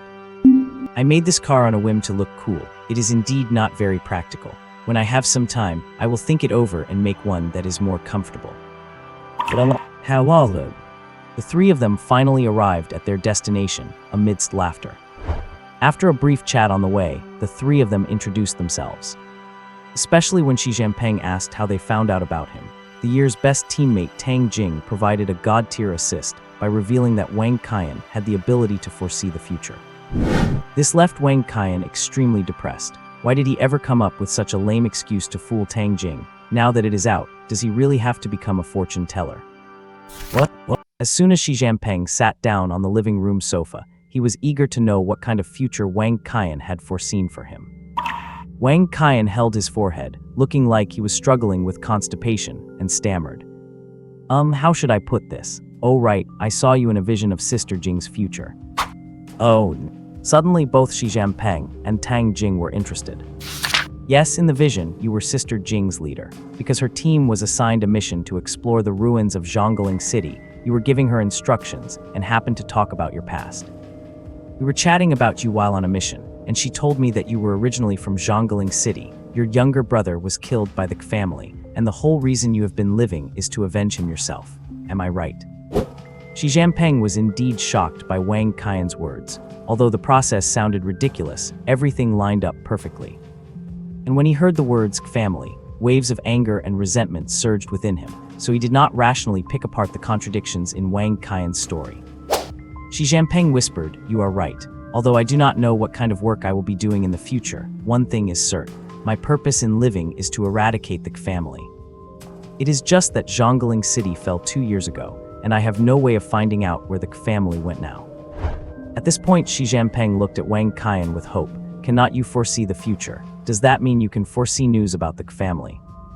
Damn it, I knew this would come up. Of course I know, but I definitely cannot tell you now. Otherwise, you will not have the heart to cultivate, and you will just be throwing your life away if you go.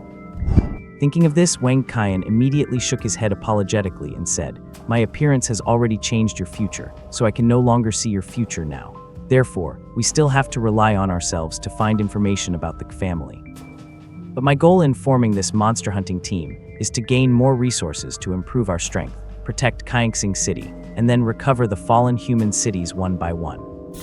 We will link our human defense lines with Shengjing City, Fengdu City, and Nanhua City to secure more living space for humanity. So, we will certainly be gathering a lot of information, and we will naturally find news about the family along the way. Wang Qian even felt passionate about his own speech.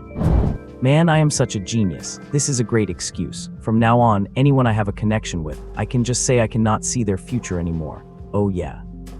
But Wang Qian did not realize that his rambling had also fired up the two people on the opposite sofa. Brother Wang Qian, I did not expect someone as young as you to have such a noble ambition. I am completely impressed. From now on, you are my captain. By the way, what is our monster hunting team called, and who are the other members? Well, we have not registered yet. I was just about to go register today when I happened to run into you, Brother Shi. Wang Qian scratched his head awkwardly, and Tang Jing, sitting opposite him, rolled her eyes at him. She did not have the heart to tell Xi Jinping that this guy had only reached level 3 today and had just become eligible to apply for a team. She was afraid of crushing Xi Jinping again, so she would let Wang Qian carry this burden. Xi Jinping's mouth twitched after hearing Wang Qian's answer, thinking, are you kidding me? Are you just pulling me into play house? Afraid that Jai Yuling might be dissatisfied, even though he knew that once this man agreed to something, he would never go back on it, Wang Qian immediately added. I have not been planning this team for long. Before meeting Sister Jing, I only had 3 candidates, but it was only after seeing the future in my vision that I decided to bring both of you into my team. Let me introduce myself first. I just awakened this year and will be attending Qian University next month. My talent is an S-rank materialization type. My brother, a young master of the Dong group in Kaixing City, is a B-rank fire element ability user. And there is Inspector Yi's beloved daughter from Kaixing City, Yi Ziren, an S-rank ice element ability user. These two are my classmates, and like me, they are entering Qian University next month. Do you think my team has enough weight? Yi Ziren, I am using you as a billboard. Please do not take it seriously. You are just the face I will use to advertise the team later. Who knew that after he finished this, Xi Jinping directly stood up, pointed his finger at Wang Qian, and said with trembling lips, You mean you just graduated this year? You only awakened half a month ago. Yeah, is there something wrong with that? Wang Qian looked at him strangely. Xi Jinping leaned in close to Wang Qian, poking and prodding him, muttering to himself. Wow, so this is the terror of an S-rank talent, reaching level 3 in half a month. I have truly opened my eyes today, seeing a living S-rank big shot.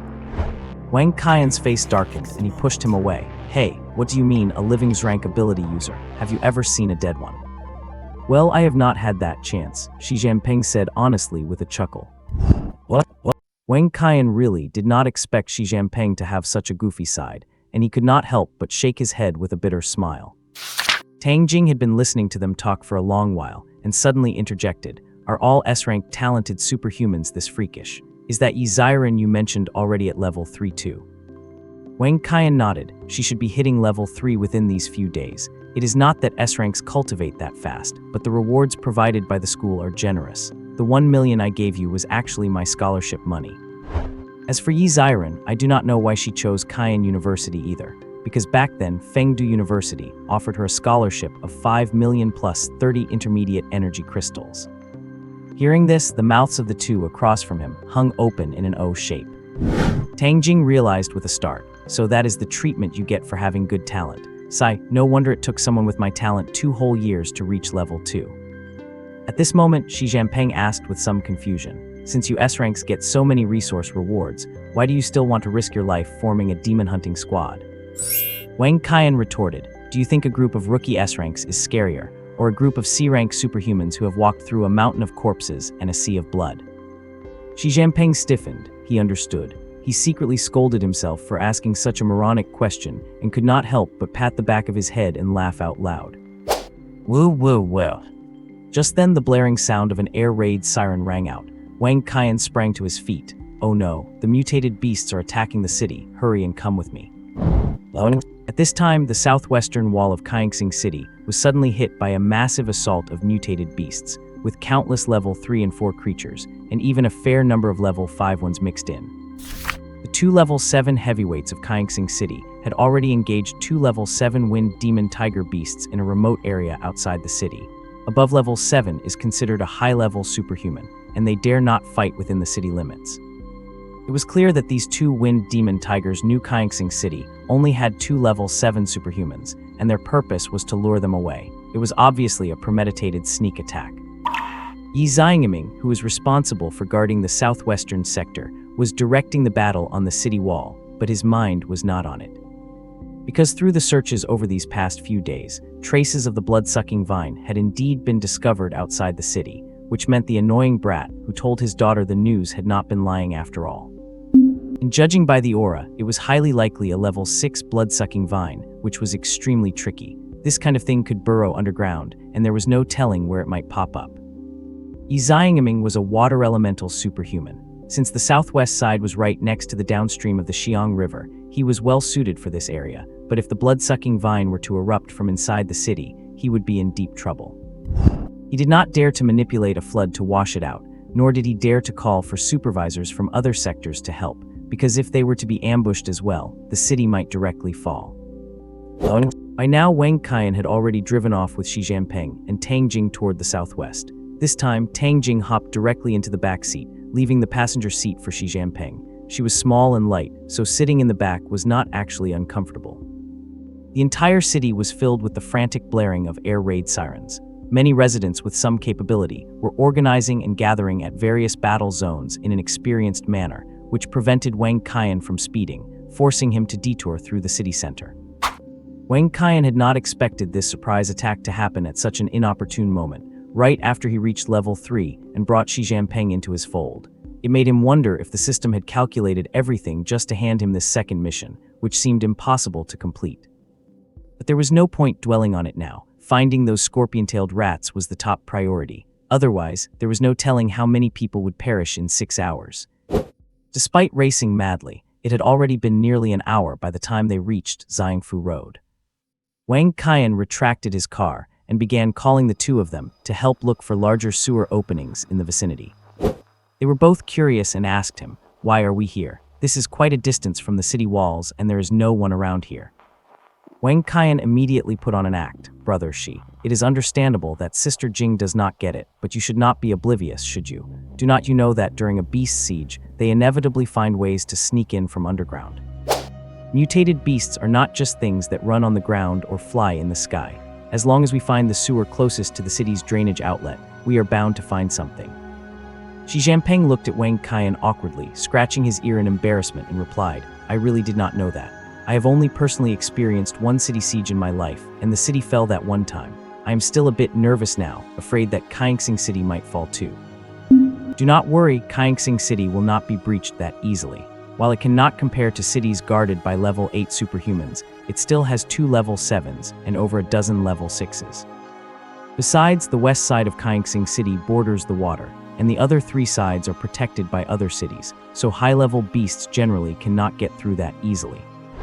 Hess, I almost believed that myself. If I did not know the plot, I would not dare to say that. Looking back on my experiences in my previous life, talking about it is nothing but tears. What? The 3 of them searched along the road until they suddenly discovered 3 circular overflow drains covered by iron grills in a retaining wall within an alley. Wang Qian stood before the drains, rubbing his chin in thought. His intuition told him that entering through here should not be a problem. So he pointed at the iron grills and said, "How about we go in through here and take a look?" Xi Jinping leaned in to peer for a moment, then ran to check the left opening, looked at the right one, and finally glared at Wang Qian with a look of disdain and said, "It is pitch black in there and it stinks. Are you sure there are exotic beasts inside, and not being able to see anything is a problem, right?" At this moment, Tang Jing silently pulled 2 flashlights from her backpack. "I brought flashlights." "Xi Jinping." Wang Qian gave her an appreciative look. "Great job. I knew Sister Jing was the most reliable." Xi Jinping glanced at Tang Jing secretly. "Why would you carry something like this in your pack when you are out fighting?" I am used to handling logistics, so there's a lot of stuff in my backpack. Water bottles, glucose, saline, an entrenching tool, a compass, a multi-tool knife, and so on. I have it all." Xi Jinping. "Sister Jing, I am calling you Doraemon from now on." Tang Jing tilted her head, confused. "What is Doraemon?" Wang Qian. "It is just an amazing teammate, the kind that the team cannot do without." "Huh? I do not believe you. You are just trying to trick me." Wang Qian's heart skipped a beat. How did she know I was always pulling her leg? Are women's instincts really that scary? There was no time to overthink. The mission was the priority, so he told Xi Jinping to hurry up and break the iron grill. Although Xi Jinping did not want to go in at all, he saw that Wang Qian had made up his mind and had no choice but to follow orders. Once inside the sewer, it was indeed wide enough for one person to walk. Even though it reeked, it became more spacious the further they went. Gradually, platforms wide enough for one person appeared on both sides of the ditch, and the three of them no longer had to walk in a single file line. However, they soon encountered a fork in the road. Wang Qian did not know which way to go, so he shone his flashlight in both directions. Suddenly, the periphery of the flashlight beam caught a reflection from the ceiling. A closer look revealed it was an inspection lamp. "Brother Shi, you check the right, I will check the left. Follow the cable route and see if there is an electrical box." Not long after, Shi Jianpeng's voice came. "The cable goes into an endless void. I only found one inspection lamp." Wang Qian's situation was the same. Recalling the direction they entered from, left should lead toward the outskirts of the city. He waved his hand, "Let us go left. If it is not the right way, we will turn back."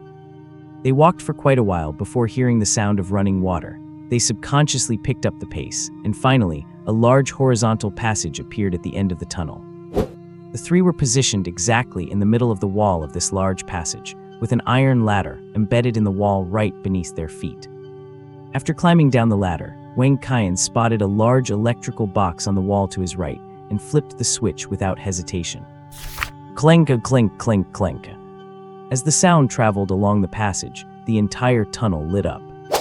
Looking at the passage they were in, Tang Jing could not help but exclaim, "Whoa, this is not a sewer, it is more like a secret base." It really did not look like a sewer. The entire tunnel cross-section had a diameter of at least 10 meters, and the ground was very level, with only a water channel running along the center, where sewage flowed noisily in one direction.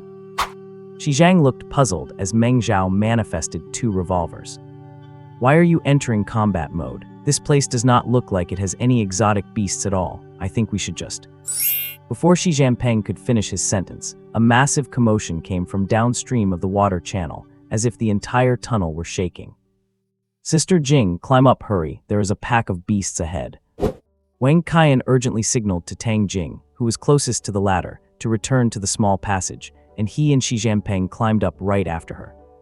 Just as the three of them climbed back into the small passage, a swarm of scorpion-tailed rats, the size of wolves, appeared in their line of sight. "Damn it, it is actually a pack of scorpion-tailed rats," Shi Jianpeng exclaimed. Without saying more, Wang Qian raised his guns and fired. Bang, bang, bangs. The thunderous sound of gunfire echoed continuously in the enclosed sewer. Unfortunately, it was like a drop in the ocean. These scorpion-tailed rats were mostly level 3. Although the revolvers had high power, it was hard to kill one with just 2 or 3 shots unless they hit the head directly. Although Wang Qian felt he was killing too slowly, the 2 people behind him were stunned. That a materialization-type firearms ability could so easily kill level 3 exotic beasts was something they had never heard of before. Most level 3 materialization-type ability users could barely kill a level 2 beast even with a rocket launcher.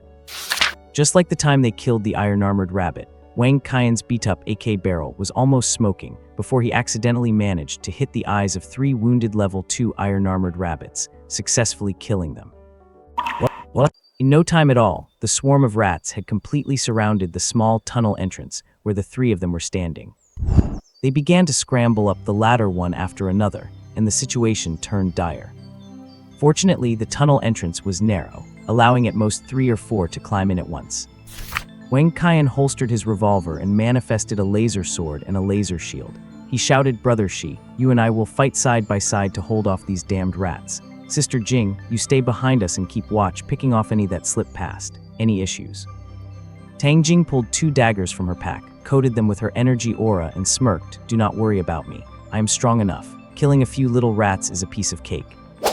"That is good." As he spoke, the first scorpion-tailed rat lunged at Wang Qian. Wang Qian slammed his laser shield into the creature's head and slashed his sword from top left to bottom right, cutting the rat on his shield and a second one beside it in half in one go. Squelch! Blood and entrails splattered onto the ground at Wang Qian's feet, along with the 4 halves of the carcasses. The sight sent the following swarm into a frenzy, driving them to throw themselves at him in suicidal waves. Standing to Wang Qian's left, Shi Jianpeng swung his glowing fists, blasting the rats back out of the tunnel entrance one by one and throwing them into the swarm outside. He did not bother checking if they were dead. They certainly would not be getting back up anytime soon. Xi Jinping took a moment to tease Wang Qian. You think you could be a little less gross with your kills? I feel like I am walking through a pile of nasty guts. It is slippery and reeks, and these boots are brand new. Tang Jing caught a tier 2 scorpion-tailed rat that had darted through the gap between them. She severed its tail with one blade and slit its throat with the other, then smiled at Xi Jinping. Keep stomping, brother Xi. If you ruin them, just have him pay you back for a new pair. Ha ha ha, nice moves, Tang Jing, taking one out like it is nothing. Hey, can you two get serious? Do not you see the swarm is growing? How can you still find time to chat? Wang Qian was sweating bullets. With the swarm obsessively fixated on him, he was getting overwhelmed. Ha, that is what you get for piling up all those bodies. Watch this, duck. Wang Qian instinctively crouched, just as he heard Xi Jinping bellow, Vajra leg. Boom!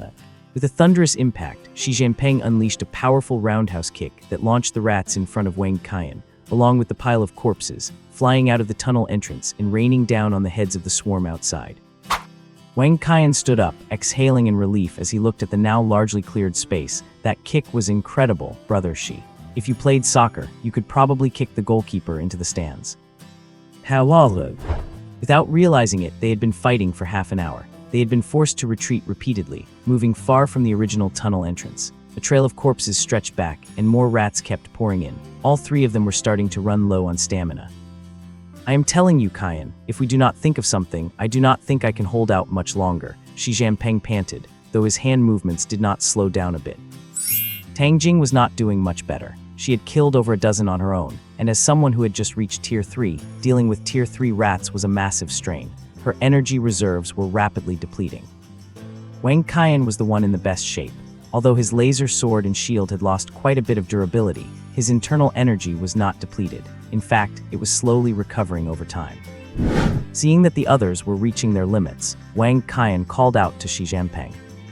Brother Xi, one more big hit. Clear some space for me. I am going to unleash my ultimate move. Xi Jinping's eyes lit up. Oh, an ultimate move. That is what I like to hear. Move aside and watch me work. With that, Xi Jinping focused his remaining energy into his arms, stomped his right foot hard, and settled into a wide horse stance. Vajra palm. As Xi Jinping shoved his hands forward, the swarm of rats in front of them was blasted backward. They were crushed together like debris being pushed by a piston, with the dozen or so at the front reduced to a pile of mangled flesh. After unleashing the move, Xi Jinping leaned back against the tunnel wall. It is all on you now, brother. Wang Qian stowed his laser sword and shield, thinking to himself, that was not just a Kamehameha move, was it? He wiped his nose with his thumb, took 2 steps forward, and shot them a reassuring look. Watch this. As he spoke, a blinding green light erupted across his back and shoulders. A massive, exaggerated silver double-barreled cannon emerged, mounted on his shoulders, while a bulky backpack, resembling a school bag, was now bristling with various metal tubes. Wang Qian stared at the regrouping rats and grinned. Heh, time to test out my laser cannon on you lot. What? There are at least 200 scorpion-tailed rats gathered in the small tunnel now, and more are still crazily cramming their way in from behind. At this moment, Wang Qian's 2 cannon barrels were glowing with an eerie green light that was growing brighter by the second. Finally, following Wang Qian's command of fire, 2 terrifying green laser beams illuminated the entire front of the tunnel. They shot out from the opening ahead, striking the stone wall on the opposite side of the large tunnel, leaving behind 2 smoking, pitch-black holes. After the lasers faded, the tunnel became deathly silent. All the scorpion-tailed rats, including the piles of carcasses on the ground, had been pierced through by the lasers, leaving only scattered energy crystals behind. Wang Qian's system interface was completely filled with notifications of points, jumping wildly. A howl! An eerie roar came from the main tunnel in the distance. It was clearly the scorpion-tailed rat leader, and it was filled with rage over that last attack. Ding, friendly reminder, the scorpion-tailed rat leader is trying to escape. If you do not chase it now, you might end up with a week-long stomachache. Jing, take old Xi and get out first. I am going after the Rat King. Wang Qian called out, then materialized his exoskeleton armor and sped off towards the main tunnel, not even sparing a glance at the 2 people behind him who were already stunned into silence. Watching Wang Qian disappear into the tunnel in the blink of an eye, Xi Jinping swallowed hard. He turned his head mechanically toward Tang Jing and stammered. Materialization users, are not they always supposed to be trash? How come I feel like this guy is even more terrifying than the rarest lightning elemental ability user? Tang Jing stepped forward to support the staggering Shi Peng and sighed helplessly. That is exactly what I cannot figure out either. Anyway, let us just listen to him and get outside. Since he dared to give chase, it means he is confident. In your current state, even a level 1 beast could take you down. Hurry up and get out so you can recover. Propelled by his exoskeleton armor, Wang Qian caught up to the fleeing rat pack in just over 10 seconds. In the distance, he saw an exceptionally large figure running wildly in the middle of the pack. Wang Qian did not hesitate to fire a cannon blast. With a violent explosion, the rats trailing the leader were blown in all directions. The scorpion-tailed rat leader clearly sensed someone chasing from behind and let out a few sharp, ear-piercing screeches. In that instant, the entire pack went crazy, collectively turning around and charging at Wang Qian, swearing to protect their king with their lives. Looking at the massive swarm of rats rushing toward him, Wang Qian felt a little nervous, especially seeing those needle-sharp tails. If one of those pricked him, he could die instantly. Wang Qian did not dare to be careless. He held the cannons with both hands, blasting the oncoming swarm while speeding up to chase the leader. Damn scorpion-tailed rat, running so fast. Let us see if you are faster or if my laser cannon is. Seeing the rats that had not been blown to bits getting back up to continue chasing him, Wang Qian got angry and materialized his shoulder laser cannon once more. He had less than 2,000 points of energy left. He thought about saving some since he still needed to reach Yi Xiangming, but for now, finishing off this rat leader was more important. He would deal with the rest later. Whoosh! A laser beam hit the leader directly in the back, piercing through all the rats in a straight line along the way. Ayo! The leader let out a miserable yelp. It knew it was no match for the guy behind it. The attacks were too fierce. Not daring to look back, it just kept accelerating, even zigzagging to avoid the fire. Wang Qian, chasing relentlessly from behind, was stunned. Does this thing have a soul or something? But little does it know, I can predict its moves. Whoosh! Another shot and it hit as expected, slamming into the leader's hind leg. It tumbled across the ground several times and was forced to come to a stop. Seeing this, Wang Qian whispered, "Good chance." He leaped into the air, retracted the cannon gauntlets, and switched them for a laser blade. Wang Qian jumped high, gripped the laser sword handle with both hands, blade pointing downward. Using the power of gravity, he plunged the entire blade deep into the neck of the scorpion-tailed rat leader. With a final, unwilling twitch, the leader breathed its last. The surrounding rats skidded to a halt, then turned around and scrambled away at full speed in the direction they came from. Ding, Mission 1 complete. Successfully stopped the scorpion-tailed rat chaos and eliminated the leader. Mission reward, 1,000 points. HMPH, a level 4 beast leader is nothing special. A couple of shots and a poke, and it is done. If anyone else heard his humble brag, they would probably want to strangle him. Dude, have you forgotten you are wearing an inhuman set of armor? Receiving the mission completion notification, Wang Qian used his laser sword to cut open the leader's skull, retrieving an intermediate energy crystal and a primary evolution core.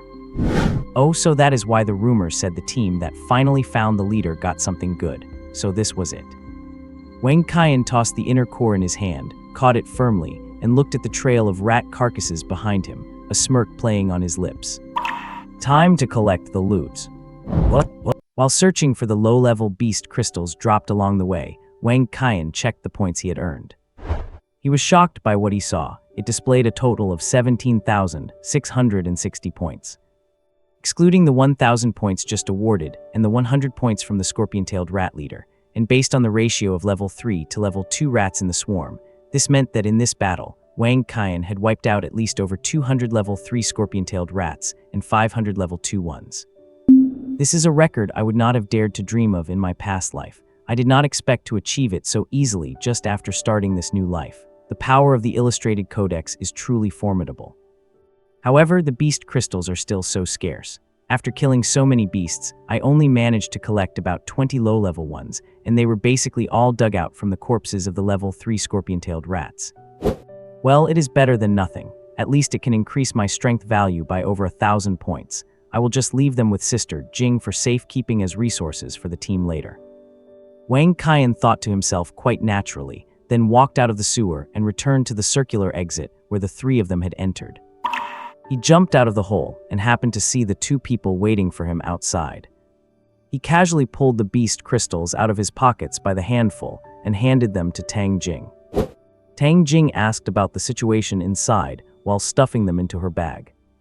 Finally, Wang Qian handed the low-level evolution core to Tang Jing and said, "Here, this is everything. 22 low-level beast crystals, 1 medium-level one, and a core. You are familiar with this one."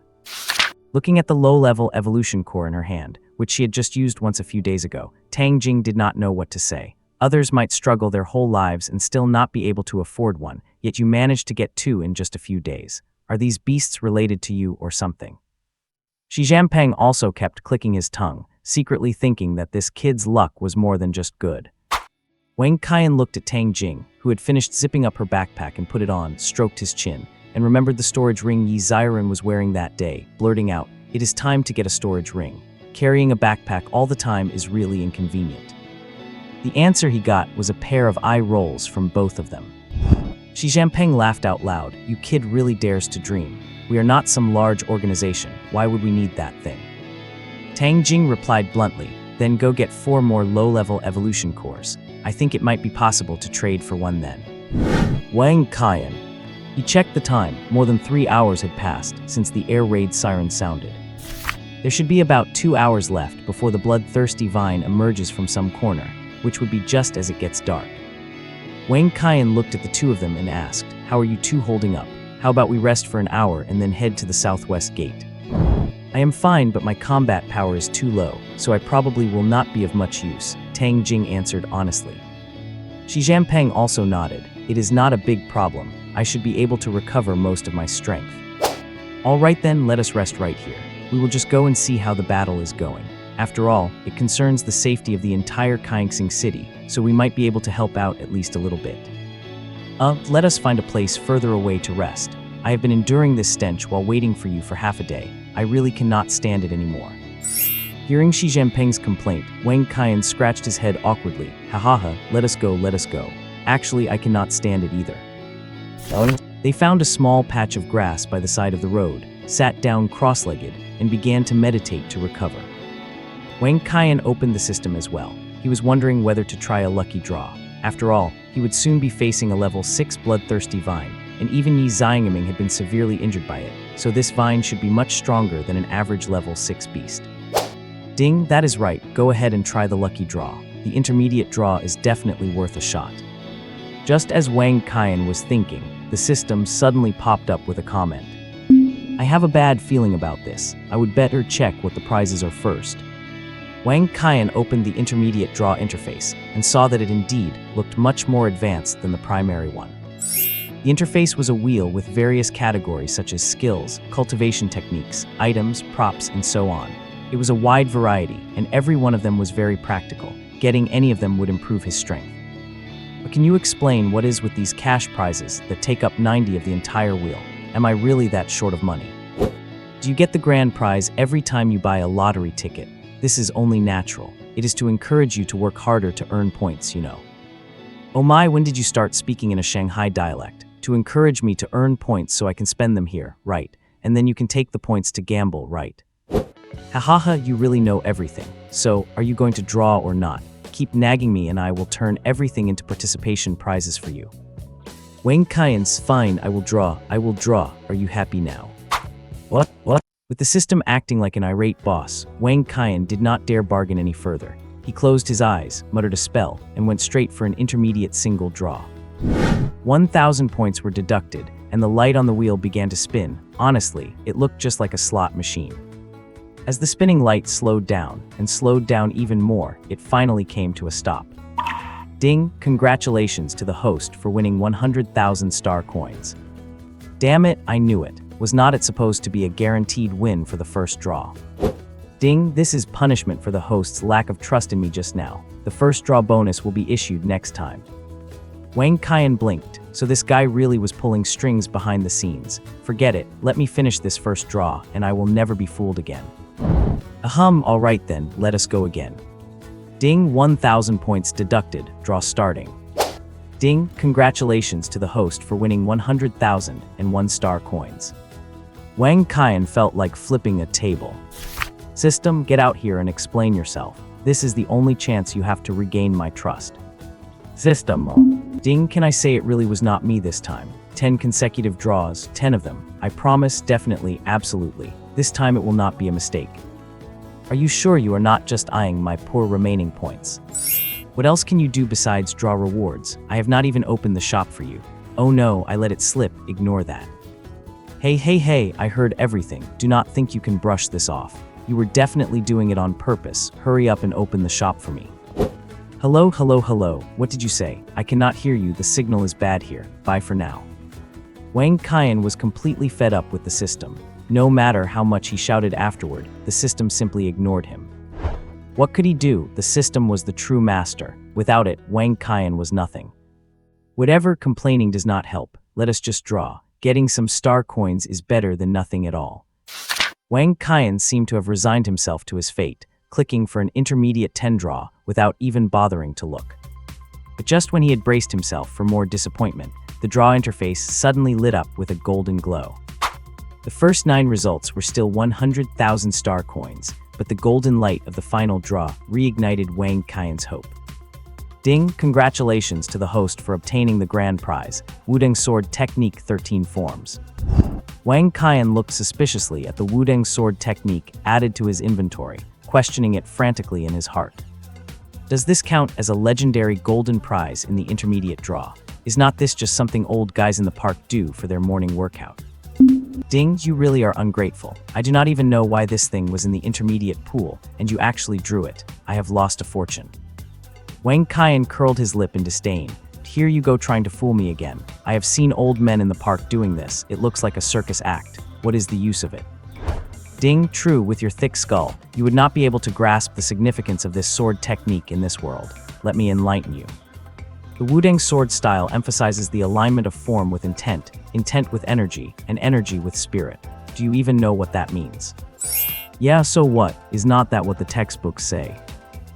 Let me ask you, what is the foundation of cultivation for an esper in this world? Wang Qian felt like he had grasped something and said hesitantly, energy. Ding, correct. Looks like you are not completely hopeless yet. As a materialization type esper, when you manifest a sword, it is composed entirely of your energy. Therefore, when you use this set of sword techniques, its power will increase exponentially. Do you understand now? Wang Qian finally understood after the system's explanation.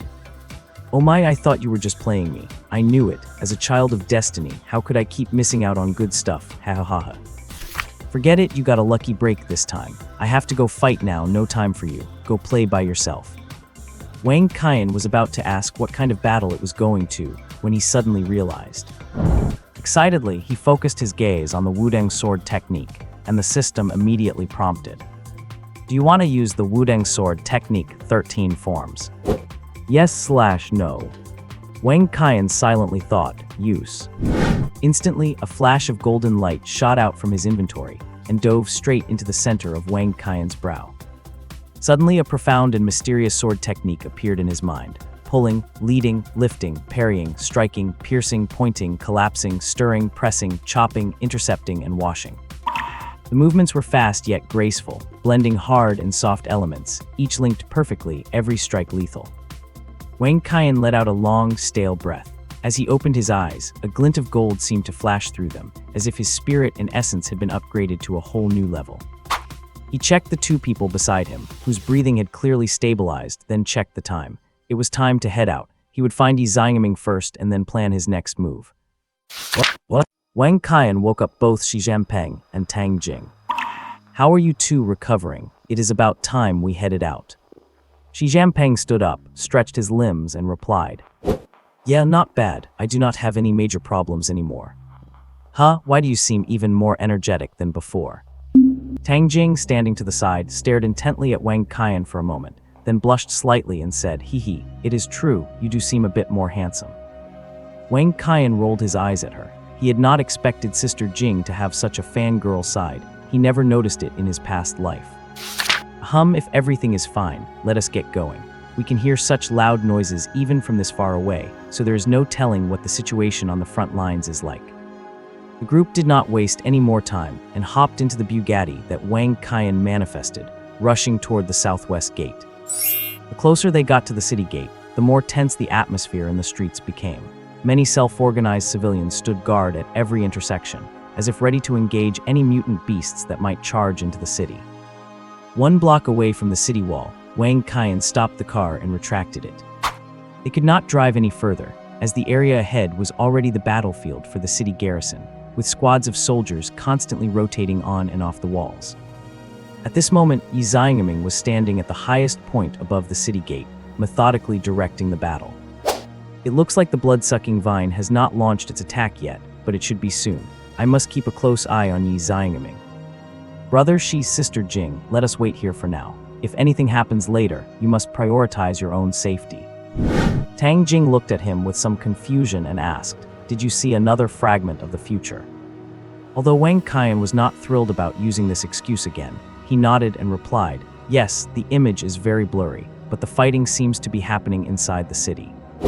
Tang Jing and Xi Jinping were shocked. That was serious. The mutant beasts had actually breached the city. Seeing their heavy expressions, Wang Qian continued, "It is not that severe, though. I just saw many people injured, and I want to stay here to help, so please make sure to stay safe." The two nodded solemnly, though they felt a bit more relieved. Since Wang Qian said it was not too bad, it seemed the city defense would be successful this time. Neither of them realized when they had started trusting Wang Qian's words so completely. Perhaps they had been won over by the strength he displayed during the previous battle. The battle on the field was extremely intense. Many soldiers had been injured by the airborne mutant beasts, and Yi Xiangming's voice had become hoarse from shouting, as he occasionally fired water arrows to protect those who could not dodge in time. However, there were too few areas he could cover by himself. Despite his best efforts to defend, soldiers were still being injured one after another. The rotation cycle for the soldiers was accelerating, and many had gone through multiple shifts, their stamina already beginning to fail. Just then, the entire ground seemed to shake, with the frequency and intensity of the tremors rapidly increasing. Crags. With a series of sounds like stones shattering, the ground inside the city wall suddenly burst open. Dozens of vines as thick as barrels surged out from the fissures and thrashed toward the top of the city wall. Wang Qian muttered under his breath, "It is here." Yi Xiangming, atop the city gate, had sensed the tremors the moment they began. "So it really is that level 6 blood-sucking vine. I have been waiting for you for a long time. Let me see just how strong you really are." He leapt down from the top of the gate, and while midair, raised his hand to fire a dozen water arrows at the giant vines that were twisting through the air. Yi Xiangming had indeed been conserving his energy. He knew this monster would appear the moment the siege began and had been keeping a lookout for it. Although the water arrows were powerful, they did not seem to have much effect on the vines. While green sap sprayed from the vines that were struck, they continued to writhe wildly, showing that the damage was minimal. Yi Xiangming grimaced after landing. "If only my wife were here. This damn thing is a direct counter to my water abilities." Yi Xiangming's wife, Wen Ziging, was a wind ability user, who would be far better at dealing with this kind of plant-type mutant beast than his water powers. Of course, fire ability users were the most effective against plants. The blood-sucking vine seemed enraged after being attacked, and its vines began to thrash even more violently. Many soldiers on the wall who could not dodge in time were entangled by the vines and drained into mummies. "Stay away from those things," Yi Xiangming shouted while attacking. Blood-sucking vine, the name said it all. It got stronger the more blood it drank. He dared not let his soldiers get close to it. Water jets, arrows, and bombs were fired continuously into the cracked ground, seemingly irritating the vine even more. It unleashed the majority of its vines, stabbing rapidly toward Yi Xiangming. These vines were covered in countless venomous spikes. Being pierced meant not only being poisoned, but also having every drop of blood drained instantly. The situation on the battlefield had suddenly become critical. What? Standing in the distance, Wang Qian watched Yi Xiangming battle the bloodthirsty vine with great anxiety, terrified that he would be seriously injured. After all, the system task required him to help Yi Xiangming defeat the vine without letting him suffer any major injuries. The other two people beside him were not faring any better. Xi Jinping complained bluntly, "Oh my god, a level 5 bloodthirsty vine would not be this massive. This thing is at least level 6. I think we should get further away." Tang Jing clung to Wang Qian's arm, nodding her head like a bobbing bird. This is no place for small fries like us. I am constantly worried that a vine will suddenly burst out from under my feet and suck me dry into a mummy. Boo-hoo, it is so terrifying. Speechless. Fine, you two go find somewhere safer to stay. What about you? Do not tell me you want to go and bond with this monster. Wang Qian said confidently, do not worry, I will just keep it busy with some long-range attacks. I would not gamble with my own life. I have not even started school yet, and I have not even met the pretty seniors. There is no way I am willing to die yet. Tang Jing was left speechless by his nonsensical line of thought. She told him to be careful before retreating further away with Xi Jianping. Wang Qian looked at the large clearing in front of him and suddenly had an idea. With a flash of green light around him, he suddenly appeared in the driver's seat of the Bugatti. A Gatling gun, which he had never shown before, extended from the sunroof, and the heat-seeking missile launcher on the hood rose up. He stepped on the gas, the tires screeched against the ground, and the car shot forward through a cloud of burnt rubber smoke. At this moment, Yi Xiangming was standing inside the city walls, facing the gate covered in vines, desperately casting his water-based attack skills. The sudden sound of a car engine behind him made him want to curse, but he had no time to look back. The bloodthirsty vine's relentless attacks left him in a miserable state. Whoosh, whoosh, whoosh. 3 missiles suddenly appeared, spiraling through the air as they flew past him and straight toward the giant vine attacking him. Booms, boom, boom. 3 explosions, one long followed by 2 short, erupted, sending sparks and thick smoke billowing from the hit vines. Thud, thud, thud. This was immediately followed by the sound of 3 giant severed vine segments crashing to the ground. Good grief, what unit developed a rocket launcher with such massive firepower? All he saw was a cool sports car speeding away toward the other side where the vines were more concentrated, the sleek lines of the body, that super cool color that. Screw that, is this really the time to be thinking about that? Yi Xiangming silently cursed himself for losing focus again, then quickly gathered his wits to continue dealing with the bloodthirsty vine.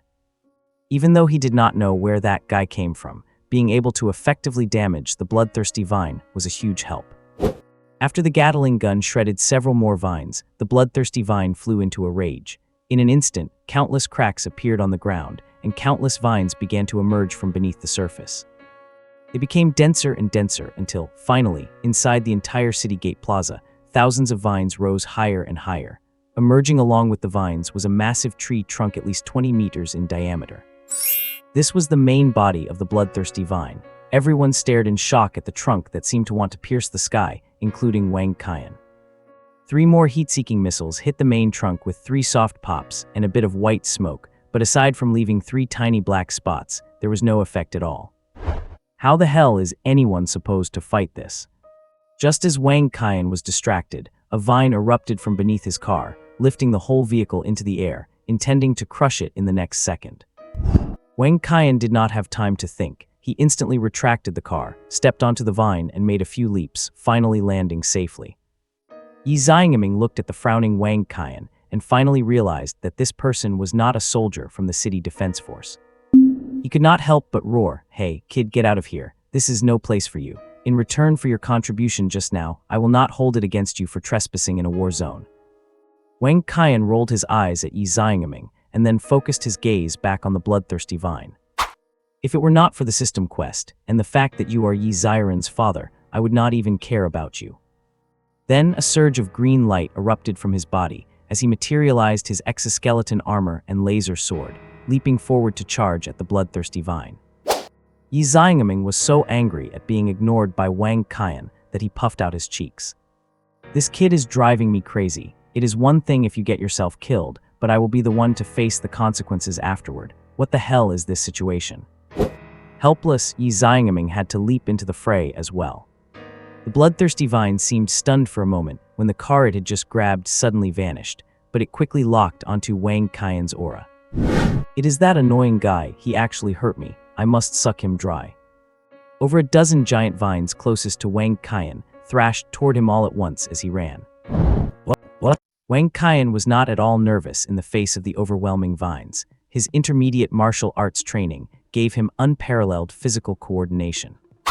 Coupled with the assistance from his exoskeleton armor, his movements were nothing short of agile.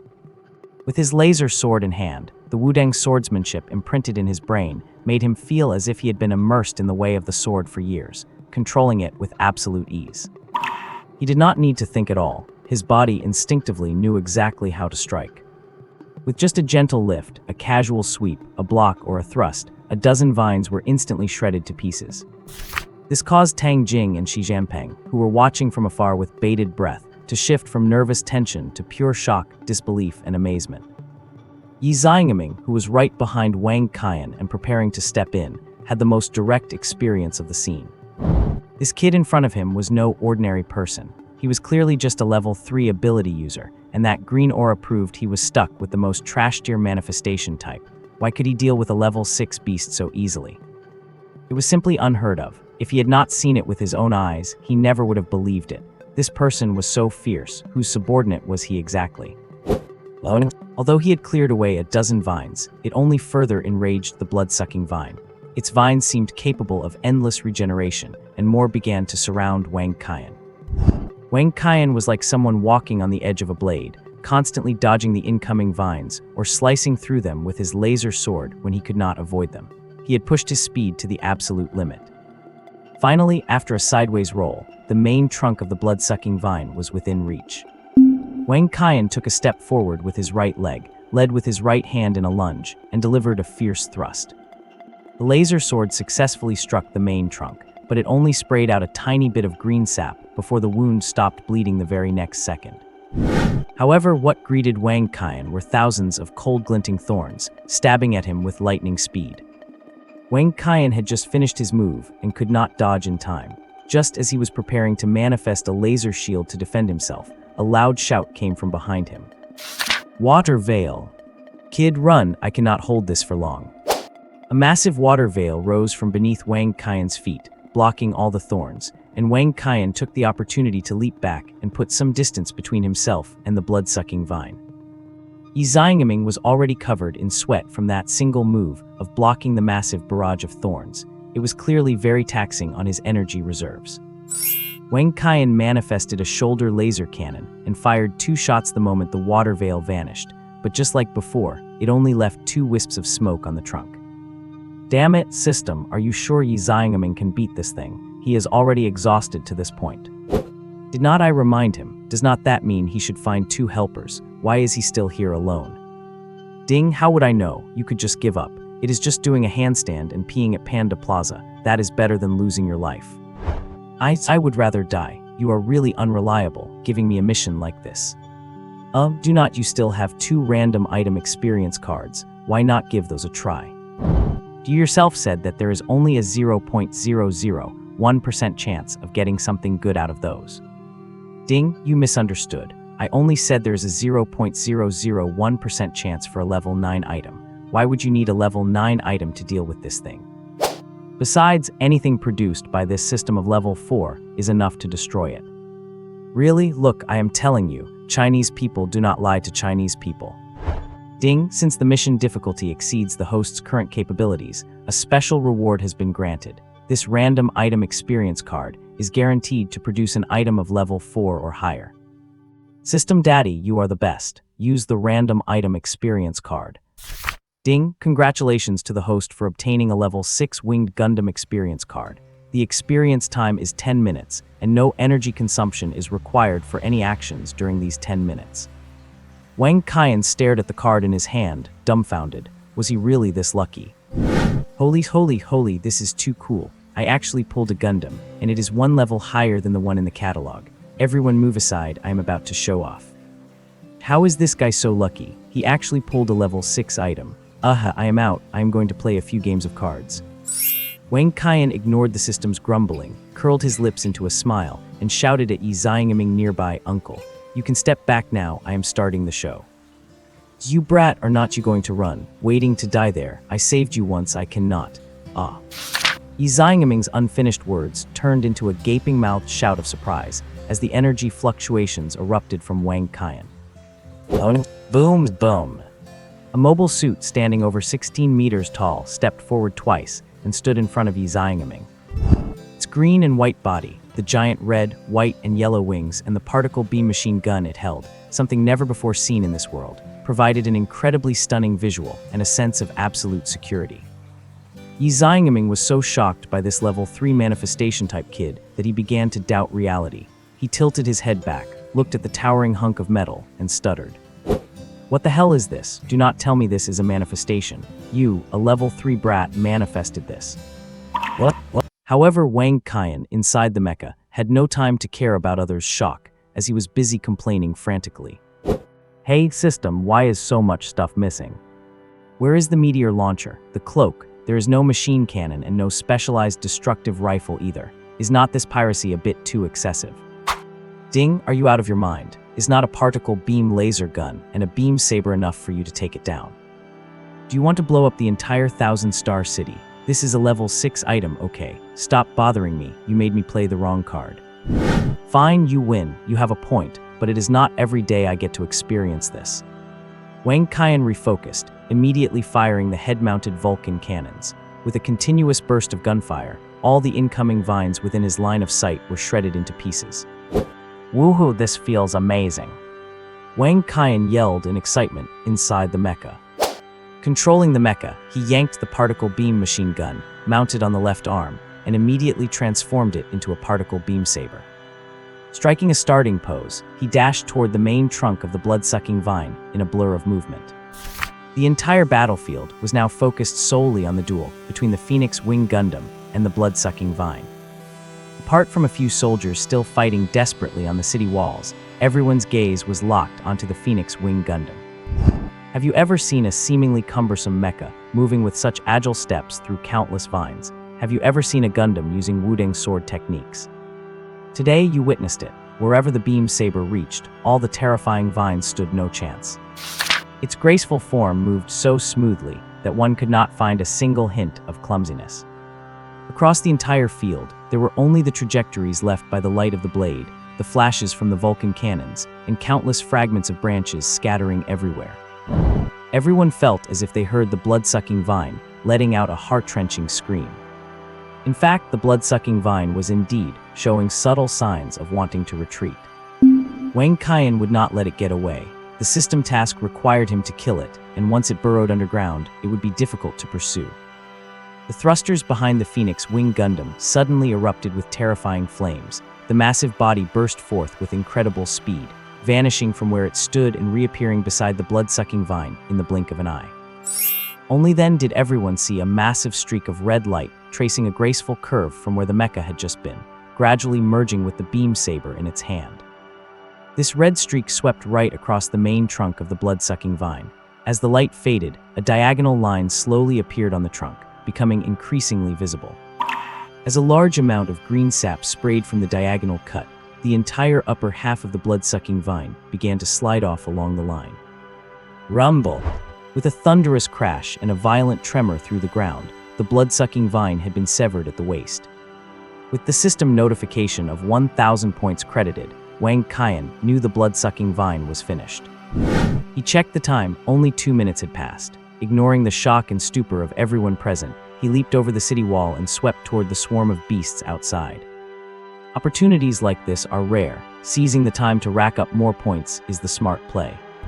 Inserting the beam saber back into his left arm, the tip of the hilt turned into the muzzle of a particle beam laser gun, and he unleashed a barrage on the larger beasts, obliterating them completely.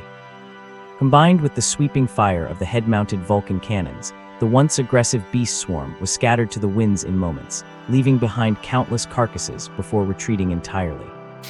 The loud cheers from the soldiers on the walls signaled that this beast raid had ended in a perfect human defensive victory. When Wang Qian piloted the Phoenix Wing Gundam back to land inside the city, its tall and formidable appearance completely captivated the residents and soldiers, who raised their hands and cheered for the hero. Seeing Yi Xiangming walking toward him from below, Wang Qian packed the mecha away. The whole mecha flashed with a green light, transforming back into a card in Wang Qian's hand before slowly fading from sight. Wang Qian muttered a quiet expression of regret to himself, then looked directly at Yi Xiangming. "Young man, on behalf of all the military and civilians of 1,000-Star City, I thank you for your intervention. Please tell me your name and address, and I will recommend you for an award to my superiors.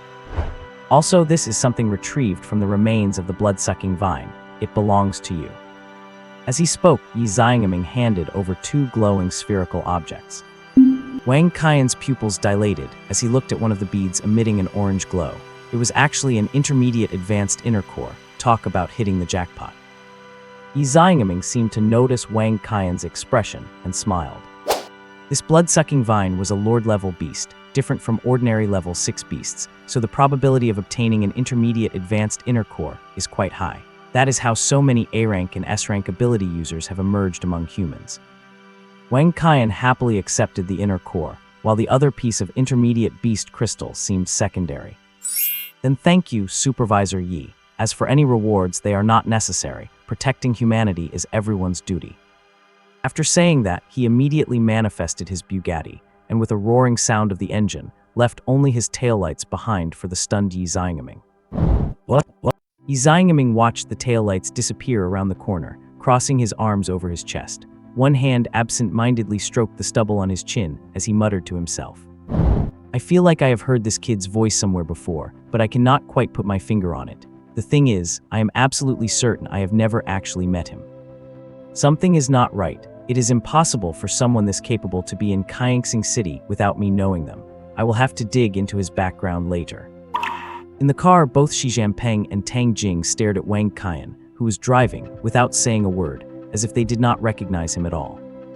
Wang Qian said casually, "Why are you both staring at me like that? I told you that was my only trump card. It is gone now that I have used it. Why will not you believe me?" Xi Jinping sighed. "Look, it is not that we do not believe you. It is just that I have never seen or heard of a manifestation with that kind of power.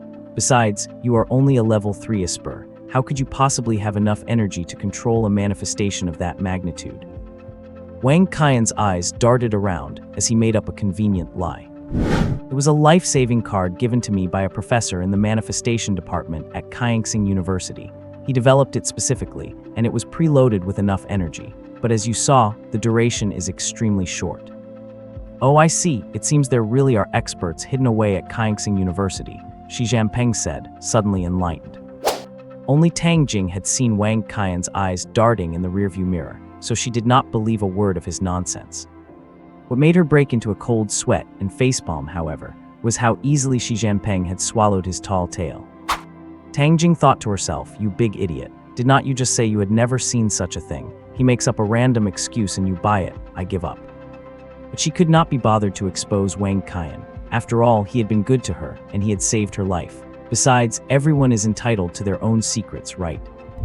Seeing that the two stopped questioning him, Wang Qian handed the intermediate advanced inner core he had just obtained to Xi Jinping, who was sitting in the passenger seat.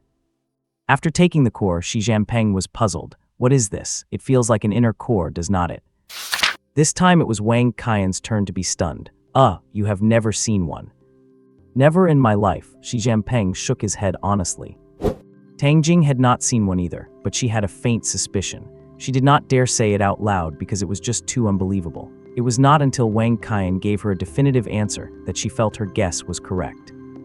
"That is right, it is an inner core, an intermediate advanced inner core. It is yours." Xi Jinping was so startled he nearly dropped it. He stared at Wang Qian with wide eyes and stuttered. "What, this thing is an intermediate advanced inner core. You are giving it to me, do you realize? This thing can cultivate an S-rank Esper." Wang Qian kept one hand on the steering wheel and propped his head up with the other, saying indifferently, "I know, but you can use it, and I cannot." Xi Jinping immediately tried to hand the core back, saying seriously, "It would be a waste on me. This stuff is priceless and impossible to find on the market. It is a waste to give it to someone with a B-rank talent like me. Save it for when you recruit an A-rank talent to your team." Wang Qian just smiled and did not reach out to take it. He said in a very calm voice, "There is no such thing as who should or should not use it. Since I have pulled you onto my boat, I will do everything in my power to help everyone improve their strength. There is an order to things, but no favoritism.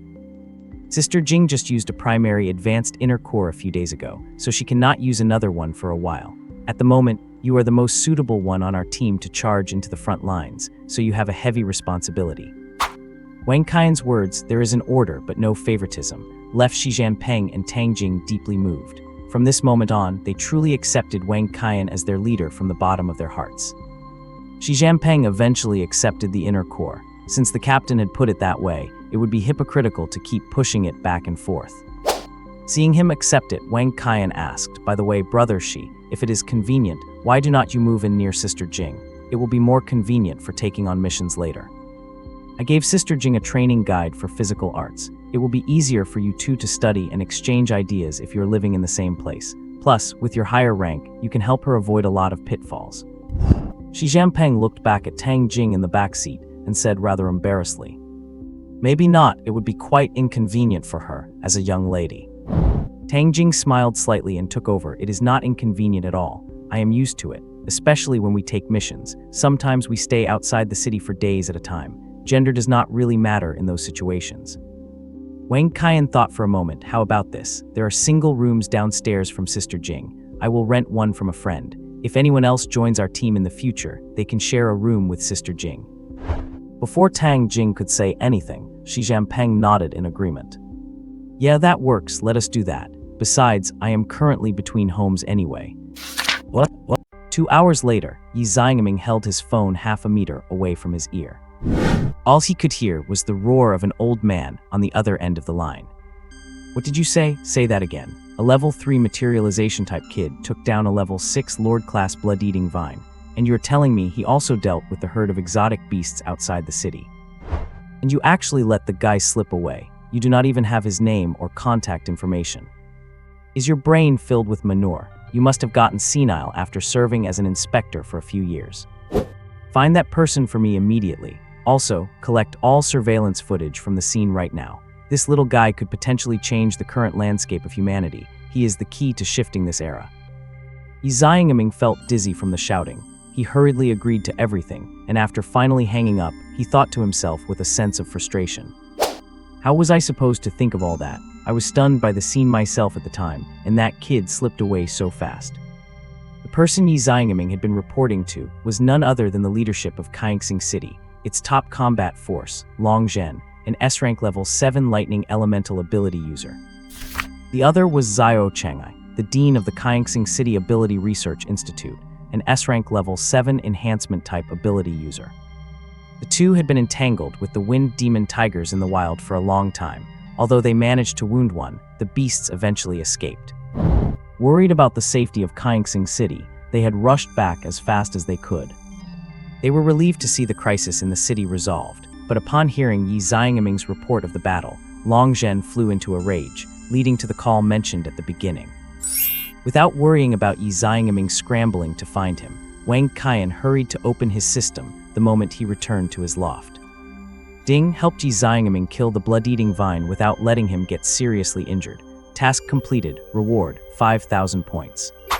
Adding the 1,000 points from killing the blood-eating vine, and the points from his sweep outside the city, where he took out a bunch of level 4 and 5 exotic beasts, Wang Qian's original balance of 5,660 points skyrocketed to over 24,000. Looking at this pile of points, Wang Qian felt his hands itching to try a draw. When he looked at the draw page, he could not help but ask, System, I have over 20,000 points. How come the advanced draw area has not unlocked yet? Ding, the host's current level is too low. The advanced draw area will only open once the host reaches level 6. Wow, what a scam. I guess I will just stick to the intermediate draw then, Wang Qian said with a pouted lip after hearing the system's response. Wang Qian washed his hands solemnly, sat cross-legged on the bed, clicked on the intermediate 10 consecutive draw, and muttered to himself, hoeing the millet under the midday sun, sweat drops into the soil. The pointer on the draw wheel began to spin rapidly. Perhaps the incantation worked, as a streak of purple light flashed across the wheel. He did not even need to look at the first 9 items. They were all 100,000 star coins, but the last item that appeared was a book. When Wang Qian saw the book in his inventory, his mind went blank for a second, because the title of the book was literally Saru, the Mystery of Body Arts. Are you serious, system? I already thought having an intermediate body art was unbelievable, and now you give me this. Is this actually something a human can pull off? Ding, please do not doubt the system's capabilities, and do not underestimate the power of this world. Hearing this, Wang Qian became a bit serious, because he truly knew nothing about this world. System explained that in detail. For example, when enhancement type ability users use Kito drastically increase their physical strength, stamina, and speed, they are already transcending the limits of human capability. The higher the level, the more pronounced this becomes. You should know that ability users above level 7 are capable of hovering and flight. Setting aside the other 3 types, which rely on props, mental power, or manipulating elemental particles under their feet for high-speed movement or flight. Let us look at the enhancement type. Enhancement types rely on speed and explosive force, commonly known in this world as sky-stepping. Do not you think this effect is essentially the same as Jeppo? Hearing the system explain it this way, it felt as if a whole new door had opened in Wang Qian's worldview. So does that mean those enhancement type users, who can unleash long-range air-piercing damage, are also just pushing their power and speed to the limit? Ding, I did not expect you to draw conclusions from one instance so quickly. That is correct. Those enhancement type users above level 7 can all do that. Then apart from enhancement types, can ability users of other types do the same? Wang Qian asked excitedly. Of course they can. Otherwise, why do you think you were able to learn intermediate body arts? Humans in this world have very robust constitutions. It is just that the effects manifested by different types of ability users vary. As I said before, there is no strongest ability or weakest ability, only the strongest ability user or the weakest ability user. Have you never imagined that one day you could pilot a mecha that utilizes the 6 styles or the 8 inner gates? Wang Qian. What? Just as Wang Qian was happily drawing prizes, he had no idea that the video of his battle with the bloodthirsty vine had already been filmed and posted online.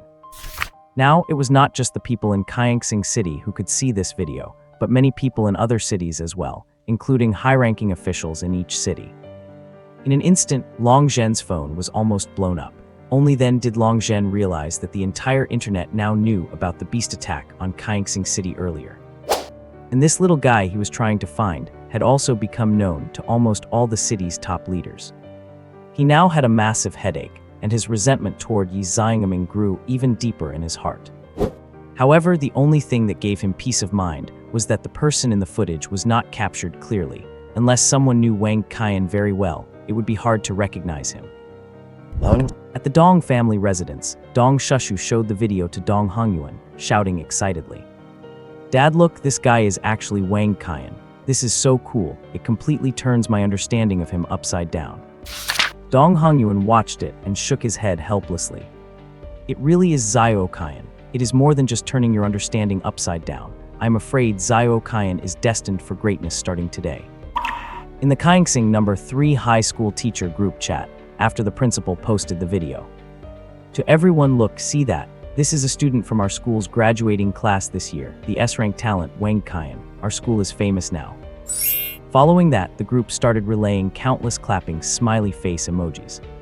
At the Liu family, Liu Kai stared at the person in the video with a gloomy expression, his teeth gnashing loudly. He recognized the person as Wang Qian instantly. He would recognize him even if he were turned into ashes. At this moment, a large hand patted his shoulder. It was Liu Kai's brother, Liu Zong. From today on, drop any thought of making an enemy of this person. He is not someone you or I can afford to provoke. Liu Kai said indignantly, but I am so unwilling. After that last incident, in the eyes of others, I am now treated worse than a dog. How can you ask me to accept this?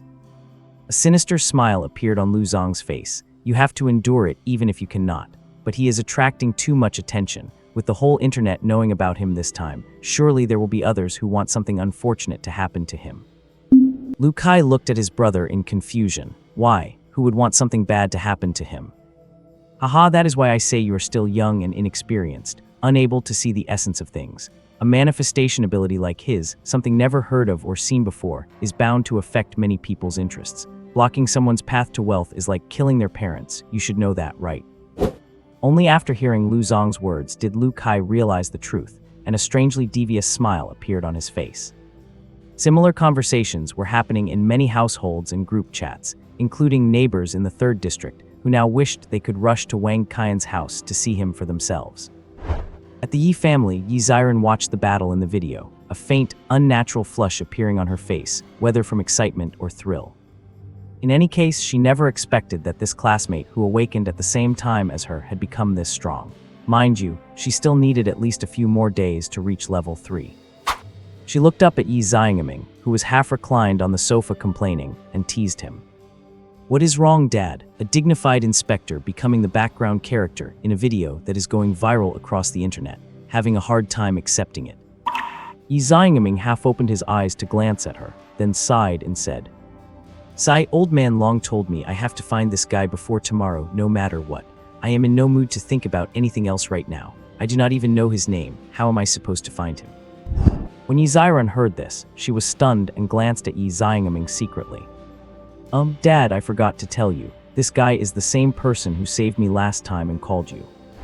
Upon hearing this, Yi Xiangaming jumped up from the sofa with a start, eyes wide, staring fixedly at his daughter.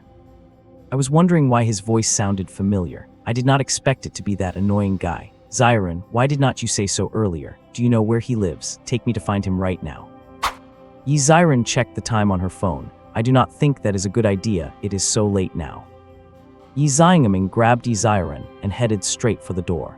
Do not talk about whether it is late or not at a time like this. You are about to be the death of your father. A military off-road vehicle sped rapidly down the road. Yi Xiangaming drove while asking for information about Wang Qian. Xiaoran, are you saying this guy is your classmate? Yi Xiaoran looked helplessly at her pink cartoon pajamas and those little pink bunny slippers, looking depressed at Yi Xiangaming, who was driving. Yeah, could not you have waited for me to change clothes? It is so embarrassing looking like this. Oh, my precious daughter, urgent matters require quick action. Besides, these clothes are cute. You would better hurry up and tell me about your classmate. Yi Xiaoran crossed her arms in front of her chest, pouted, turned her head toward the window, and hummed, though she still told Yi Xiangaming some basic details about Wang Qian. Yi Xiangaming nodded seriously after listening. So it was because of what he said that you decided to stay and study at Qian University. But you should know that by giving up the chance to go to the 3 top universities, you will be far behind your peers in the future. And it will be even harder to reach level 7. Just like your mother and me, we still have not broken through to level 7 after all these years. Does the genius you mention include Wang Qian? Yi Xiangaming. What? It was already past 10 o'clock at night. Under normal circumstances, Wang Qian would have been asleep long ago. However, due to the excitement of piloting the mech earlier, along with the new items and knowledge he gained from the draw, Wang Qian was too pumped to fall asleep. So he could not help but do another 10-pull draw, but after finishing it, he immediately cursed the system as a profiteer. The second 10-pull only gave him another random item experience card, though he did get quite a few star coins, bringing his total to 3 million including what he already had. Hey, I am telling you, this is not right. You give a random experience card in the basic draw, so why are you giving this same stuff in the intermediate draw? Ding, I just want to ask, did not it feel great earlier? That was pretty great, but that was not my actual strength. Besides, what if you give me a random newbie wouldn't stick next time? Tusk, that is your problem. This system's lottery probability is fair, just, and open, and we never deceive anyone. Also, stop bothering me with nonsense. Forget it, I am tired. I should just sleep and learn new skills tomorrow. Just as Wang Qian was about to make a wish to the dragon was scared away by a knock on the door. Bang, bang, bangs. Wang Qian snapped his eyes open and bounced straight up from his bed. Good grief, which jerk is scaring away my dragon in the middle of the night? Let me see who has such a death wish. Oh, you did not hear anything just now, right, Inspector Yi? The moment Wang Qian opened the door, he saw Yi Xiangaming standing there with a dark expression, veins popping on his forehead, his fists clenching and unclenching. He was clearly on the verge of exploding. Wang Qian was so scared his sleepiness vanished, and he did not know where to look. Haha, Inspector Yi, why are you at my place so late? Cannot this wait until tomorrow? Ha ha ha. Yi Xiangaming did not want to waste words. The sight of him was irritating enough, so he just grabbed him and walked downstairs. Come with me, the superiors want to see you. Hey, slow down, I can walk myself. Yi Xiangaming dragged Wang Qian to the SUV, shouted get in, and then walked around to the driver's side. Wang Qian was annoyed but pulled open the passenger door. A pink figure appeared in his line of sight, accompanied by the fresh scent of body wash. Soft hair fell loosely over her shoulders, and Wang Qian's gaze happened to land right at chest level with Yi Ziren. Wang Qian. Yi Ziren. Bang! Wang Qian slammed the passenger door shut, then scurried over to open the back door and hopped in. Holy cow, jackpot, the goddess is not wearing a bra. Sitting in the back, he could not see that the back of Yi Ziren's ears and her entire neck were now bright red. Yi Ziren had clearly seen both Wang Qian's lingering gaze and the way his pupils involuntarily contracted. She knew exactly what he was looking at, and her heart was now pounding in her throat. Yi Ziren glanced at Yi Ziren beside her with annoyance. It is all your fault, letting someone take advantage of me.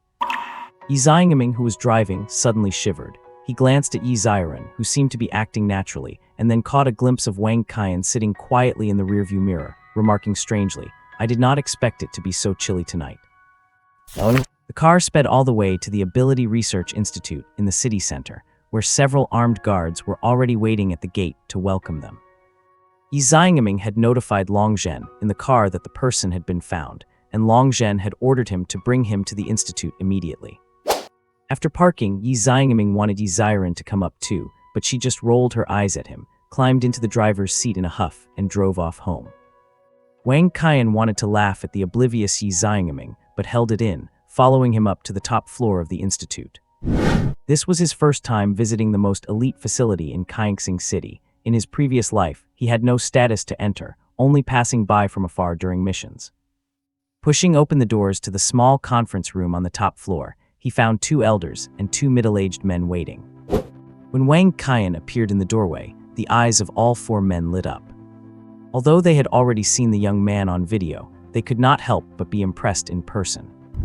One of the elders, Long Zhen, the highest leader of Kaixing City, warmly invited Wang Qian to sit down. The other elder was Su Hongguang, the president of Kaixing University.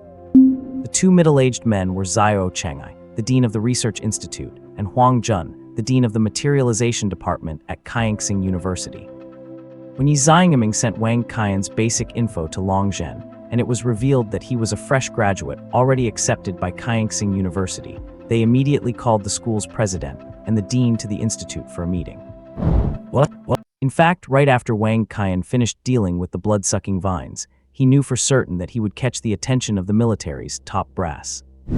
And that was exactly his goal, because it was absolutely impossible for him to protect Kaixing City on his own. He needed influence, and even more so, he needed massive resources.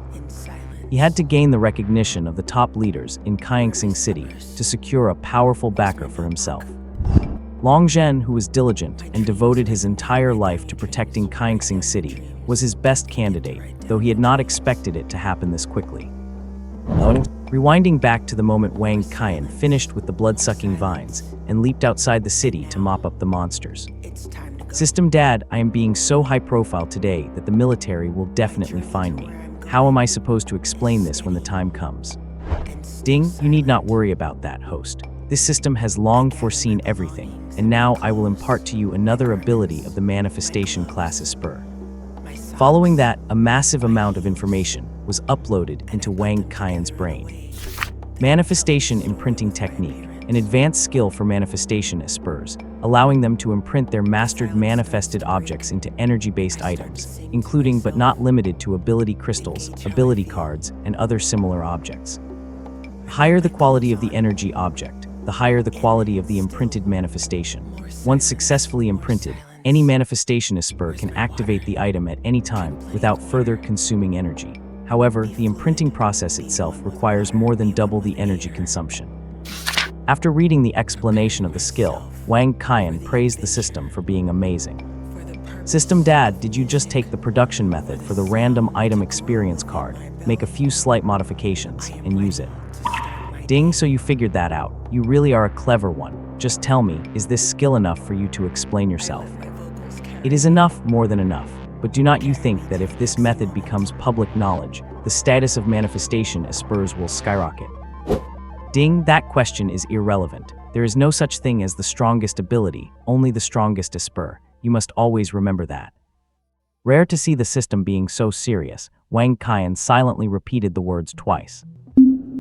Sure enough, as soon as Wang Qian sat down, Long Zhen asked impatiently, Student Wang Qian, thank you very much for coming over late at night, but the abilities you displayed tonight transcend our current human understanding, so we specifically invited you here to help us clear things up. You should know that the top leaders of several other cities are already on their way to our Kaixing city. So we must grasp the information beforehand, otherwise I am worried you will become a target for abduction by everyone.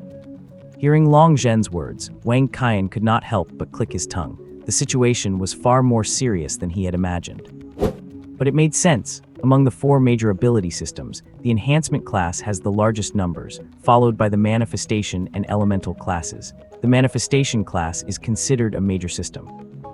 Yet, precisely because it is universally recognized by humans as the trash class, it has resulted in a 1/3 reduction in humanity's combat power against monsters.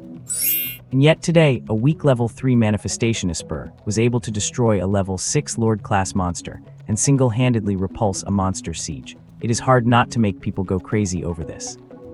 Looking at the 5 big shots in the room, including Yi Xiangming, all staring at him with expectant eyes, Wang Qian had no choice but to explain the manifestation imprinting technique that the system had imparted to him. Bang, that is simply impossible, total nonsense.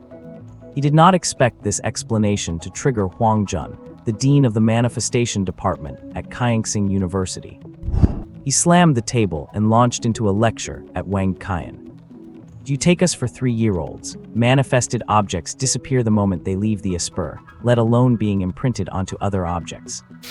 The other 4, upon hearing Huang Jun's words, also felt it made perfect sense and turned their gazes back to Wang Qian.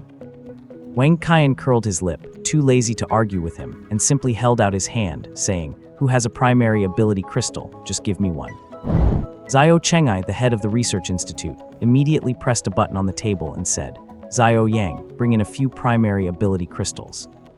In less than a minute, a professional woman in a white lab coat and black-rimmed glasses, wearing black stockings, brought in 5 primary ability crystals, placed them down, and obediently retreated. Zhao Chengai tilted his chin at Wang Qian, signaling that he could start the explanation. Wang Qian did not stand on ceremony. He grabbed one of the crystals and used the method the system had taught him to start carving the blueprint of the M revolver onto the ability crystal.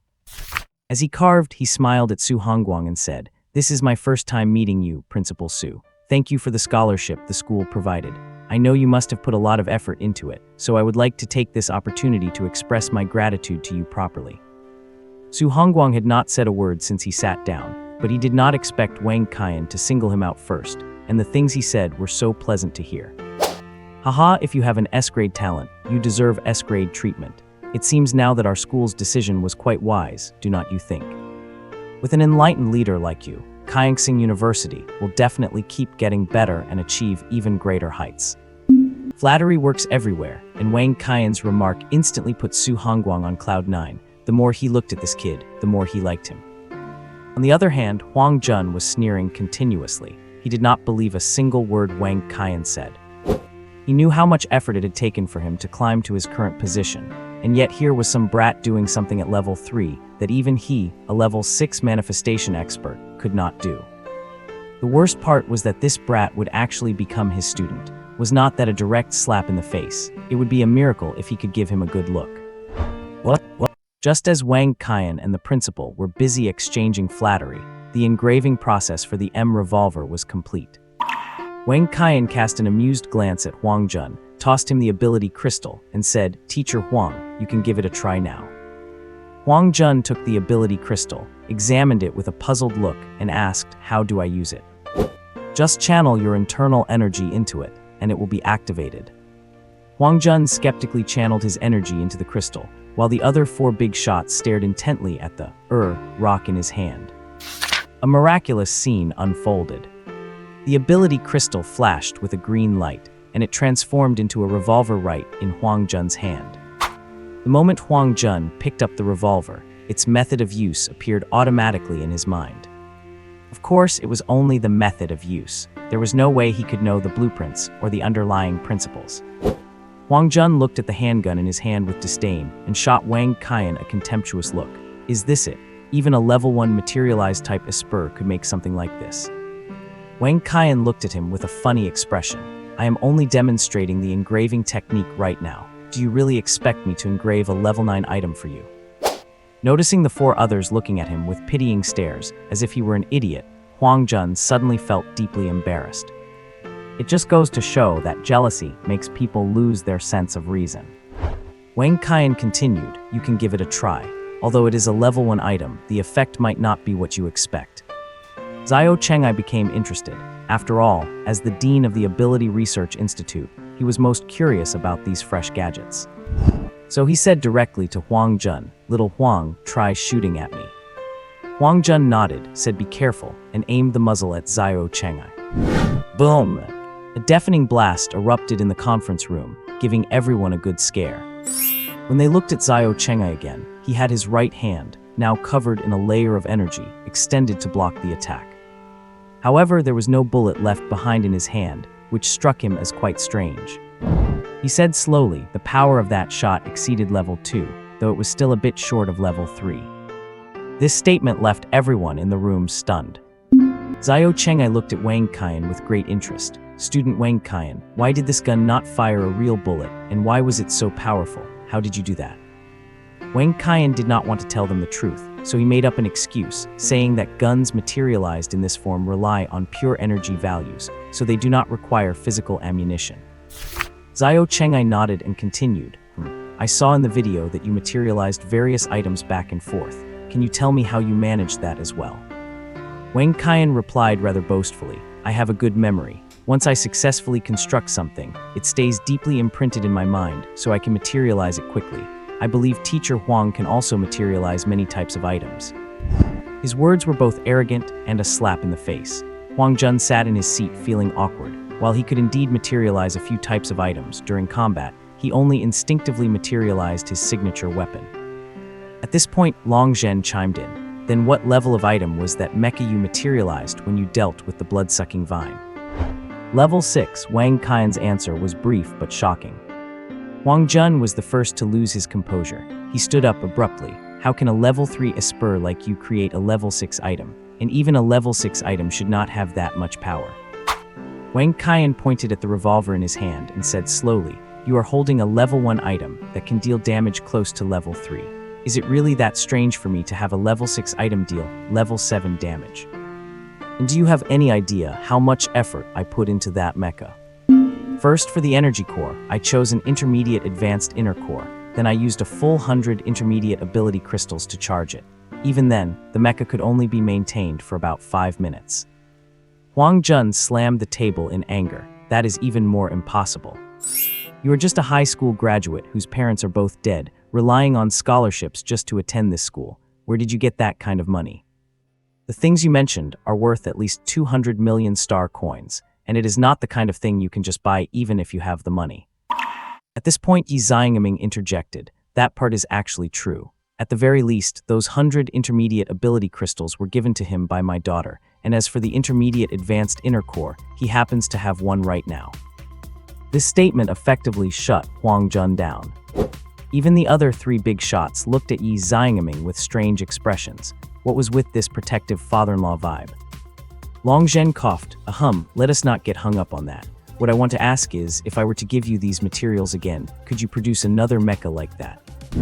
Wang Qian shook his head directly. That mecha was a one-time creation, where the construction blueprint was finalized directly onto the energy core. My current ability is not enough to retain it in my mind. So even if you gave me the same materials, I would only be able to create something different. However, once I reach level 6, I believe it is possible for me to create a materialization similar to that mecha. Long Zhen pondered for a while after hearing Wang Qian's words, then nodded and looked at the others. What does everyone think? What? Upon hearing Long Zhen's question, everyone fell silent, but it was Su Hongguang who spoke the least, who broke the silence first. I hope student Wang Qian can make the research you mentioned, the materialization engraving technique, public. Of course, there will be rewards, and the specifics will be decided by Elder Long and Dean Xiao. What I can do is ensure that Kaixing University provides student Wang Qian with the best treatment over the next 4 years, and upon graduation, confer upon him the title of Honorary Professor of the Materialization Department. I also hope that student Wang Qian will continue to contribute more to Kaixing City in the future. Wang Qian looked as if he had swallowed something foul upon hearing Su Hongguang's words. He had worked so hard and contributed so much to the school, only to find that in the end, he was worth less than a mere kid who had not even enrolled yet. Long Qian and Xiao Chengai exchanged meaningful glances and discussed for a while. Finally, Long Qian spoke. Since you paid such a high price for this battle, I would like to thank you on behalf of Kaixing City first. I will personally compensate you with 1 intermediate grade advanced inner core and 100 intermediate grade ability crystals. At the same time, on behalf of Kaixing City, I will award you an additional 100 intermediate grade ability crystals. Xiao Chengai took over from Long Qian.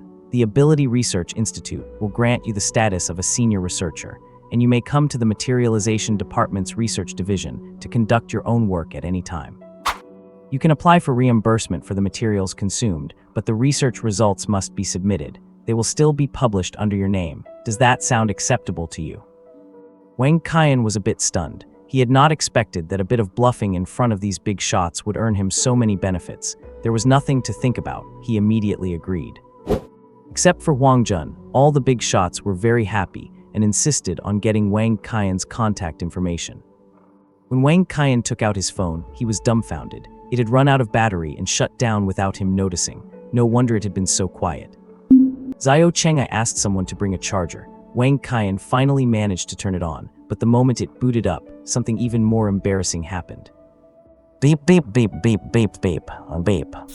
First came a series of notification sounds, followed by a long, continuous beep, and then the screen went black again. Wang Qian scratched his head and looked at the people in the conference room apologetically. My phone seems to have gone on strike. Ha. Xiao Chengai looked at the antique phone in Wang Qian's hand and burst out laughing, then immediately had someone bring in the latest model. Wang Qian did not stand on ceremony. He took the phone handed over by the lady in the black silk dress and inserted his SIM card. After turning it on this time, he finally saw the messages. They were mostly from classmates and teachers, especially the class group, which had over 99 new messages. There were also over a dozen messages and missed calls from Dong Shushu. Wang Qian sent a quick reply to Dong Shushu. Phone ran out of battery, talk tomorrow. Then he exchanged contact information with those present, including Huang Jun. Although this guy was annoying, he still had to keep up appearances. He could just block him later. After doing all this, Long Qian stood up, walked over to Wang Qian, smiled at him, patted him on the shoulder, and nodded. Good kid, grow up quickly. Humanity needs up-and-coming talents like you right now. Your research might very well change the future of humanity. Many local factions might try their best to approach you soon, so be cautious and careful. As for the high-level leaders of other cities, I will handle them personally. All right, it is late and I have kept everyone from resting. Let us call it a day here. Xiao Yi, remember to get Wang Qian home safely. Yi Xiangming gave a salute and then took Wang Qian away. After Su Hongguang and Huang Jun also took their leave, only Long Qian and Xiao Chengai remained in the conference room. Chengai, I can be certain now that this kid has more than just S-level talent. Both you and I have S-level talent. When we were at level 3, it was impossible to have such exaggerated strength. Also about Yi's daughter, you know her talent and conditions as well. Both children awakened on the same day, but Wang Qian's power level fluctuations clearly are not those of someone who just reached level 3, while Yi Xiren has not even reached level 3 yet. Xiao Chengai also nodded silently. Luckily, our city's awakening detector can only detect up to S level. If we had a more advanced one, this kid might have been snatched away long ago. Long Zhen sighed, sigh, it is a blessing, not a curse. I still have to figure out how to deal with those guys tomorrow. Get some rest, there is another hard battle to fight tomorrow. On the other side, back at Kaixing University, Su Hongguang looked at Huang Jun with a sense of disappointment. Teacher Huang, your performance today was truly disappointing. I know it has not been easy for you, as a materialization ability user, to get to where you are today, but our school is about to welcome a genius. Your materialization department might stop being a burden because of him, yet instead of being happy, you tried to make things difficult for him at every turn. Is this the quality a teacher should have? If you do not change your attitude, I do not think you should be dean anymore. Go and think about it yourself. Watching Su Hongguang walk away, Huang Jun's face began to distort. He seemed possessed, even developing the thought of getting rid of Wang Qian. It must be said that this man's jealousy was disturbingly extreme, enough to make one feel fearful. What? Beep, beep, beep, beep. Early the next morning, Wang Qian was woken up by the sound of notifications on his phone. Still half asleep, he reached out to the table, grabbed his phone and unlocked it. Where is my phone cover? Wang Qian fumbled around for a moment, but could not find the phone cover, so he opened his eyes slightly to take a look. Oh right, it is a new phone. Kitchen knife in the crotch. Brother Qian, are you up yet? I am so excited I could not sleep. I wanted to watch your heroic performance again, but the video has been deleted. Seeing this, Wang Qian remembered that his phone had received a ton of messages yesterday. He opened a few at random and realized they were all discussing the content of that video. I have not even watched it myself. I wonder if I looked cool or not. Lone Street Wanderer, I am up. By the way, come over here, I have got something good for you.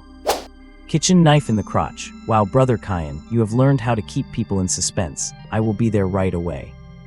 Lone Street Wanderer, also bring that big off-road vehicle of yours. We have to go run some errands in a bit, and bring me a mask too.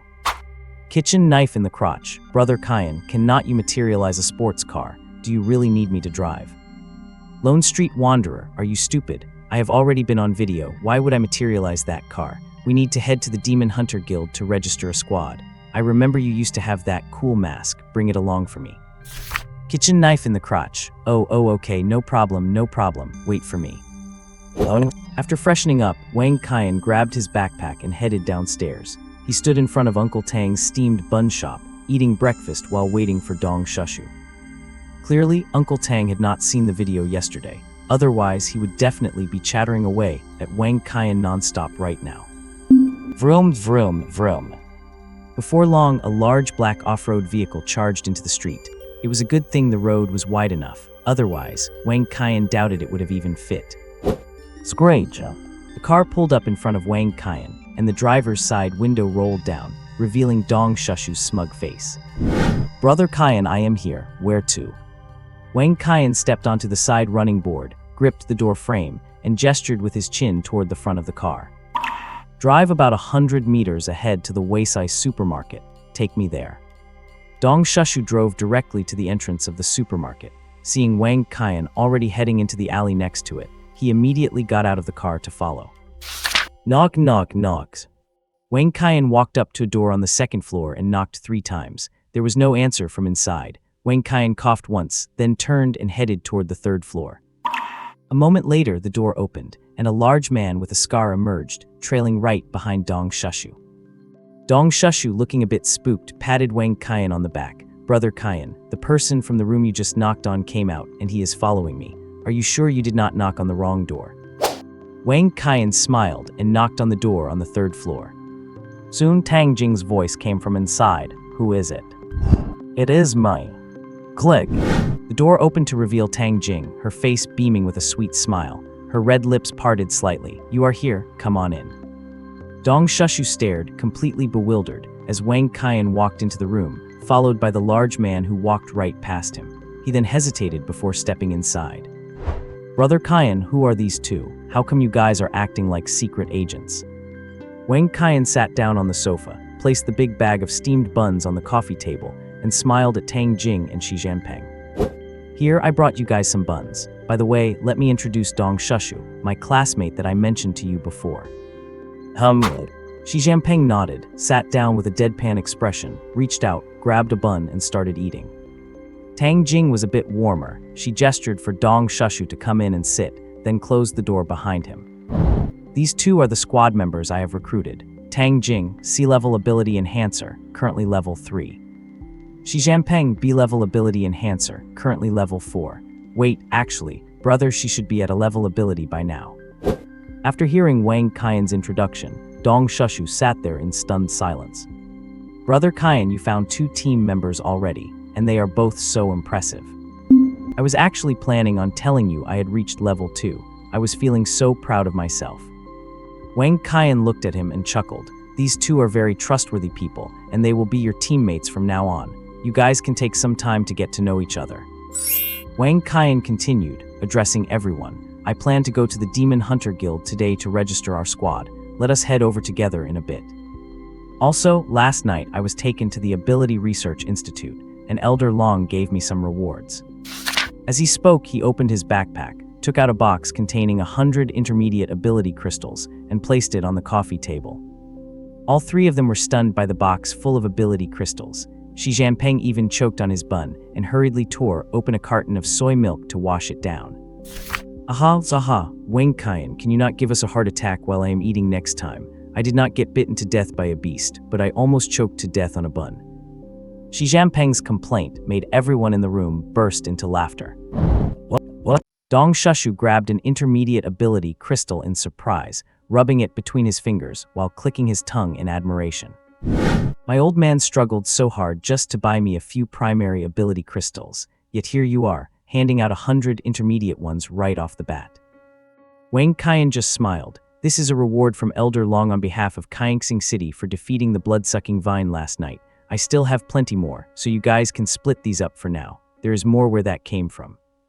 Tang Jing had already become numb to Wang Qian's constant displays of wealth. Her reaction was surprisingly calm, her beautiful eyes fixed steadily on Wang Qian, as if she wanted to see right through this mysterious little brother of hers. Dong Shushu grabbed a steamed bun from the side, shoved it into his mouth, and muffled through it. Even though I have always called you Brother Qian, this time you really are my own brother. No, even closer than my own father. Wang Qian laughed and scolded him. Get lost, you brat. Have you even asked your mom if she agrees to that? Anyway, I have one more thing for you. I believe you will like it. With that, Wang Qian took out an intermediate advancement core, identical to the one he had given Xi Jinping last night. Tang Jing and Xi Jinping felt their pupils shrink as they stared at the core. The entire living room went quiet, except for Dong Shushu, who was watching the core with a confused expression, his mouth still chomping away. What is this thing? It looks pretty cool. It is nothing special. I just happened to give one to Brother Xi yesterday, helping him boost his talent from B rank to A rank, that is all, Wang Qian said with a casual, humble bragging tone. Dong Shushu. Cough, cough, cough, water, soy milk, water, hurry, I am dying. Tang Jing handed a glass of water to Dong Shushu with a speechless expression, patted his back to help him swallow, and shot a sidelong glare at Wang Qian. I ask you, what is wrong with you? The demon hunting squad has not even been formed yet, and you are already trying to choke your teammates one by one. And you look at you, you are a grown man, yet you just received a core yesterday, and now you are choking over some ability crystals. Scolded by Tang Jing as if she were a nagging housekeeper, Wang Qian and Xi Jinping exchanged a tacit look, staring blankly at the air with awkward expressions. Dong Shushu finally managed to swallow the bun, wiped away his tears, put his hands together, and bowed to Tang Jing. Thank you for saving my life, Sister Jing. He then turned his gaze back to the core and looked up at Wang Qian. Brother Qian, do you even realize the value of this thing? He still had the chat history on his phone, where Wang Qian mentioned giving him an intermediate advancement core. He never expected Wang Qian to keep his promise so soon. Xi Jinping cleared his throat, cough. I asked you the exact same question last night, and now here I am with a ranked talent. Dong Shushu. So you have given away 2 of these things, each worth at least 200 million, just like that. Wang Qian nodded nonchalantly. Yeah, no matter how expensive an item is, it only truly has value when it is used by someone. Since you are in my squad, everyone is treated equally. Everyone gets a share of everything. Next time, it will be Sister Jing's turn. Tang Jing was deeply moved by his words, but she immediately replied. If you get another one, do not give it to me first. I am only C rank. If the 2 of them use another one, they will hit S rank, which is much more significant for the squad. Xi Jinping immediately waved his hand. Hey, do not say that, Tang Jing. A ranked talent is already enough for me to reach level 6. And once you reach level 4, you will not be able to progress further, so it definitely needs to be prioritized for you. Dong Shushu chimed in, all right, stop arguing, you two. These things are not cabbages. Most people go their whole lives without ever getting one. What are you even thinking? I must have saved the entire blue jade star in my past life to have met a brother as good as you in this one. I have decided from now on, wherever Brother Qian's sword points, that is where I, Dong Shushu, will follow. Watching the 3 of them go back and forth, Wang Qian shook his head helplessly. Enough, let us head to the Demon Hunting Guild. Little Dong is right, let us worry about getting more later. Besides, an intermediate advancement core only raises talent to S rank. To reach level 7, one needs not only S rank talent, but also a high-level advancement core to truly step into the realm of high-tier ability users. Many people spend their whole lives stuck at level 6. Little Dong, did you bring the mask I told you to bring? Yes, it is in the car. Once all 4 of them were in the car. Dong Shushu, you idiot. I told you to get me the mask you wore last time. Why did you get me this flashy green one? I figured since I had worn that one, this one is brand new. Plus, it really fits your noble status as a materialization user. Your noble status. Wang Qian put on the green mask with a dark expression, feeling incredibly bitter inside. Sitting in the backseat, Xi Jinping and Tang Jing saw Wang Qian in the rearview mirror and quickly lowered their heads, their bodies trembling as they tried hard to suppress their laughter. Wang Qian turned his gaze out the car window, out of sight, out of mind. Vroom to vroom, vroom. With a roar of the engine, the off-road vehicle surged out into the street. 10 minutes later, the car arrived at the entrance of the City Demon Hunting Guild. After parking, the 4 of them climbed the high steps in front of the guild and walked through the main gate. What? The Hunter Guild was as bustling as ever. These hunter squads had not been affected by the monster siege last night in the slightest. If anything, even more teams were heading out to pick up scraps. Wang Qian was not familiar with the Hunter Guild. Xi Jinping and Tang Jing knew it a bit better, but they had only been here a few times more than he had. Speaking of hunter squads, Wang Qian recalled a few times in his previous life when he had run-ins with them during search team missions. The reason was simple: search teams were under military jurisdiction, while hunter squads were civilian organizations, so it was easy for their tasks to overlap. Furthermore, hunter squads had no discipline to speak of. If you provoked them, they would even kill military personnel, provided they did not leave any witnesses alive. The Hunter Guild Hall was enormous. As they were walking toward the registration window, Wang Qian's gaze suddenly sharpened. Speak of the devil, and he shall appear. At that moment, a squad of 7 people was approaching from ahead, and they were about to brush past each other. Wang Qian recognized 2 of them. The taller one was called Peng Yi, and the other, who looked quite sleazy, was called Chen Jun.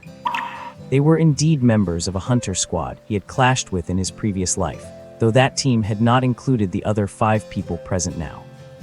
They were walking at the front of the pack, looking rather like the leader and deputy leader. As luck would have it, they actually stopped when they reached Wang Qian's group of 4.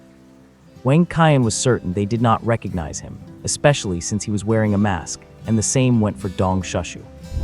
As for Tang Jing, it was also impossible. She had only joined Dai Meng's team for a few months previously and had been a complete nobody. So there was only one possibility: these people were targeting Xi Jinping. Sure enough, Peng Yi looked at Xi Jinping with a twisted grin and mocked him in an infuriating tone.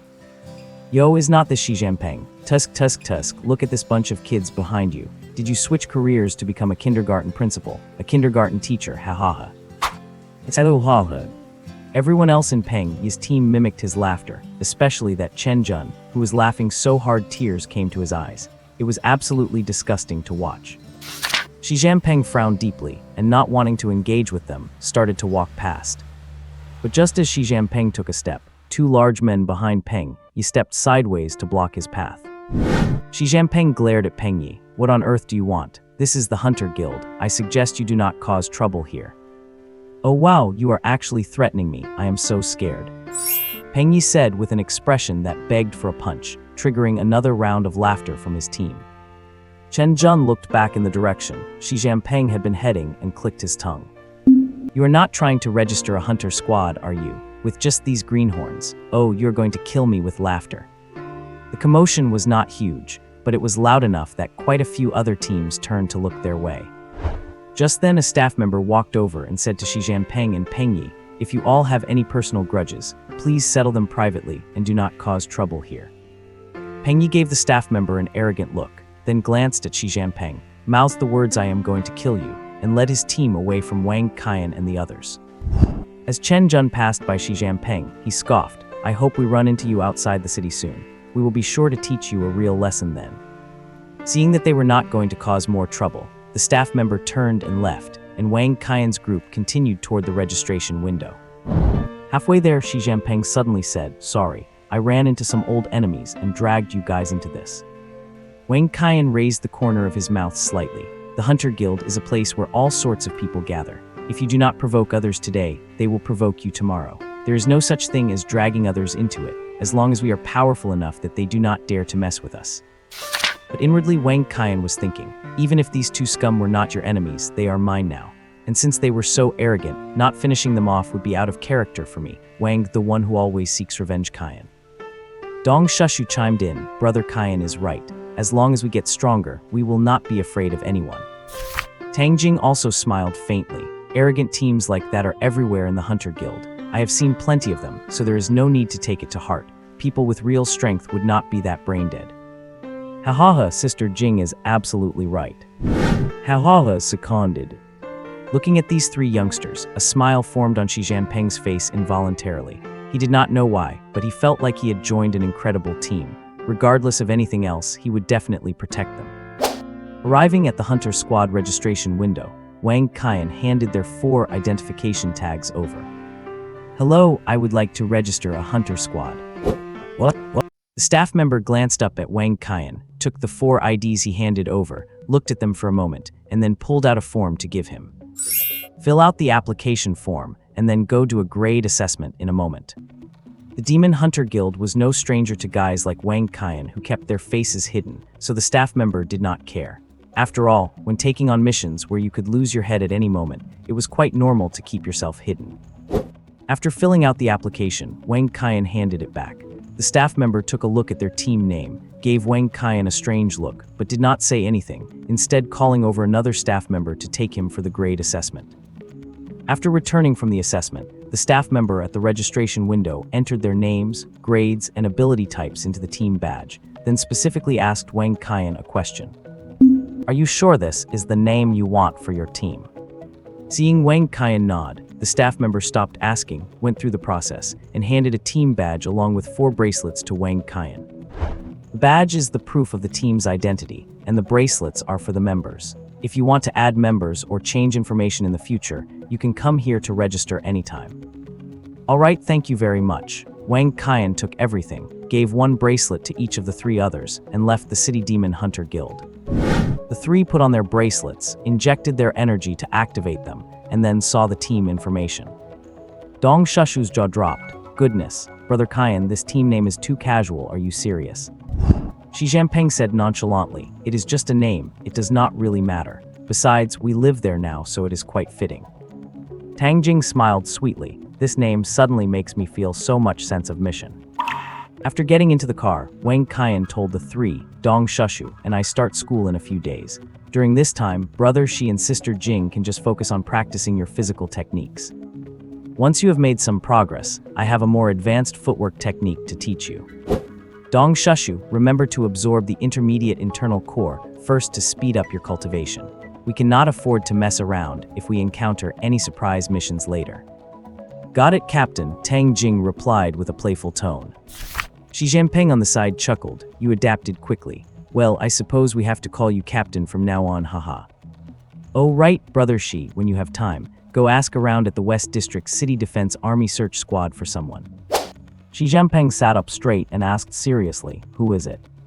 Someone about my age, a little guy who wears glasses named Jiangpai. His talent grade is terrifying, F grade, but he is a mental type. I think this person is worth grooming. Oh, then what should I say once I find him? Wang Qian propped his chin with his right thumb and pondered, how about this? If you find him, tell him the person who fought the blood-sucking vine wants to invite him, and if he is not content with just having an F-grade talent, he should come with you. If he does not dare to go with you, then forget it, just act like you never saw him, but I think he will most likely be willing to follow you. Alright, got it, Xi Jinping agreed. After returning home, Wang Qian held the team badge and fiddled with it. At the moment, the badge was only 1 star, which meant it could only take on level 1 or 2 missions. You need to accumulate a certain amount of mission points to rank up, and after ranking up, you can take on higher level missions. Currently, the highest ranking hunter team in Kaixing City is only 3 stars, barely able to handle level 6 missions.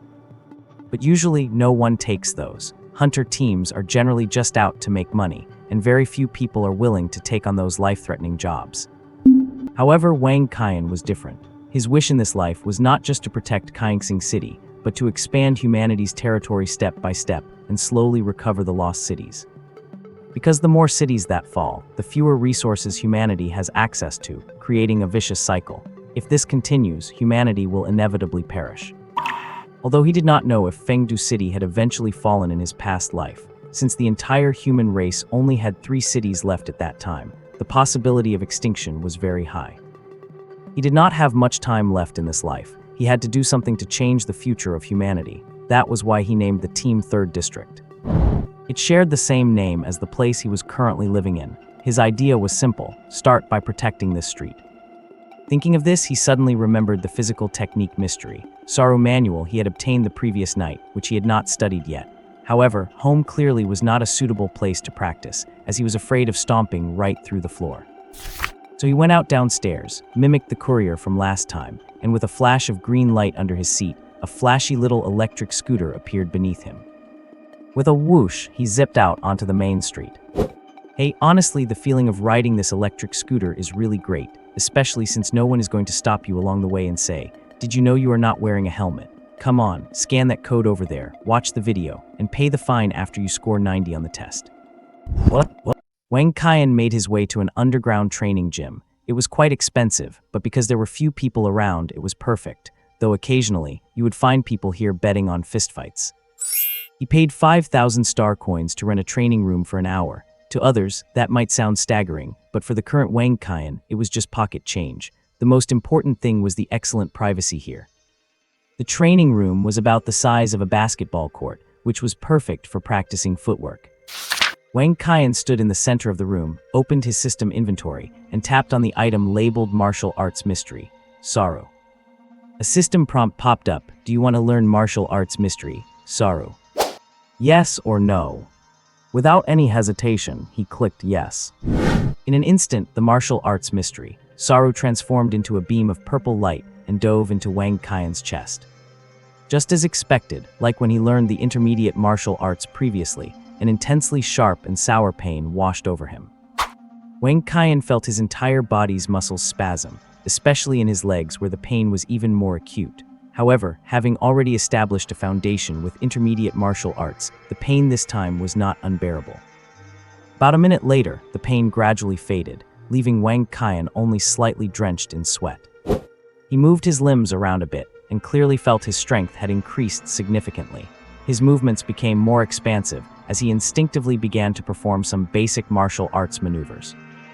A blurry figure flickered in and out of sight within the room, and from time to time, the sound of sonic booms echoed out, proof that Wang Qian's martial arts skills had already surpassed the intermediate level.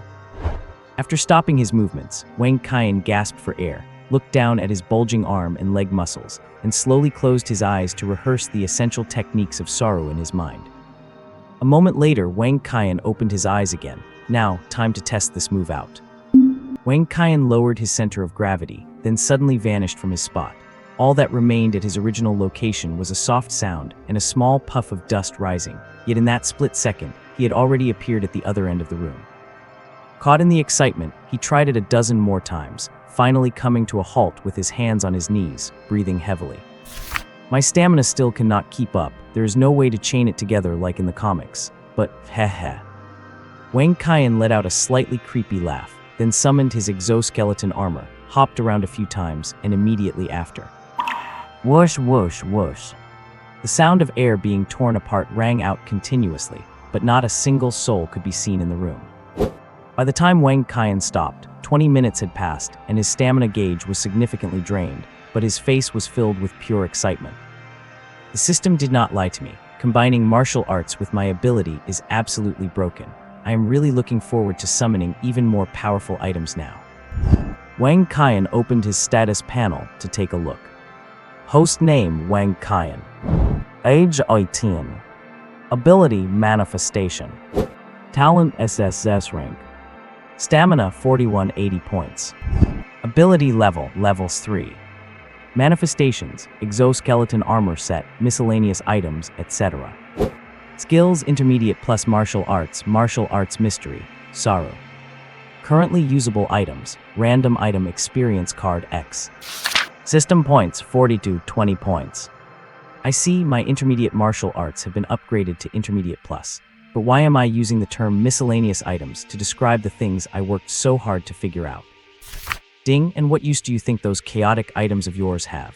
Do you really expect me to waste my energy listing them out one by one? When you can finally manifest something that exceeds the existing catalog, I will list it out for you.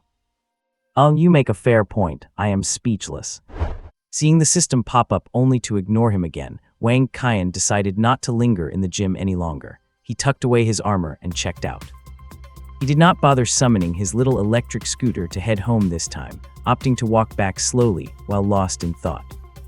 4 more days until freshman orientation, followed by 2 months of military training. The point of college military training is to build a foundation, which is quite similar to the system's approach. Both aim to enhance physical fitness. I wonder if I will be allowed to come and go freely during the training. After all, small things are bound to pop up, and it would be a perfect chance to build some chemistry within the team. It should not be much of a problem. Judging by how the principal treated me last night, I should have some special privileges. Though that guy named Wang Qian is pretty annoying, I wonder if he will try to trip me up. Just as Wang Qian's thoughts snapped back to reality, he looked up and his heart skipped a beat. A figure he could not believe was seeing appeared on the other side of the road. To confirm he was not mistaken, Wang Qian crossed the road and followed closely behind. His mind was a mess. He could not understand why this person would be in Kaixing City. What? Wang Qian followed closely behind a woman. Finally, at a street corner, he caught a clear view of her profile and confirmed without a doubt that she was exactly the person he had recognized at first sight. However, this was a woman he never expected to see here, because according to the historical timeline, he would not have met her in Dongxing City for at least another 6 years. Her appearance left Wang Qian deeply shocked and internally conflicted, as she was Zhao Wenkang's girlfriend, a woman named Zhou Ruonan. That is right, she was the enemy Wang Qian had sworn to kill with his own hands in this lifetime. The same Zhao Wenkang who had conspired with that green tea bitch Jai to set him up and cripple Dong Shushu. But regarding this Zhou Ruonan, even Wang Qian himself did not know what attitude he should take toward her. Back then, Wang Qian had retreated with the military to several cities until they reached Dongxing City. The search team he was assigned to at the time was under the command of Zhao Wenkang. Because his talent was the lowest, but he was quick-witted and had many ways to save his own life. Otherwise, he would not have survived as a level 2 Esper after the fall of so many cities. Zhao Wenkang took him along on almost every mission because Wang Qian could always propose highly effective solutions at critical moments. Gradually, Zhao Wenkang started treating him like a brother, and it was precisely because of this that Wang Qian met Zhou Ruonan. As mentioned earlier, Wang Qian told Zhao Wenkang about the ability core he had secretly hidden away. An ability core is not an ability crystal. Such things only have the slightest chance of appearing in the eggs laid by beasts above level 7. When combined with the dual effects of an awakening serum and a genetic serum, an ability core has a certain probability of altering an Esper's ability type and talent. Therefore, the value of this item simply cannot be measured by money. At that time, after a major battle, the search team went out to collect spoils. Wang Qian, out of curiosity about what a level 7 beast looked like, went over to examine the carcass of a level 7 flaming thunder eagle. Of course, the materials on this flaming thunder eagle had long been taken by the high-level experts. Wang Qian was just looking out of curiosity. To his surprise, while poking around the body, he discovered an unformed egg hidden under the internal organs inside the eagle's belly. He poked it a few times and unexpectedly dislodged an ability core, which he quickly hid away while no one was paying attention. He planned to sneak out and use it once he had collected the awakening serum and genetic serum. He certainly could not take it back into the city, as every searcher was subjected to a body search upon returning. That led to the series of events where Zhao Wenkang introduced Li Jai to Wang Qian. Later on, Wang Qian hated himself for being so blinded. He did not even stop to think. He was just a level 2 Esper at the time. How could he possibly gain the favor of a level 4 Esper, especially one who was also a beauty? But why would this matter involve Zhou Ruonan? Because Zhou Ruonan knew about the conspiracy between Zhao Wenkang and Li Jai, yet she neither stopped them nor told Wang Qian about it. The reason Wang Qian felt conflicted about Zhou Ruonan was that when Dong Shushu was beaten into critical condition by Zhao Wenkang's men for standing up for him, it was Zhou Ruonan who stepped in to confront Zhao Wenkang, which was the only reason Wang Qian and Dong Shushu managed to survive. It could even be said that Wang Qian and Dong Shushu's survival in the end was bought by Zhou Ruonan's life. Recalling this, Wang Qian sighed. He had never understood why Zhou Ruonan had stood up for them at the very last moment, giving them a chance to escape. Zai, the most important thing to figure out right now is that if Zhou Ryunin is from Kaingsing City, then could Zhao Wenkang and Li Jai also be from Kaingsing City? But Ade Wenkang told me he was from Dongxing City back then. I had not obtained the ability core at that time, so he had no reason to lie to me. At this moment, Zhou Ryunin seemed to notice a masked man following her. She looked back a few times and then quickened her pace. Wang Qian stopped following her. There was no point. It would be faster to just go to the Asper Research Institute and have someone check it out. Speaking of the Asper Research Institute, I am a senior researcher now, right? Maybe I can use these few days of free time to get familiar with everyone. Wang Qian stood where he was, stroking his chin, his eyes darting around. And so, for the next 4 days, Wang Qian spent his time at the Asper Research Institute, during which there was no shortage of flattery from the other researchers. Even Zhao Cheng I personally set up an office for him, telling him to focus on his research, and even assigned him an assistant whom everyone called Old Yu. Of course, he did not forget to ask Old Yu to help him look up information on Zhou Ryunin, Zhao Wenkang, and the others. However, there were many people with those names just in Kaingsing City alone, not to mention that they might not even be from there, making the search quite difficult. Old Yu told Wang Qian not to worry, and that he would report back the moment he found something. Thus, after 4 days of being busy, Wang Qian finally approached the start of the pre-semester military training. What? The sparrows outside the window, rubbing their legs on the power lines. At 6 o'clock in the morning, Wang Qian was humming a tune at the intersection, waiting for Dong Shushu to come by so they could head to school together. Registration was this morning, and they had to be there by 8. It was mostly for miscellaneous tasks like class assignments and dorm allocation. The formal military training would not start until the afternoon. So even though it was an hour-and-a-half drive, neither of them was in a particular rush. A short while later, Dong Shushu pulled up in that big SUV of his. "Brother Qian, get in." Wang Qian hopped into the passenger seat. With a roar of the engine, the car shot forward like an arrow from a bow. Wang Qian tossed his bags into the backseat and leaned back, squinting his eyes to catch a nap, when Dong Shushu tossed a small box over to him. Wang Qian opened the box with a puzzled look, only to find that it was actually a storage ring. "Little Dong, what is this for?"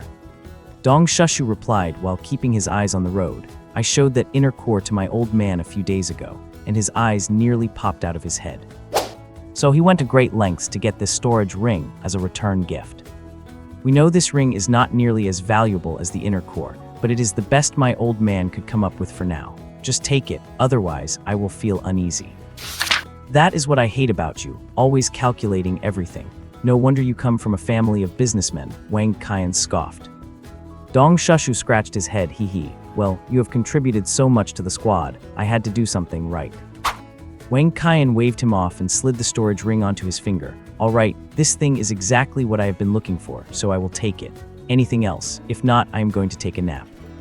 "Sure thing, get some sleep. I will wake you when we arrive."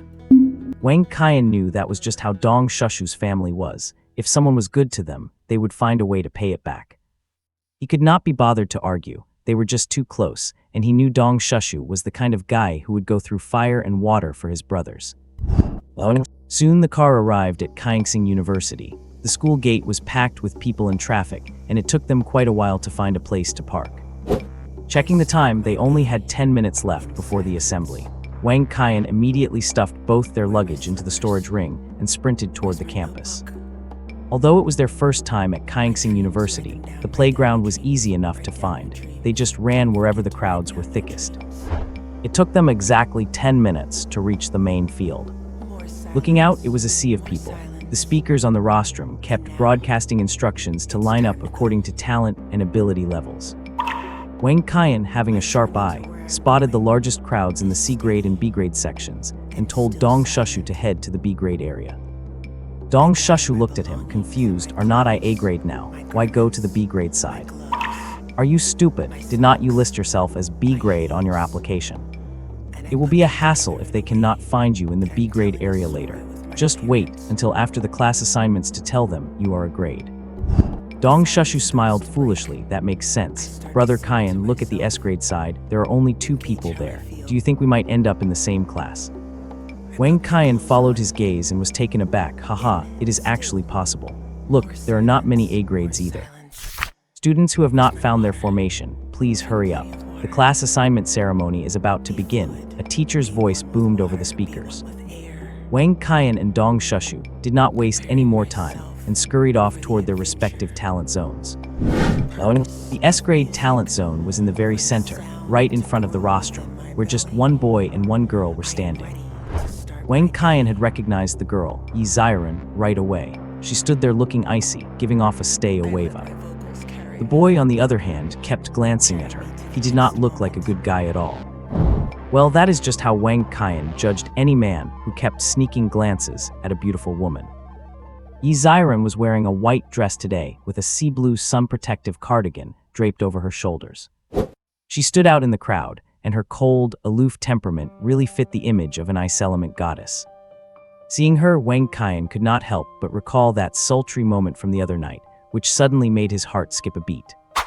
Yi Ziren naturally sensed someone approaching from behind. She turned, glanced at Wang Qian, then huffed and turned her head back, staring straight at the rostrum. Wang Qian touched his nose, feeling a bit confused. Did she just huff at me? What did I do to offend her this time? The boy standing next to her also looked back at Wang Qian, a flicker of surprise in his eyes, before he quickly looked away. Seeing that Yi Ziren was not interested in talking to him, Wang Qian did not bother greeting her either, and just stood quietly behind them, waiting for the ceremony to start. What? Before long, Su Hongguang stood on the podium, and the chaotic crowd gradually quieted down. Su Hongguang tapped the microphone first, went through a welcome ceremony, and then said, "This year, our school has welcomed 5,042 new students, among whom 3 possess S-rank talent." Whoa! The students below burst into an uproar. Ranked talent, 276 students. Whoa! Su Hongguang had a dark look on his face, thinking to himself, I am not performing a crosstalk routine here, and even if I were, I would not need so many straight men to play along. B-rank talent, 1,465 students. This time, no one shouted. Finally, C-rank talent, 3,298 students.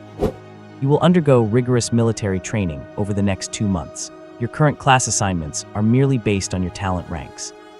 Based on your performance during the training and your final test scores, we will readjust the class assignments. Students who perform better will be placed in higher-ranking classes. Of course, for those who fail the military training, I am sorry, but you will have to go to another school or find another path. Whoa! This time, the uproar was the most synchronized. The students could not believe that after finally getting admitted to Thousand Star University, they could be expelled for failing military training. As soon as this was announced, many students could not sit still. Su Hongguang seemed to have anticipated the reaction, directly releasing the aura of a level 6 gifted user to silence the students below. Quiet, there is nothing to be surprised about. Our school has always been this way. However, it is not as scary as everyone thinks. As long as you seriously complete the daily training, you will basically be able to pass.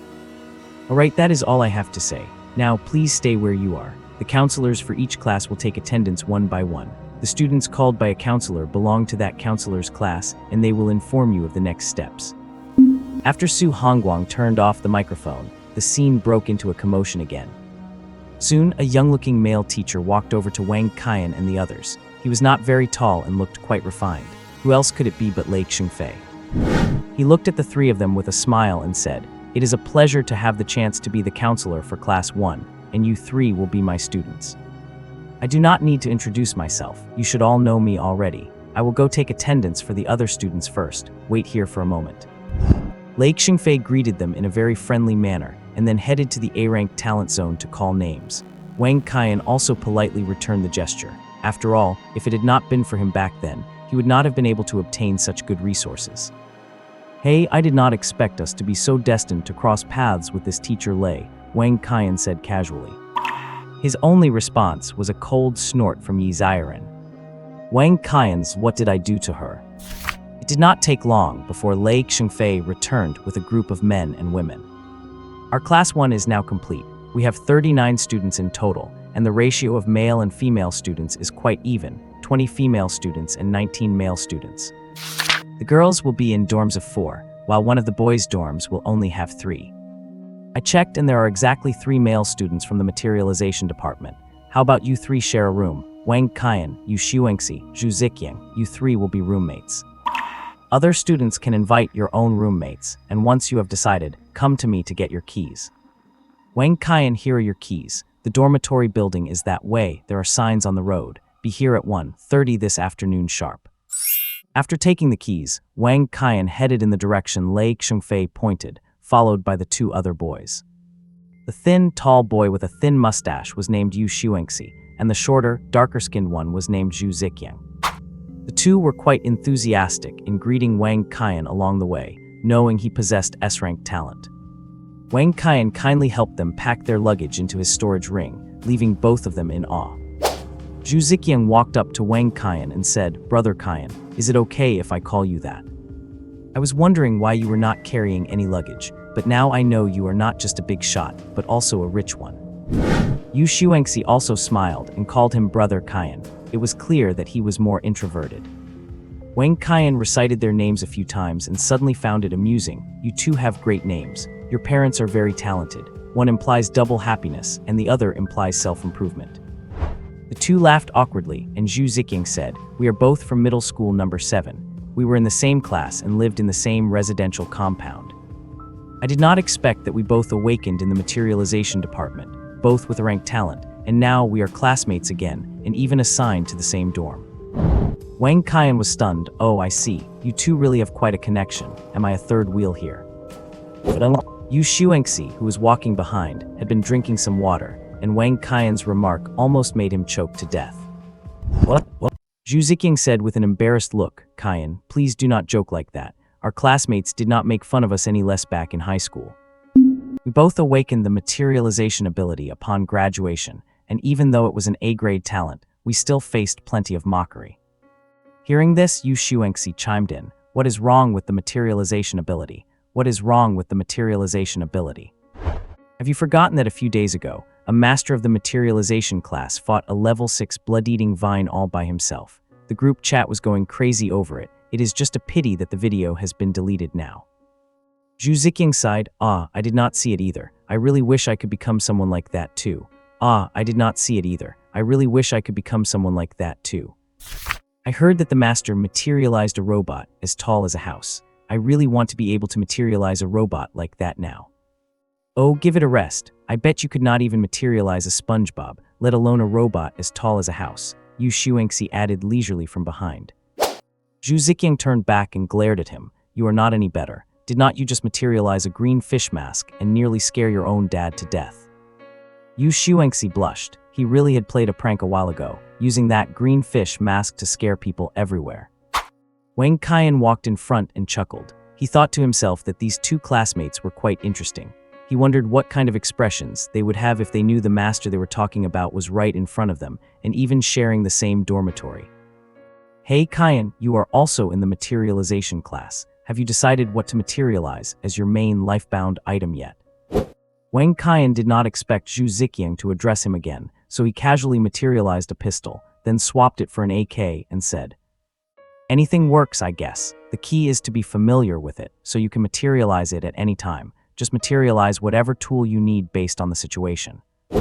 Wang Qian did not realize that his casual display would leave them both wide-eyed with shock. Yu Xuengxi quickly stepped up, and the two flanked him, one on each side. Zhu Ziqiang looked at the hand Wang Qian had just used to hold the gun in disbelief, saying, "Qian, you are too amazing. How can you switch between materialized items so quickly?" Yu Xuengxi immediately added, "Yeah, that is different from what we have learned. Is not it said that you can only specialize in one type of materialized item? Yeah, that is different from what we have learned. Is not it said that you can only specialize in one type of materialized item? And you have to keep constructing it to imbue your life-bound item with stronger abilities. Besides, the higher the level of the item, the more time you have to spend just getting familiar with it every day. Where would you find the time to figure out different tools?" Wang Qian was also taken aback by Yu Xuengxi's point. "Right, I have the materialization catalog, but others do not. How could they easily memorize so many different items?" "Ding, your IQ might need a recharge, host. Have not you noticed the connection between your first materialized item at level 1 and your fifth at level 3? The system's words made it click for Wang Qian. "System Dad, are you saying? This set I am using now is actually just one item, but I can use parts of it separately." Ding, you are a teachable student. However, you always have an advantage over others because the materialization catalog can record anything you construct. So you can materialize various unrelated items at will, but others cannot do that.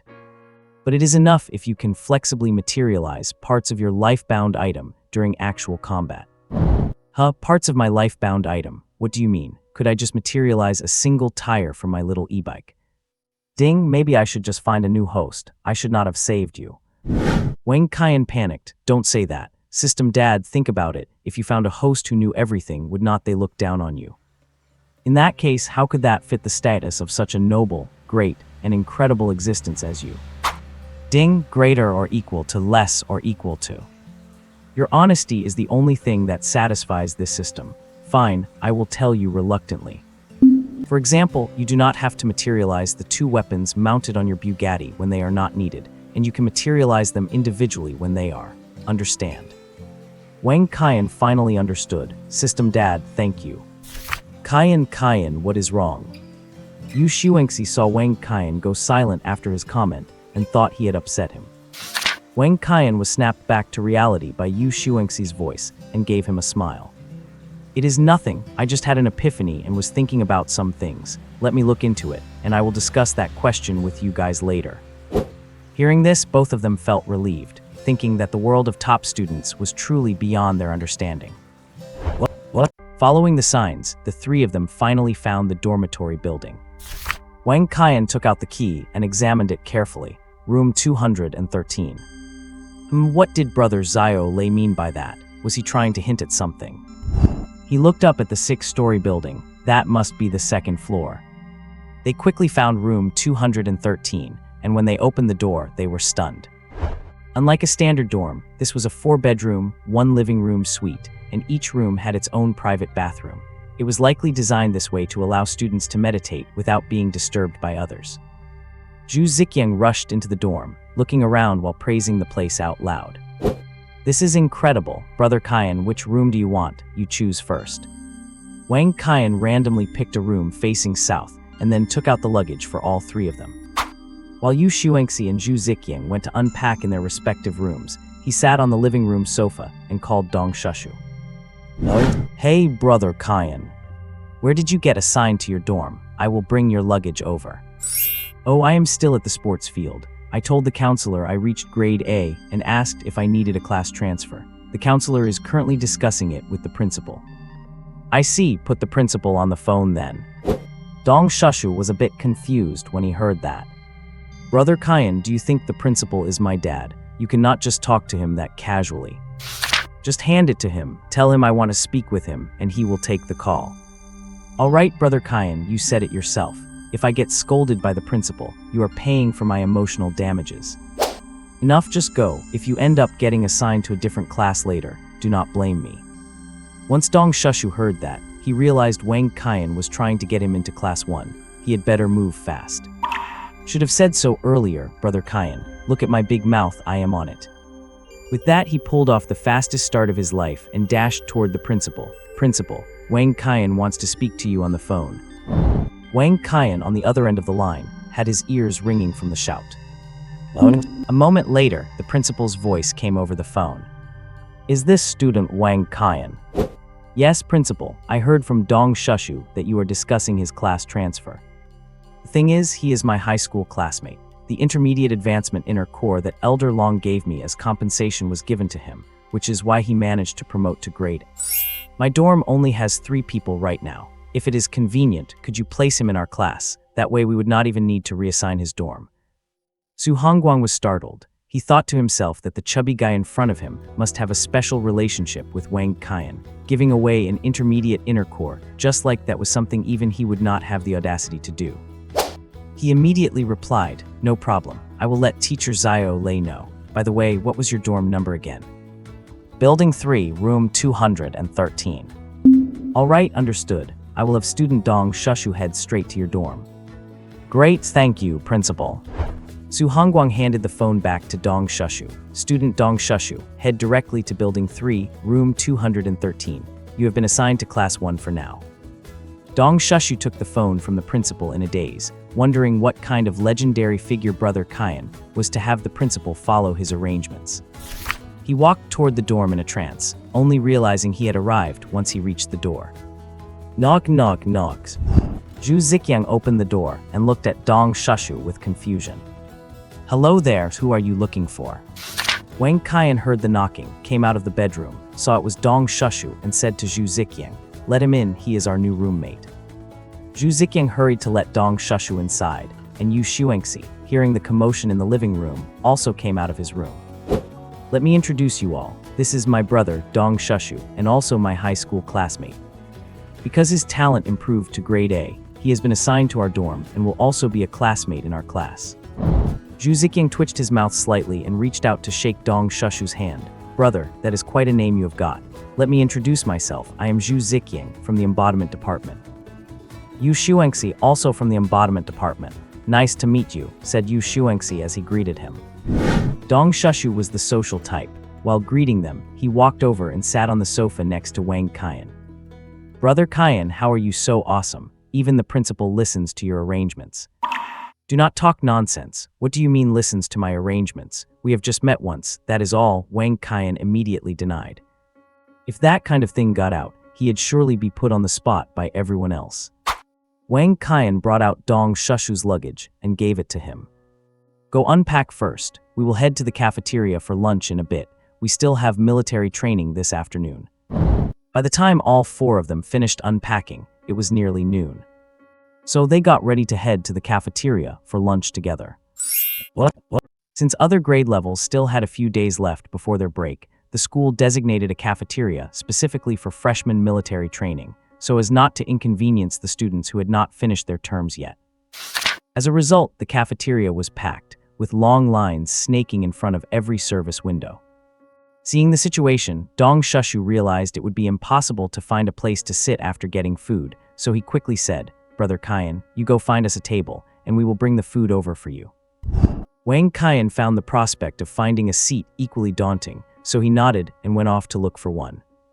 After circling around for a bit, he suddenly noticed a few guys who had finished eating and were about to stand up to clear their trays. Wang Qian immediately rushed over and pressed down on their trays before they could move.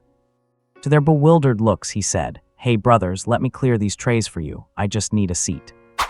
Those guys looked around, immediately understood the situation and smiled slightly. Sure, thanks, classmate, you can take the seats, we're heading out. Wang Qian plunked himself down at the table, which was still littered with 4 half-eaten trays, ensuring no other passersby would try to claim the spots. After waiting for nearly 15 minutes, Dong Shushu finally called to ask where Wang Qian was sitting. When they saw Wang Qian stand up, waving his phone in one hand, the three of them finally made their way over with their trays. By the time they sat down, they were sweating profusely. Wang Qian piled the previous students' trays to the side, took the tray Dong Shushu handed him, and could not help but find it amusing. Looks like eating these next few days will be a real struggle. We will have to come either really early or really late. Zhu Ziqiang sighed, you are telling me. Just standing in line had me sweating bullets, and now having to fight for a seat. This school arrangement is just unreasonable. At that moment, Wang Qian noticed the table directly opposite him, the one behind Yu Xuanxi and Zhu Ziqiang, had cleared up, and 4 girls had just sat down. One of the 2 girls facing his direction turned out to be Yi Ziren. Assuming she must be from the same dorm, and thus a classmate from his own group, Wang Qian glanced over, only to meet Yi Ziren's gaze directly. Yi Ziren looked a bit stunned, rolled her eyes at him, and then bowed her head to eat, ignoring him completely. Wang Qian, what is wrong with her? She has already given me the cold shoulder 3 times today. You are getting spoiled. Finding her behavior completely inexplicable, Wang Qian could not be bothered to greet her and started eating. As a result, his first bite contained a chunk of undissolved salt, nearly choking him to death. Tui, this food really is something. 1 bite and you experience all the flavors of life. Dong Shushu understood exactly what Wang Qian meant, and after 2 bites, he found he had lost all appetite. Even Zhu Ziqiang and Yu Xuanxi looked miserable, as if they were swallowing medicine. Yu Xuanxi held out for a long time before saying, we have to eat at least something, or I am afraid I will not make it through military training this afternoon. Wang Qian looked up at Yi Ziren, curious to see how the Ice Queen reacted to this meal. One look and he had question marks all over his head. Hey, look at that table behind us. Why are those girls eating with such relish? Has someone cast a spell on our taste buds? Dong Shushu stretched his neck to look. Oh, it is Goddess Yi. Yu Xuanxi and Zhu Ziqiang also turned to look behind them. Zhu Ziqiang glanced at the food in the girl's bowl behind him and asked directly, "Classmate, which window did you get that food from?" The girl was startled by the sudden question. She turned around, frowned, and then upon seeing Wang Qian, she had a moment of realization and pointed to a window, saying, "Over at that one." She did not really know the other three, but she knew Wang Qian. How could she not keep an eye on the only 3 S-tier talents in the class? Besides, another one of them was her own roommate. Zhu Ziqiang looked at the food in their bowls, then at the window they had cued it earlier, and silently set his spoon down. "Man, should we go line up at that window instead? If I finish this meal, I do not think I will survive until the start of military training." Wang Qian and Dong Shushu set their spoons down in silent agreement. Yu Xuanxi saw their reaction and quietly pulled his spoon out of his mouth. It turned out Yu Xuanxi had already eaten more than half of his tray and was now looking at them with an innocent expression. Yu Xuanxi blushed, pushed his tray slightly forward, and stared off into space. "Ahem, the food really does not taste great. I also think it is better if we go get new portions." The 3 of them. And so Wang Qian stayed in his seat, while the other 3 headed off to stand in the line the girl had pointed out. Wang Qian looked at the 8 food trays now on the table and massaged his forehead. "Oh, Xiren, what a coincidence. I never expected you to actually end up at Qian University. When my dad told me, I was so excited. We must be destined to be together." Right at that moment, a boisterous male voice rang out. What? Upon hearing the voice, Wang Qian and the 4 girls at the table opposite all looked up toward the boy walking toward them. He was a fair-skinned, handsome boy wearing a white suit, walking quickly toward them, though his steps were a bit unsteady, giving him the look of someone who had not been living too temperately. Seeing the boy stop at their table, the 3 girls with Yi Xiren all had hearts in their eyes, while Yi Xiren just frowned, looking rather annoyed. "Zhang Tianlei, please do not say things that are easily misunderstood, and please do not call me Xiren. We are not close." The 3 roommates were slightly surprised to hear Yi Xiren say this. They had not expected her to show no face to such a handsome guy, but they could not really say anything, as she was the one involved. But the boy, Zhang Tianlei, did not care about her attitude at all and continued with a smile. "Xiren, you know I came here specifically for you, and besides, we were betrothed as children anyway." Oh, some real drama. Wang Qian raised an eyebrow, his inner gossip-loving heart ignited. Yi Xiren's 3 roommates covered their mouths in shock. They had not imagined that this handsome man was actually her childhood fiancé, and they suddenly found it incredibly romantic. When Yi Xiren heard Zhang Tianlei bring this up, the look she gave him became even more disgusted. "That was just something your grandfather and my maternal grandfather said as a joke when I was born. It does not exist as far as I am concerned. Besides, my parents never agreed to it, and now that both of them have passed away, please stop bringing it up." Yi Xiren said this rather loudly, and quite a few classmates around them started looking over. Zhang Tianlei's expression shifted slightly, but he kept smiling and continued. "Since it was something decided by the 2 old men, how could it be a joke? I know you want to say you are still young, but I am willing to wait for you. We can get married after you graduate." By now, Yi Xiren was thoroughly fed up with this person. The veins on her neck were almost popping out. She glanced at Wang Qian, who was sitting across from her looking like he was enjoying a show, and feeling a sudden surge of anger, she shouted directly at him. "Hey, how long are you going to keep watching? Do not you see I am being harassed?" Wang Qian was completely baffled by being suddenly called out by Yi Xiren. He looked at her with innocent eyes and pointed at himself, as if to ask her, "Are you talking to me?" And Zhang Tianlei, following her gaze, turned his head toward Wang Qian. Seeing Wang Qian's cheap clothes and unkempt appearance, he let out a cold snort. "Xiren, I know you are just shy, but you cannot just pick some random passerby to be your shield, can you?" Wang Qian looked at Zhang Tianlei and Yi Xiren with amusement, sneered slightly, and then turned his gaze toward where Dong Shushu and the others were queuing. Wang Qian's indifferent attitude seemed to make Yi Xiren even angrier, and she pouted. "Wang Qian, are you even a man? You just sit there and watch me get bullied, woo-woo-woo." "Whoa!" Yi Xiren's words caused a stir. and all the onlookers nearby started looking at Wang Qian with expressions of contempt, as if he were a heartless man. Even her 3 roommates looked at Wang Qian in shock. They had not expected him to be the real deal. Wang Qian was dumbfounded, turning his head to look at Yi Ziren with a blank expression. "Miss, what exactly did I do to you? I do not even know. Did I have a blackout at some point? Why are you making it sound like I am some guy who took advantage of you and is now denying it?" At this moment, Jiang Tianlei's calm expression finally showed a change. At that moment, his face turned dark as water, and a wave of fury surged up from within him. He pointed at Wang Qian and roared, "You son of a bitch, what have you done to Yi Ziren? I will make you see what kind of end awaits someone who dares to touch my woman." The crowd of onlookers grew larger, and Yi Ziren's expression became even worse. She stood up and said angrily to Jiang Tianlei, "Jiang Tianlei, who is your woman? Do not talk as if you have anything to do with me. If you dare to spout nonsense again, do not blame me for being rude." These words made Jiang Tianlei look like a clown standing there, completely losing face. He glared at Yi Ziren with burning rage, then turned his gaze back to Wang Qian and said darkly, "Very well, your name is Wang Qian, right? Just you wait. I will make you regret ever being born into this world." After saying this, Jiang Tianlei flung his hand in anger and turned to walk out of the cafeteria. But the sound of him hitting the corner of the table and his quick thrust of a hand into his pocket made Wang Qian's teeth ache as he watched his pretentious back. Seeing Jiang Tianlei walk away without looking back, the onlookers gradually dispersed with whispers, leaving only Yi Ziren's 3 roommates curiously eyeing the two. What? Wang Qian was not about to take the fall for such a huge mess so suddenly. Watching Yi Ziren sit back down, he spoke up directly. "Listen, Miss Yi, can we be a bit more precise with our words? What exactly have I done to you? You are going to make our classmates misunderstand."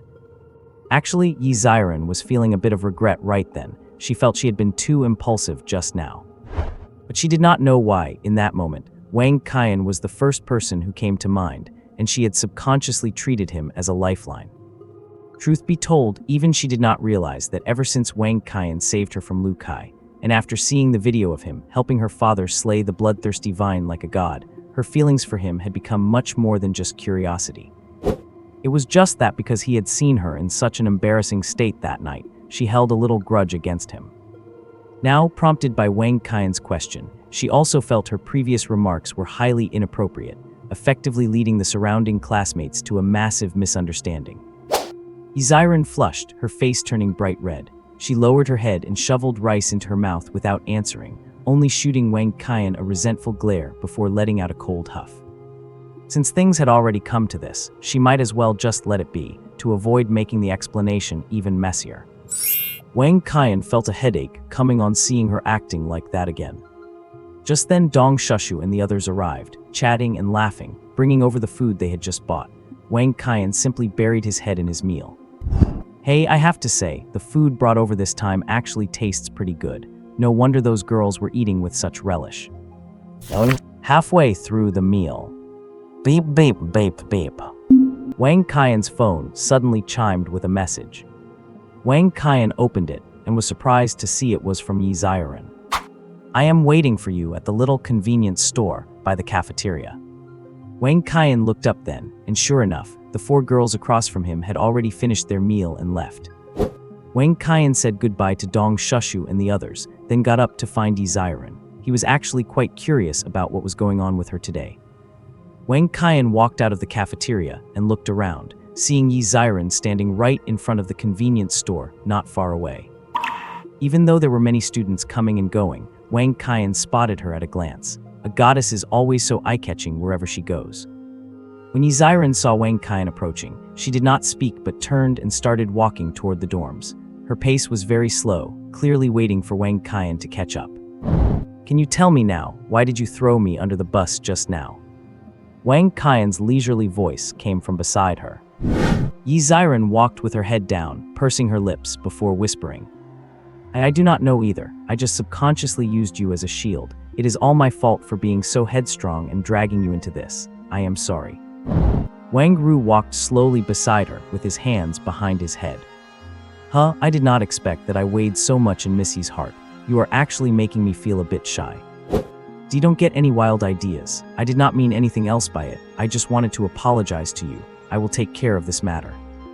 Yi Ziren seemed a little annoyed, yet also shy.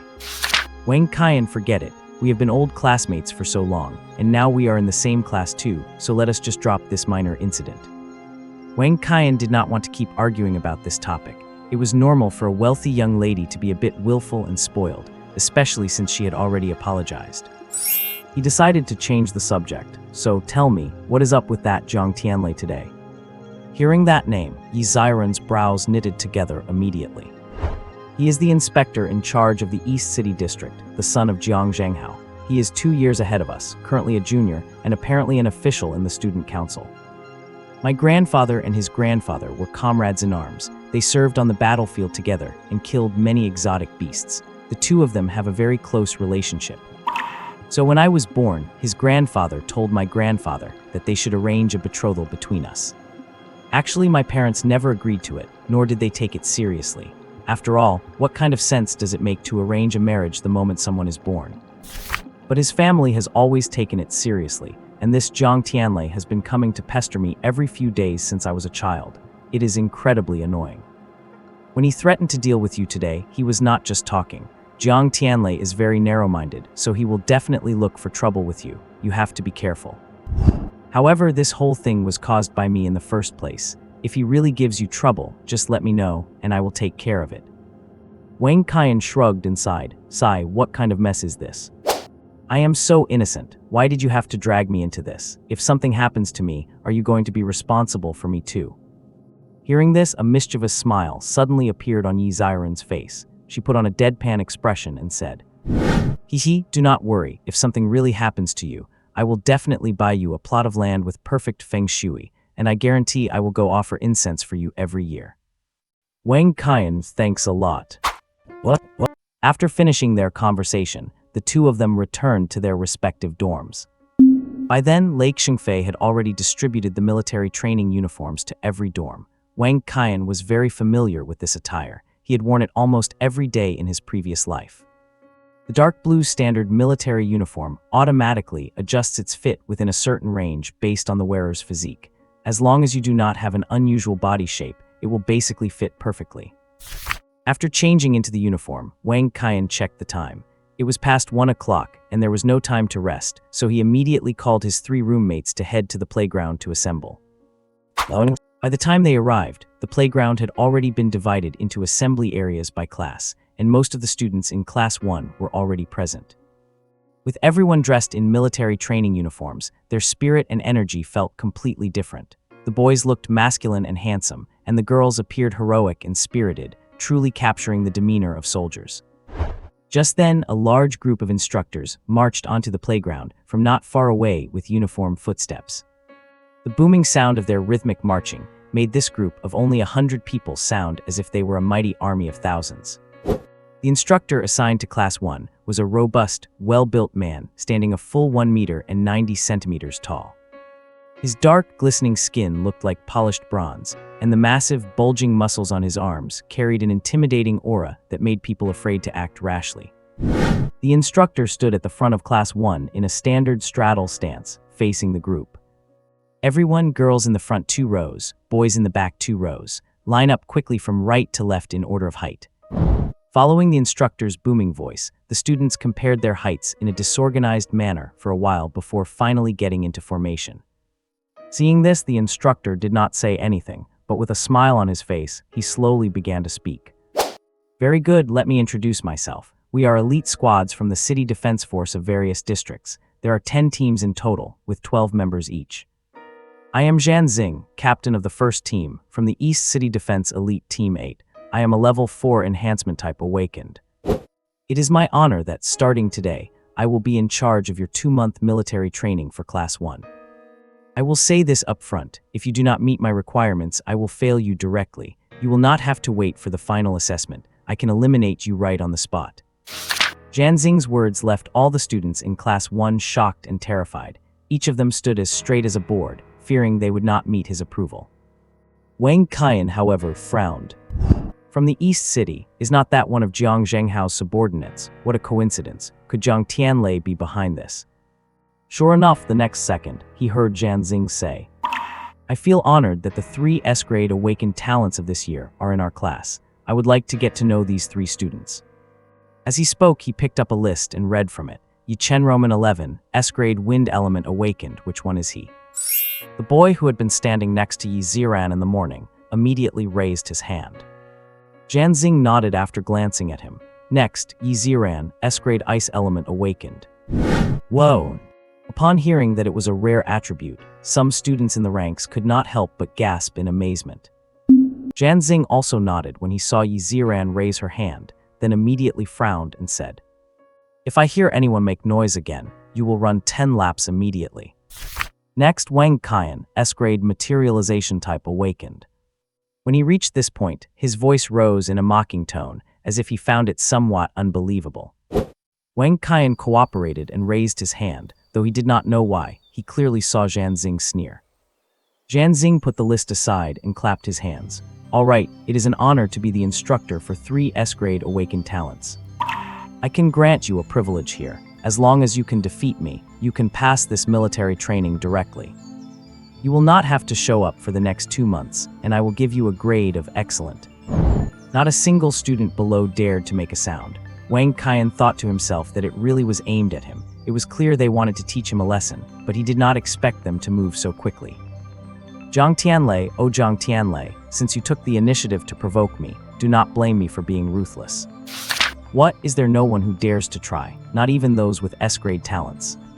I will not use my powers. I will fight you purely with physical combat.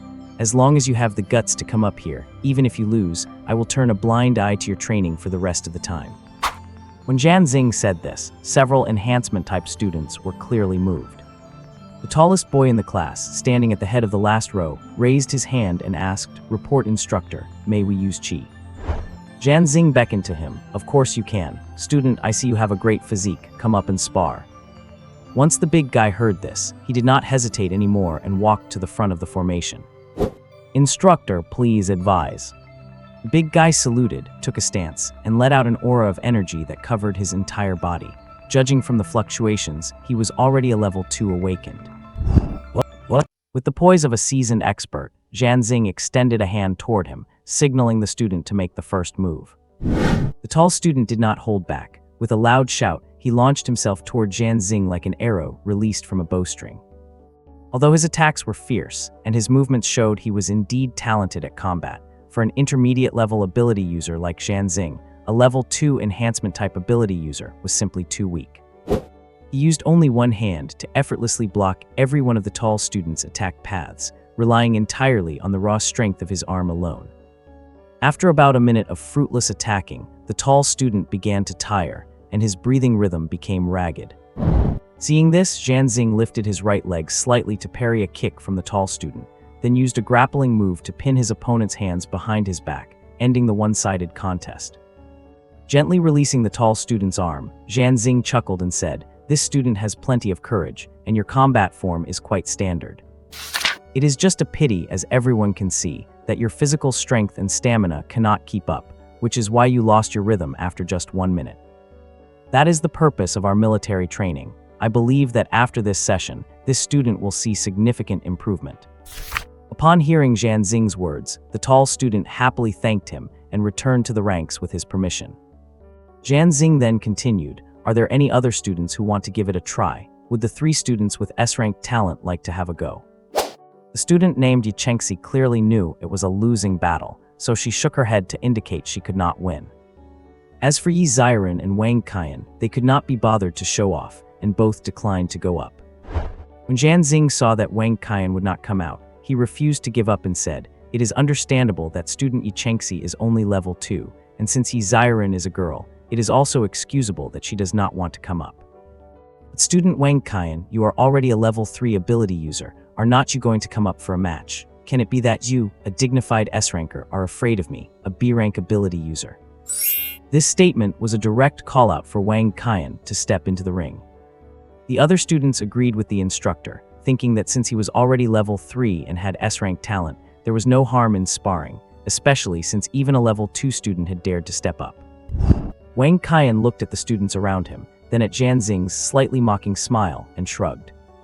Since you are looking to be humiliated, do not blame me. He raised his hand at Zhang and said, Instructor, it is not that I do not want to come up, but I am not interested in sparring without a wager. Whoa!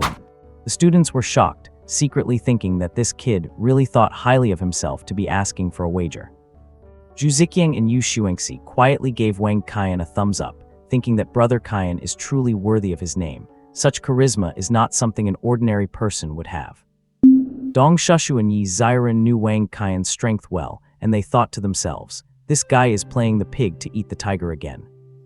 Only Zhanxing was almost amused to the point of anger, but after thinking it over, he said, since student Wang Qian is so confident in himself, what kind of wager do you want?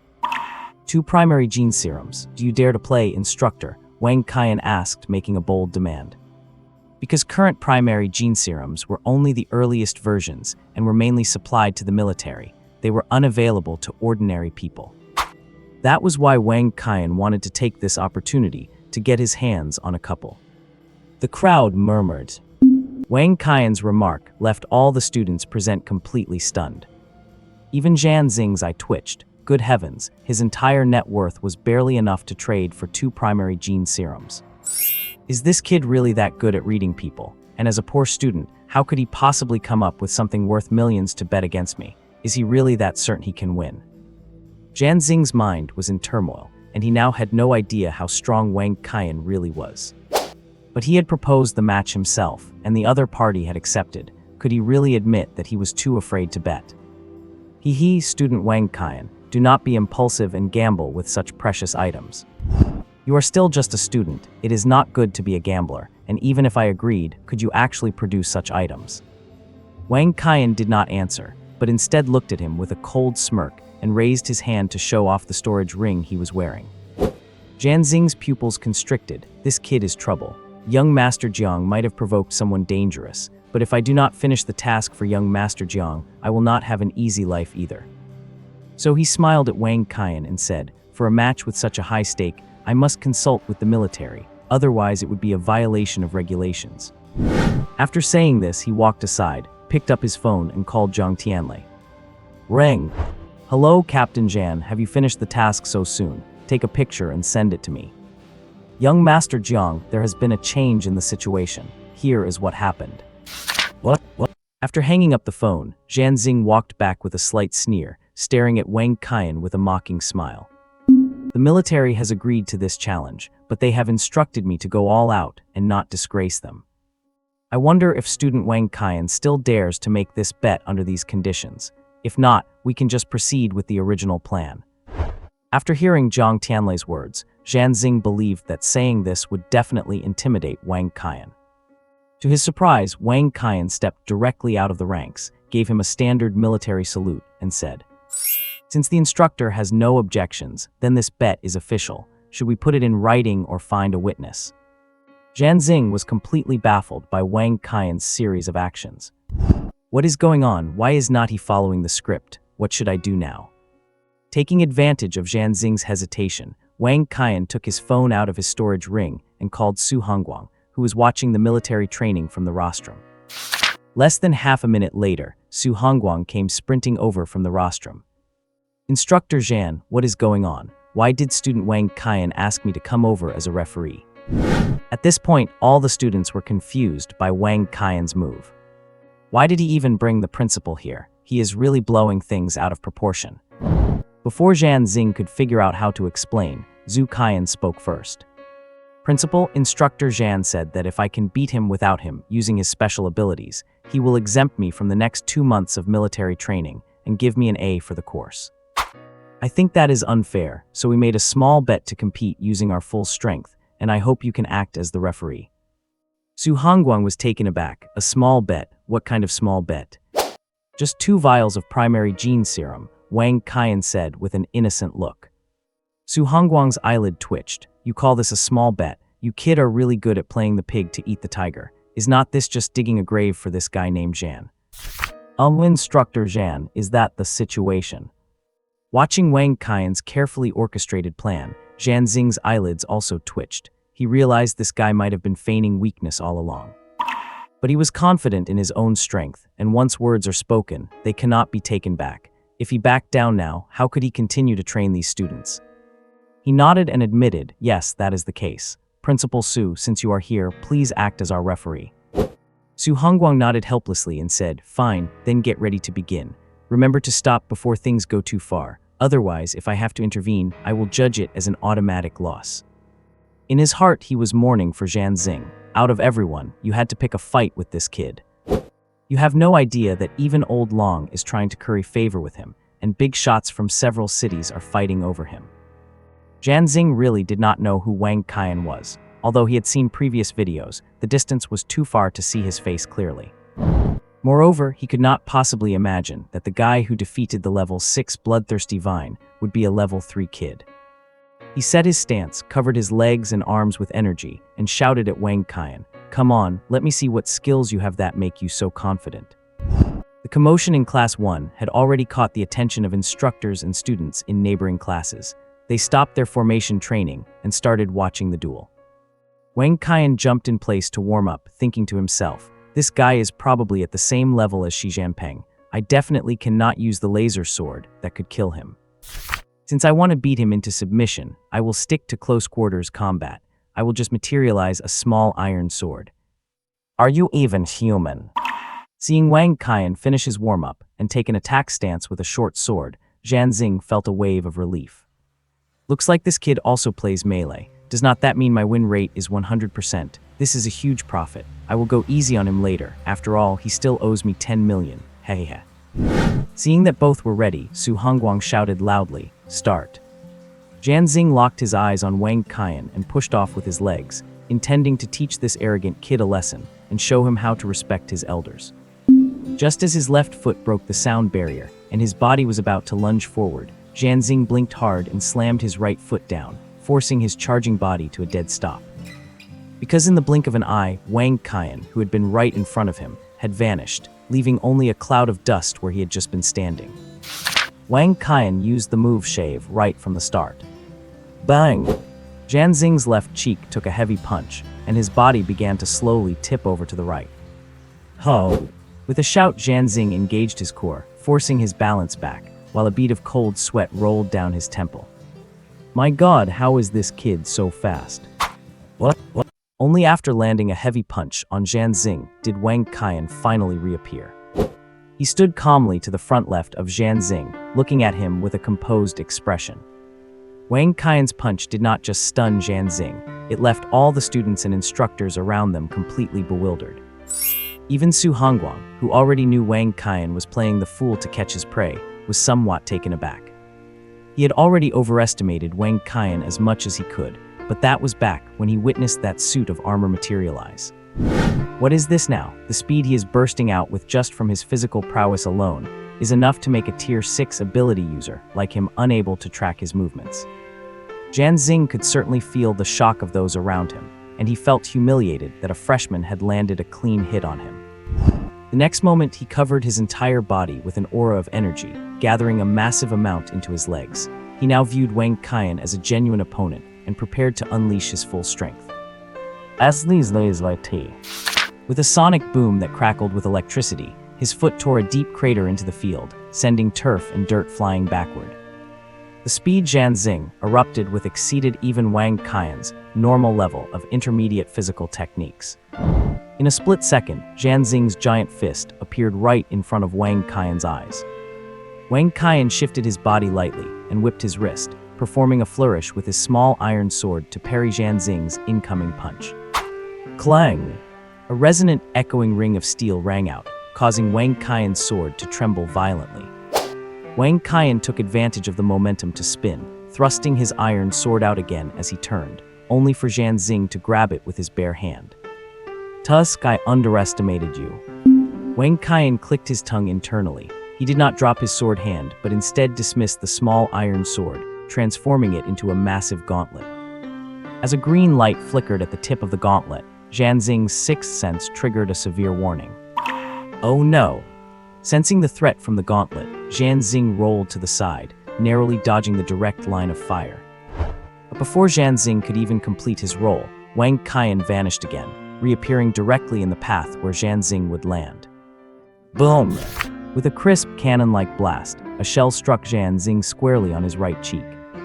The impact sent Zhan Xing flying backward, where he performed 3.5 aerial spins before hitting the ground hard in an ungraceful landing. Zoi Toi. Zhan Xing spat out the dirt from his mouth and climbed to his feet, fuming with rage.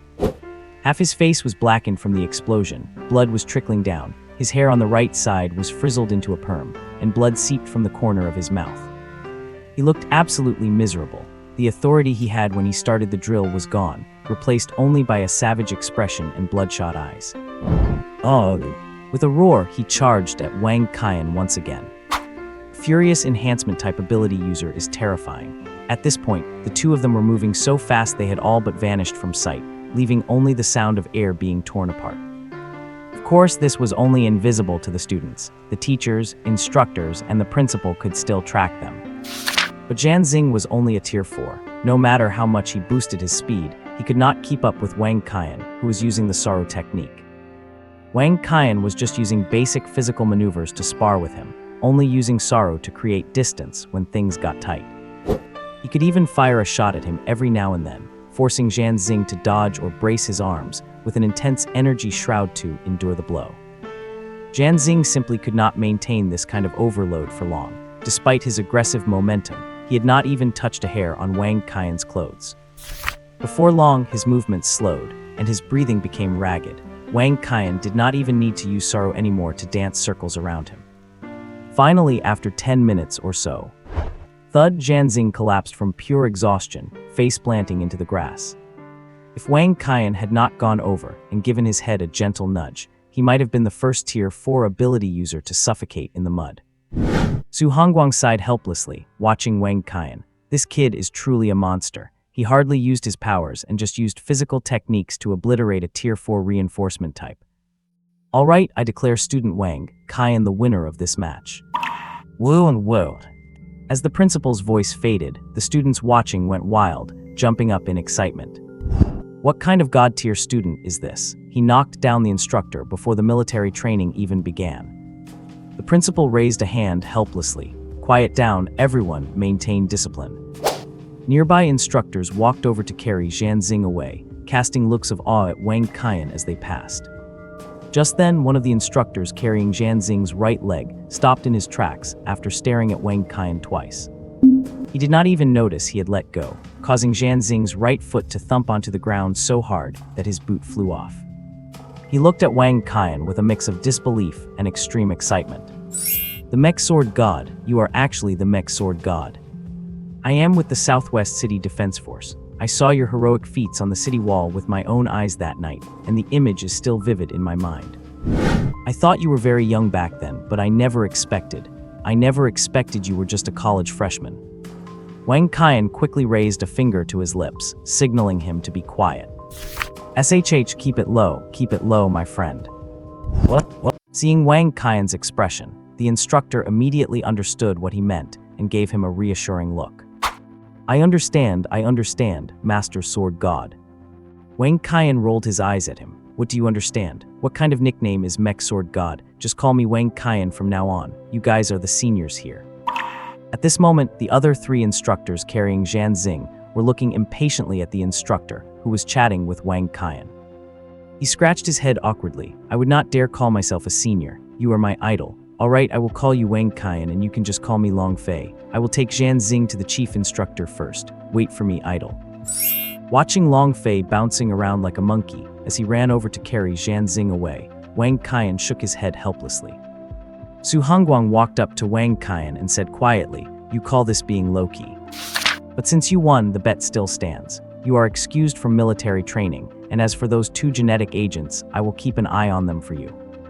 Then many thanks, Principal. After watching the principal leave, Surprise for Qian was greeted by the burning gazes of his classmates. Seeing Dong Shushu and the others preparing to rush over, Wang Qian stiffened his face and mimicked the instructor's tone.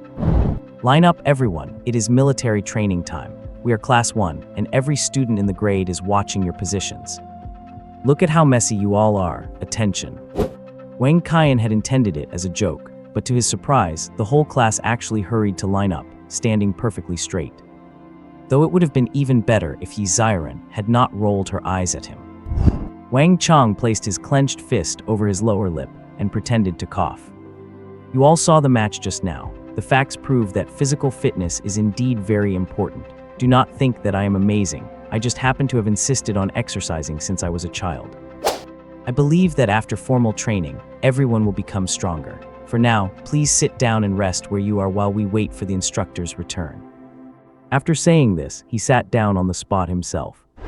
Although the students still had many questions, Wang Qian's words seemed to have an effect. Looking at the hostile students from other classes nearby, they all started to feel a sense of urgency. After all, nobody wanted to leave Class 1, especially with such a master here. On the other side, below the podium, the chief instructor for this military training was Qin Bowen, an adjutant inspector from the North City District. He was looking at Zhan Xing with a headache, screaming internally. What kind of idiots are working under Zhang Zhenghao, getting beaten down by a student during military training and making all the instructors lose face? In fact, Zhan Xing had long since woken up, but he did not dare to get up. He had already lost face to the extreme. Getting up now would only be even more embarrassing. Just then, unable to hold back any longer, Long Fei saluted Qin Bowen. Report to the chief instructor. I see that Captain Zhan will not be waking up anytime soon. Why not let me take over Class 1? I can manage 2 classes at once. Several of our comrades are doing the same. Lying on the ground, Zhan Xing was overjoyed. Good brother, I do not know who you are, but you have saved me from a desperate situation. I will definitely thank you properly when I get the chance. Meanwhile, Long Fei was thinking, you idiot Zhan Xing, you actually dared to challenge my idol. It was mercy that he did not beat you to death. Thank you for giving me a chance to get close to my idol. Qin Bowen looked at Zhan Xing on the ground, then at the self-nominating Long Fei, and his estimation of Long Fei rose significantly. Look at the guy from the Southwest District, and then look at you people from the East District. You are both captains, so why is there such a big difference? You fought to lead Class 1 at the start, and look at this mess now. So Qin Bowen looked at Long Fei with a smile and said, since Captain Long has volunteered, you can temporarily lead both classes. We will swap back once Captain Zhan has recovered. Su Hongguang stood to the side, his mouth twitching. That fool is going to come back. He is not hurt at all. He is clearly faking it. If it were me, I would find an excuse and never show my face again out of shame. Cough, cough, Chief Instructor Qin. It is like this. Instructor Zhan had a bet with the students of Class 1. Now that Instructor Zhan is unconscious and likely will not wake up for a few days, I am afraid I will have to trouble you, Chief Instructor, to help fulfill that bet. Qin Bowen looked at Su Hongguang apologetically and said, Principal Su, I am sorry for the trouble. I will definitely report this truthfully to my superiors. Please rest assured, we will never default on our promises to the students. Su Hongguang nodded. That would be best. However, I hope we will not see any more instructors challenging students from now on. It creates a poor impression. Qin Bowen quickly nodded in agreement. Certainly, certainly. What?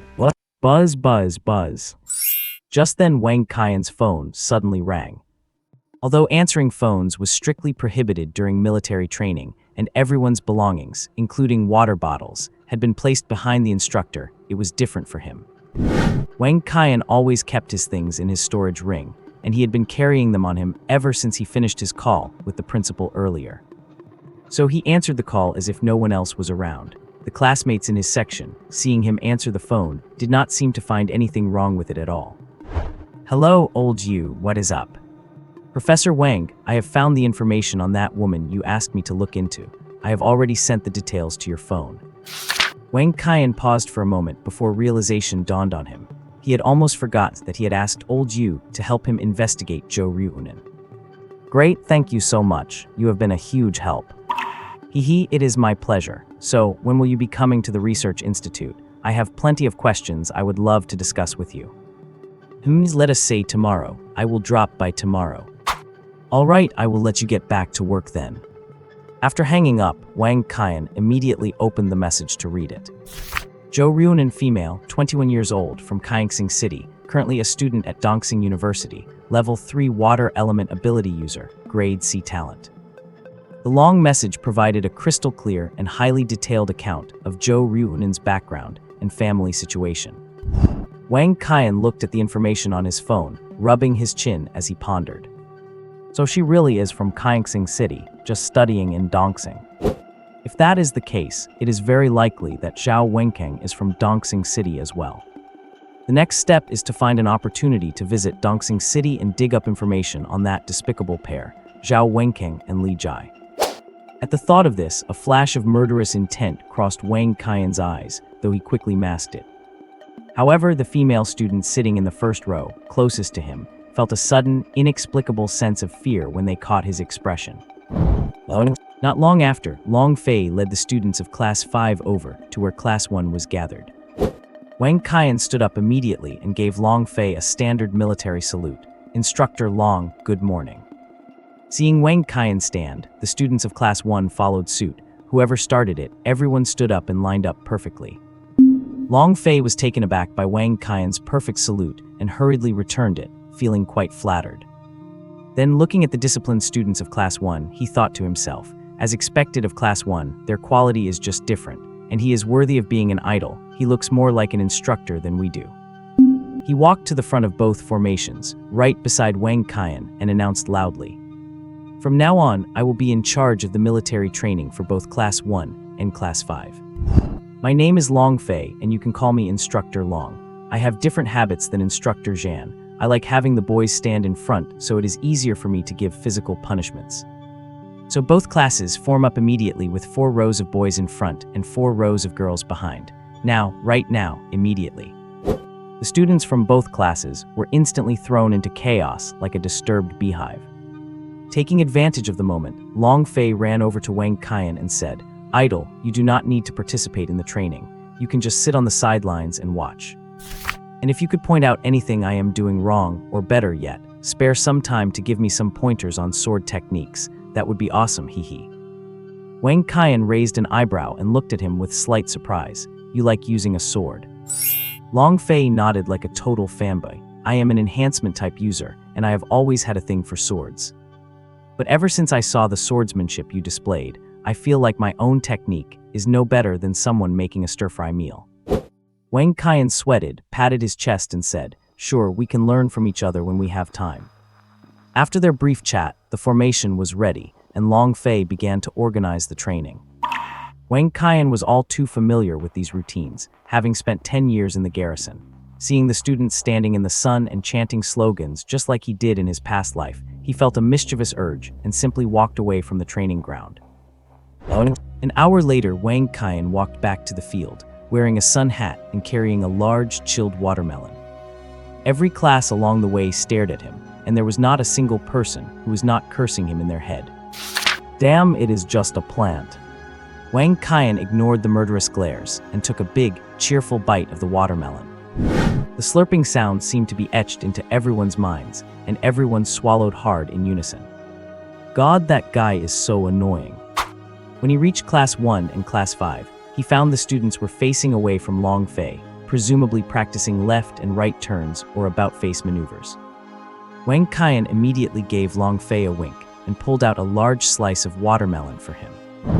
Long Fei looked at the watermelon in Wang Qian's hand with excitement, his tongue unconsciously licking his parched lips. Stealing a glance at the formation facing away from him, he scurried over guiltily, grabbed the watermelon, and took a big, crunching bite. At that exact moment, Wang Qian shouted, "About face." Zwish! Long Fei was left in an awkward spot. What? Long Fei had his mouth full of watermelon, the sweet juice constantly dripping from the corners of his lips. He glanced back at the stunned expressions of the students from the 2 classes, then turned to look at Wang Qian with a look of deep grievance. He mumbled unclearly, "Woo woo woo, my image is completely ruined." Wang Qian plopped down in a shady spot, then burst out laughing. "Students, your instructor is sneaking watermelon. What do you think we should do?" If anyone understood Wang Qian best, it was Dong Shushu, who played along perfectly and shouted, "We want to eat watermelon too." Dong Shushu's words woke up all the students, who immediately began shouting, "We want to eat watermelon too." Wang Qian took 2 folding tables out of his storage ring, set watermelon knives on them, and then with a loud thud, thud, thud, produced 2 or 3 dozen oversized ice-cold watermelons. He shouted, "What are you waiting for? Instructor Long is treating you to watermelon, come and get it." Whoa, whoa, whoa. Dong Shushu charged to the front, and only then did the rest of the students react and swarm over. In no time at all, everyone was holding several large slices of watermelon, all of them incredibly excited, with some even burying their faces into half a watermelon. This rowdy scene naturally drew the attention of students and instructors from other classes nearby. Those students who were wilting in the sun were green with envy seeing the students of Class 1 and Class 5 enjoying ice-cold watermelon. They all glared resentfully at their own instructors, making the instructors curse inwardly. "Damn you, Long Fei, you bastard." Long Fei, of course, saw the way the other instructors were looking at him, but what could he do? Was he supposed to say, while holding 2 large slices of watermelon in his hands, "This is part of our training, seeing who can eat more"? He could only look at Wang Qian innocently. "Idol, you have really ruined me this time." Seeing Long Fei's look for help, Wang Qian understood instantly. He immediately said to the students, "We should thank Instructor Long for treating us to watermelon." And so a unified, synchronized slogan echoed across half the training ground. "Thank you, Instructor Long, for the watermelon." Thump. Instructor Long has flatlined. On the platform, Su Hongguang and Qin Bowen had already seen what was happening, knowing it was just another one of Wang Qian's antics. Su Hongguang laughed heartily, "Ha ha ha. Instructor Long Fei really has a way with them. Look how harmoniously he gets along with the children from both classes." Qin Bowen also smiled in agreement. "Actually, this is quite good. With rewards and punishments, the training effectiveness will be better." But Principal Su, I still cannot figure it out. How could a level 3 kid from the materialization department take down Zhan Xing, a level 4? I am very interested in this student Wang Qian's physical skills. Do you think it is possible to have him contribute them to the military? Su Hongguang shook his head with a light smile. "Elder Long will have his own arrangements. I will only remind you of a few things: Blood-Eating Vine and the Research Institute." Qin Bowen's eyes widened and his pupils constricted. "You mean the person in that video?"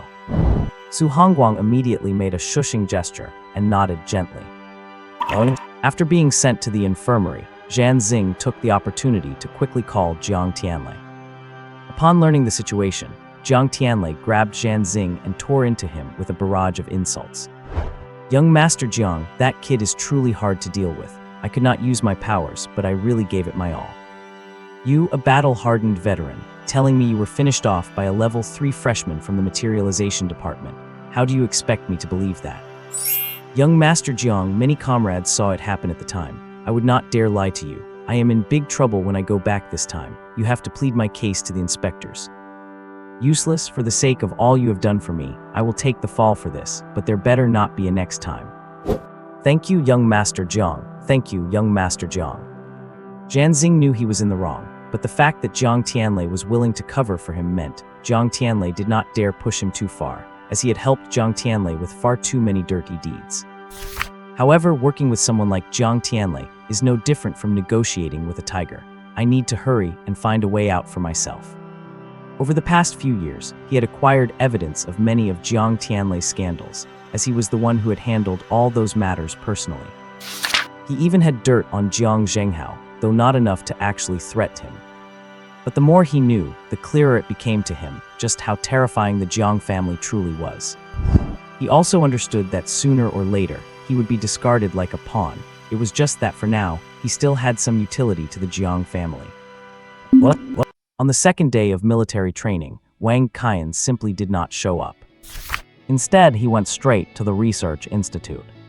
First, he spent some time clearing up some difficult points regarding the materialization imprinting technique for old Yu. Then he demonstrated the technique again in front of several researchers from the Materialization Research Department and left 2 imprinted crystals for them to study. Just as he was about to head out, he received a call from Xi Jinping. "Captain, I have been staked out at the entrance of the investigation team for a few days, and today, I finally saw the chubby guy you mentioned. But it looks like they went out on a mission. Their squad just exited through the west gate." Wang Qian thought about it and decided it was possible, but he did not want to send anyone to investigate the person directly. He did not want to draw the attention of the higher-ups to Jiang Pai, because at this moment, Jiang Pai was just an F-rank nobody. If he attracted the attention of the higher-ups, there would surely be a lot of trouble once he started to be developed. So it was better to let him quietly quit the investigation team on his own. Brother Shi, meet me at the Demon Hunter Guild, and we will check to see if there are any missions near the west side of the city lately. After hanging up, Wang Qian left the Research Institute and headed toward the Demon Hunter Guild. Although he could have just waited for the investigation team to return to contact Jiang Pai, he had nothing better to do right now, and he could pick up a few simple missions to boost his squad's points. Not long after, Wang Qian arrived at the entrance of the Demon Hunter Guild on his e-bike, and Shi Jianping was already waiting there. He still wore that garish green mask and walked into the guild hall with Shi Jianping. Brother Shi, I feel like your condition has improved over the past few days. Shi Jianping said happily, thanks to the physical training method you gave me, Captain. Although I have just started, I clearly feel a significant improvement in my strength, and even my energy levels have increased quite a bit during training. Wang Qian nodded with satisfaction. That is good. Once you master this, I will teach you an even cooler move. Honestly, Captain, you are the most incredible person I have ever met. You are always able to come up with so many powerful things I have never seen before.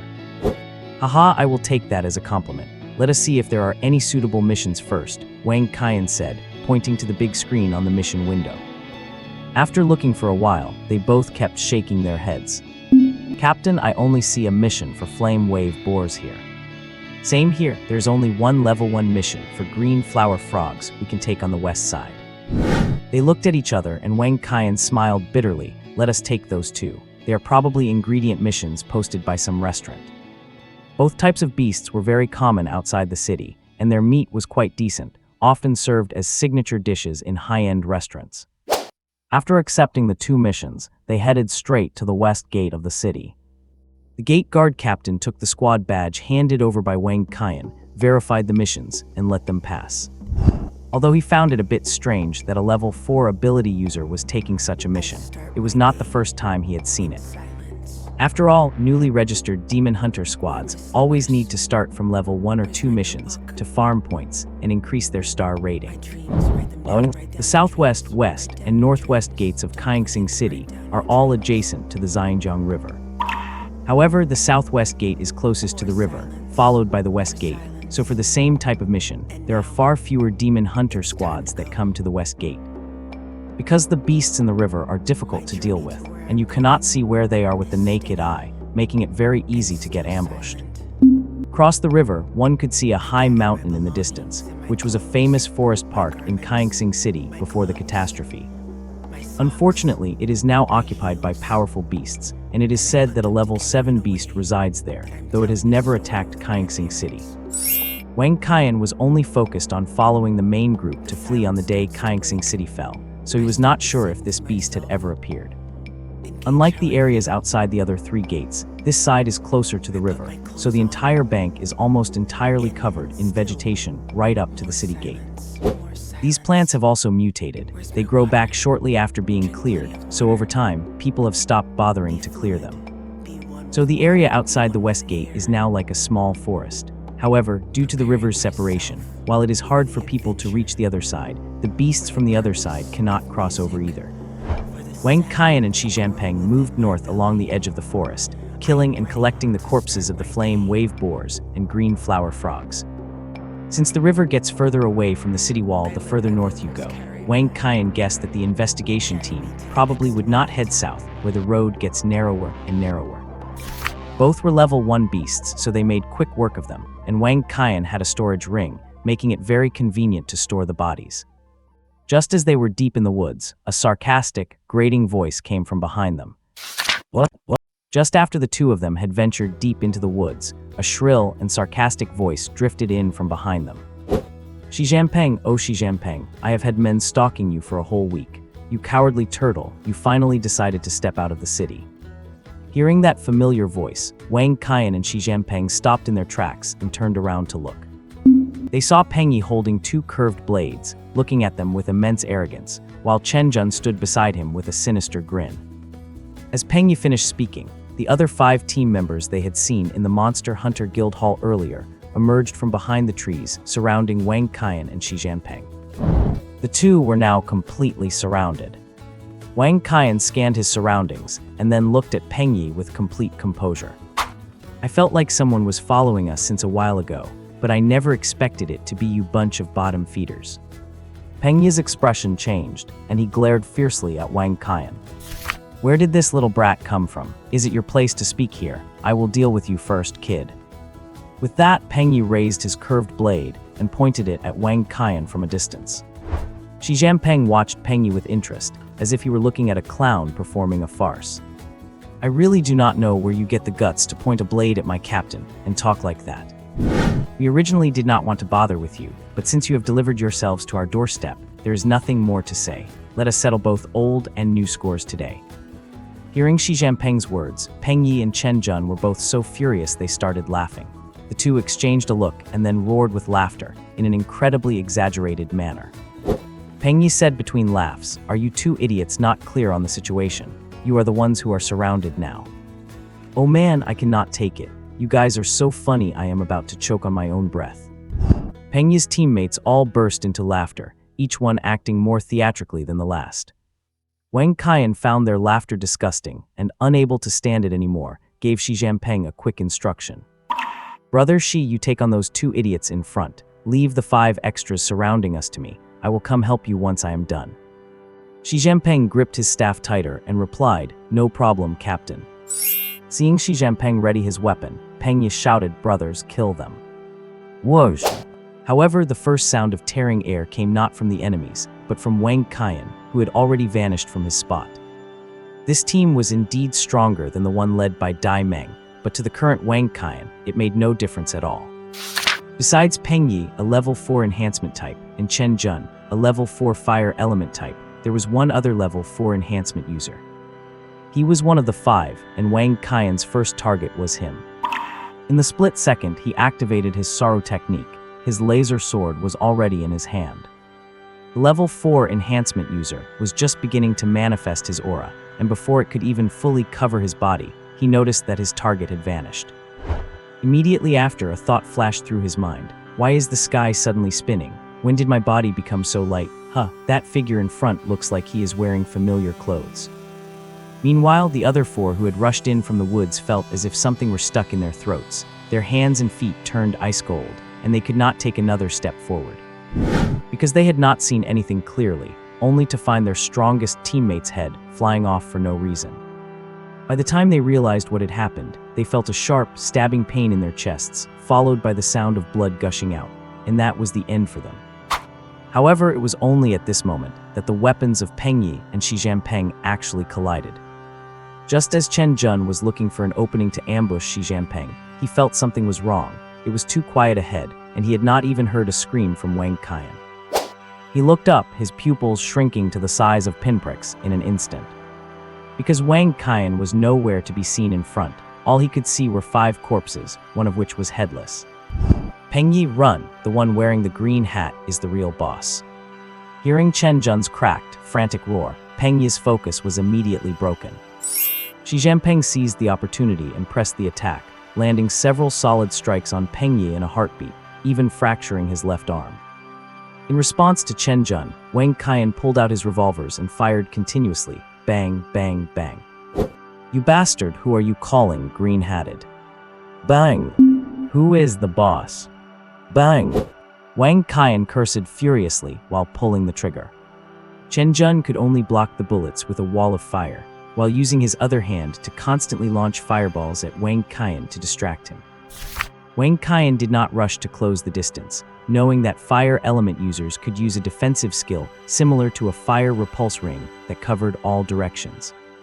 With his current physical defense, if he got caught by the flames of a level 4 fire ability, he would not die, but he'd definitely be stripped of a layer of skin.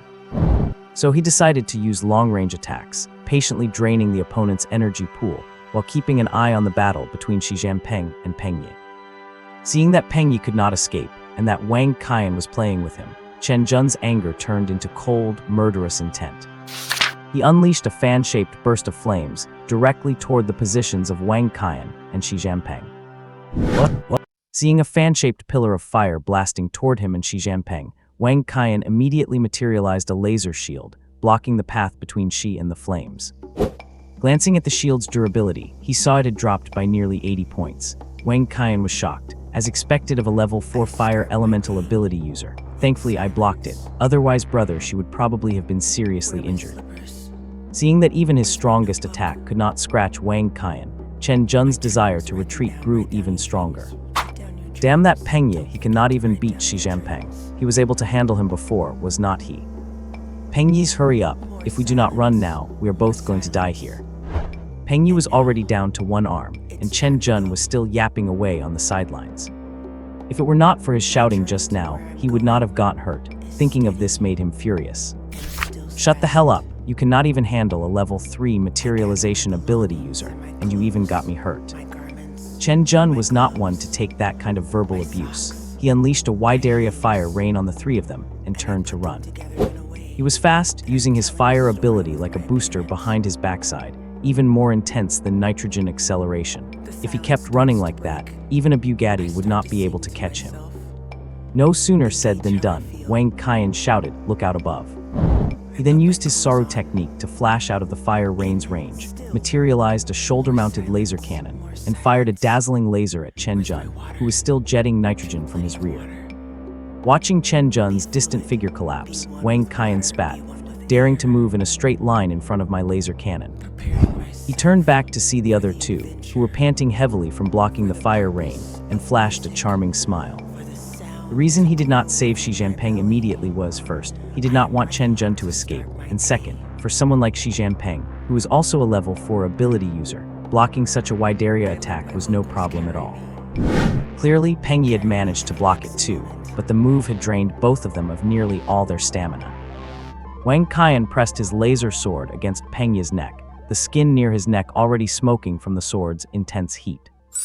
Pengye was drenched in cold sweat, shivering and begging for mercy, but Wang Qian ignored him and pushed the sword a bit deeper into his skin. Sizzle! A trickle of blood from his neck was instantly evaporated by the laser sword's heat, and the smell of burnt flesh filled the air. Brother Xi, finish him yourself. With that light sentence, Wang Qian sealed Pengye's fate. Xi Jinping did not hesitate. He summoned his remaining strength and swung his club down onto Pengye's head. With a wet thud, blood and brain matter splattered across the ground. After delivering the blow, Xi Jinping had no strength left. He sat on the ground, gasping for air in the blood-scented atmosphere. Wang Qian tossed him an intermediate ability, crystal, from his storage ring. Brother Xi, recover a bit. I am going to go loot their bodies. Xi Jinping caught the crystal, smiled knowingly, and began absorbing it with all his might. Ding, mission complete. Wipe out the Tianqin Hunter squad. Reward 2,000 points. What the hell? Why did a system mission complete suddenly? Were there hidden missions? Wang Qian was on his way to loot the bodies when the sudden system notification left him baffled. Ding, anyway, if you did not finish these guys off, they would have finished you. No point in issuing a mission, you would have done it anyway. Really, I feel like something similar has happened before. Ding, 6 of bamboo. Damn it, I knew it. You completely forgot to issue the mission, did not you? Oh my, how could you think that? I am a very responsible system, okay, 4 of bamboo. Hey, how can you break up your hand like that? If you kept it for a 5 of bamboo, you would have had a great chance of winning. Ding, you should have said so earlier. The opponent just discarded a 5 of bamboo. It is infuriating. Dizzy, I cannot even see your tiles. You threw out a 6, then a 4. That is clearly breaking up your set. So annoying. I am done talking to you. Go play by yourself. Wang Qian. You made a bad play and you are blaming me. With that skill level, no wonder you have not managed me for 10 years. System Canada continuous. Is it easy for me, fighting day and night to pay off debts and then getting blamed for a bad move? The more I think about it, the angrier I get. Ding, user attitude is poor, deducting 1,000 points. Wang Qian FU. Ding. Stop. Quit the dinging. I was wrong. I am sorry. Looking at the 2,000 points he had just gained now being reduced by 1,000, Wang Qian's heart was bleeding. Username Wang Qian. Age 18. Ability Materialization. Talent SSS level. Stamina 4940 points. Ability levels 3. Materialized items, exoskeleton armor set, miscellaneous items, etc. Skills mid plus level, physical art mastery, Saru. Available items, random item trial card X. System points, 5285 points. Stamina is almost at 5,000. In about 10 days or so, I will be able to rank up to level 4. I should start planning my next steps.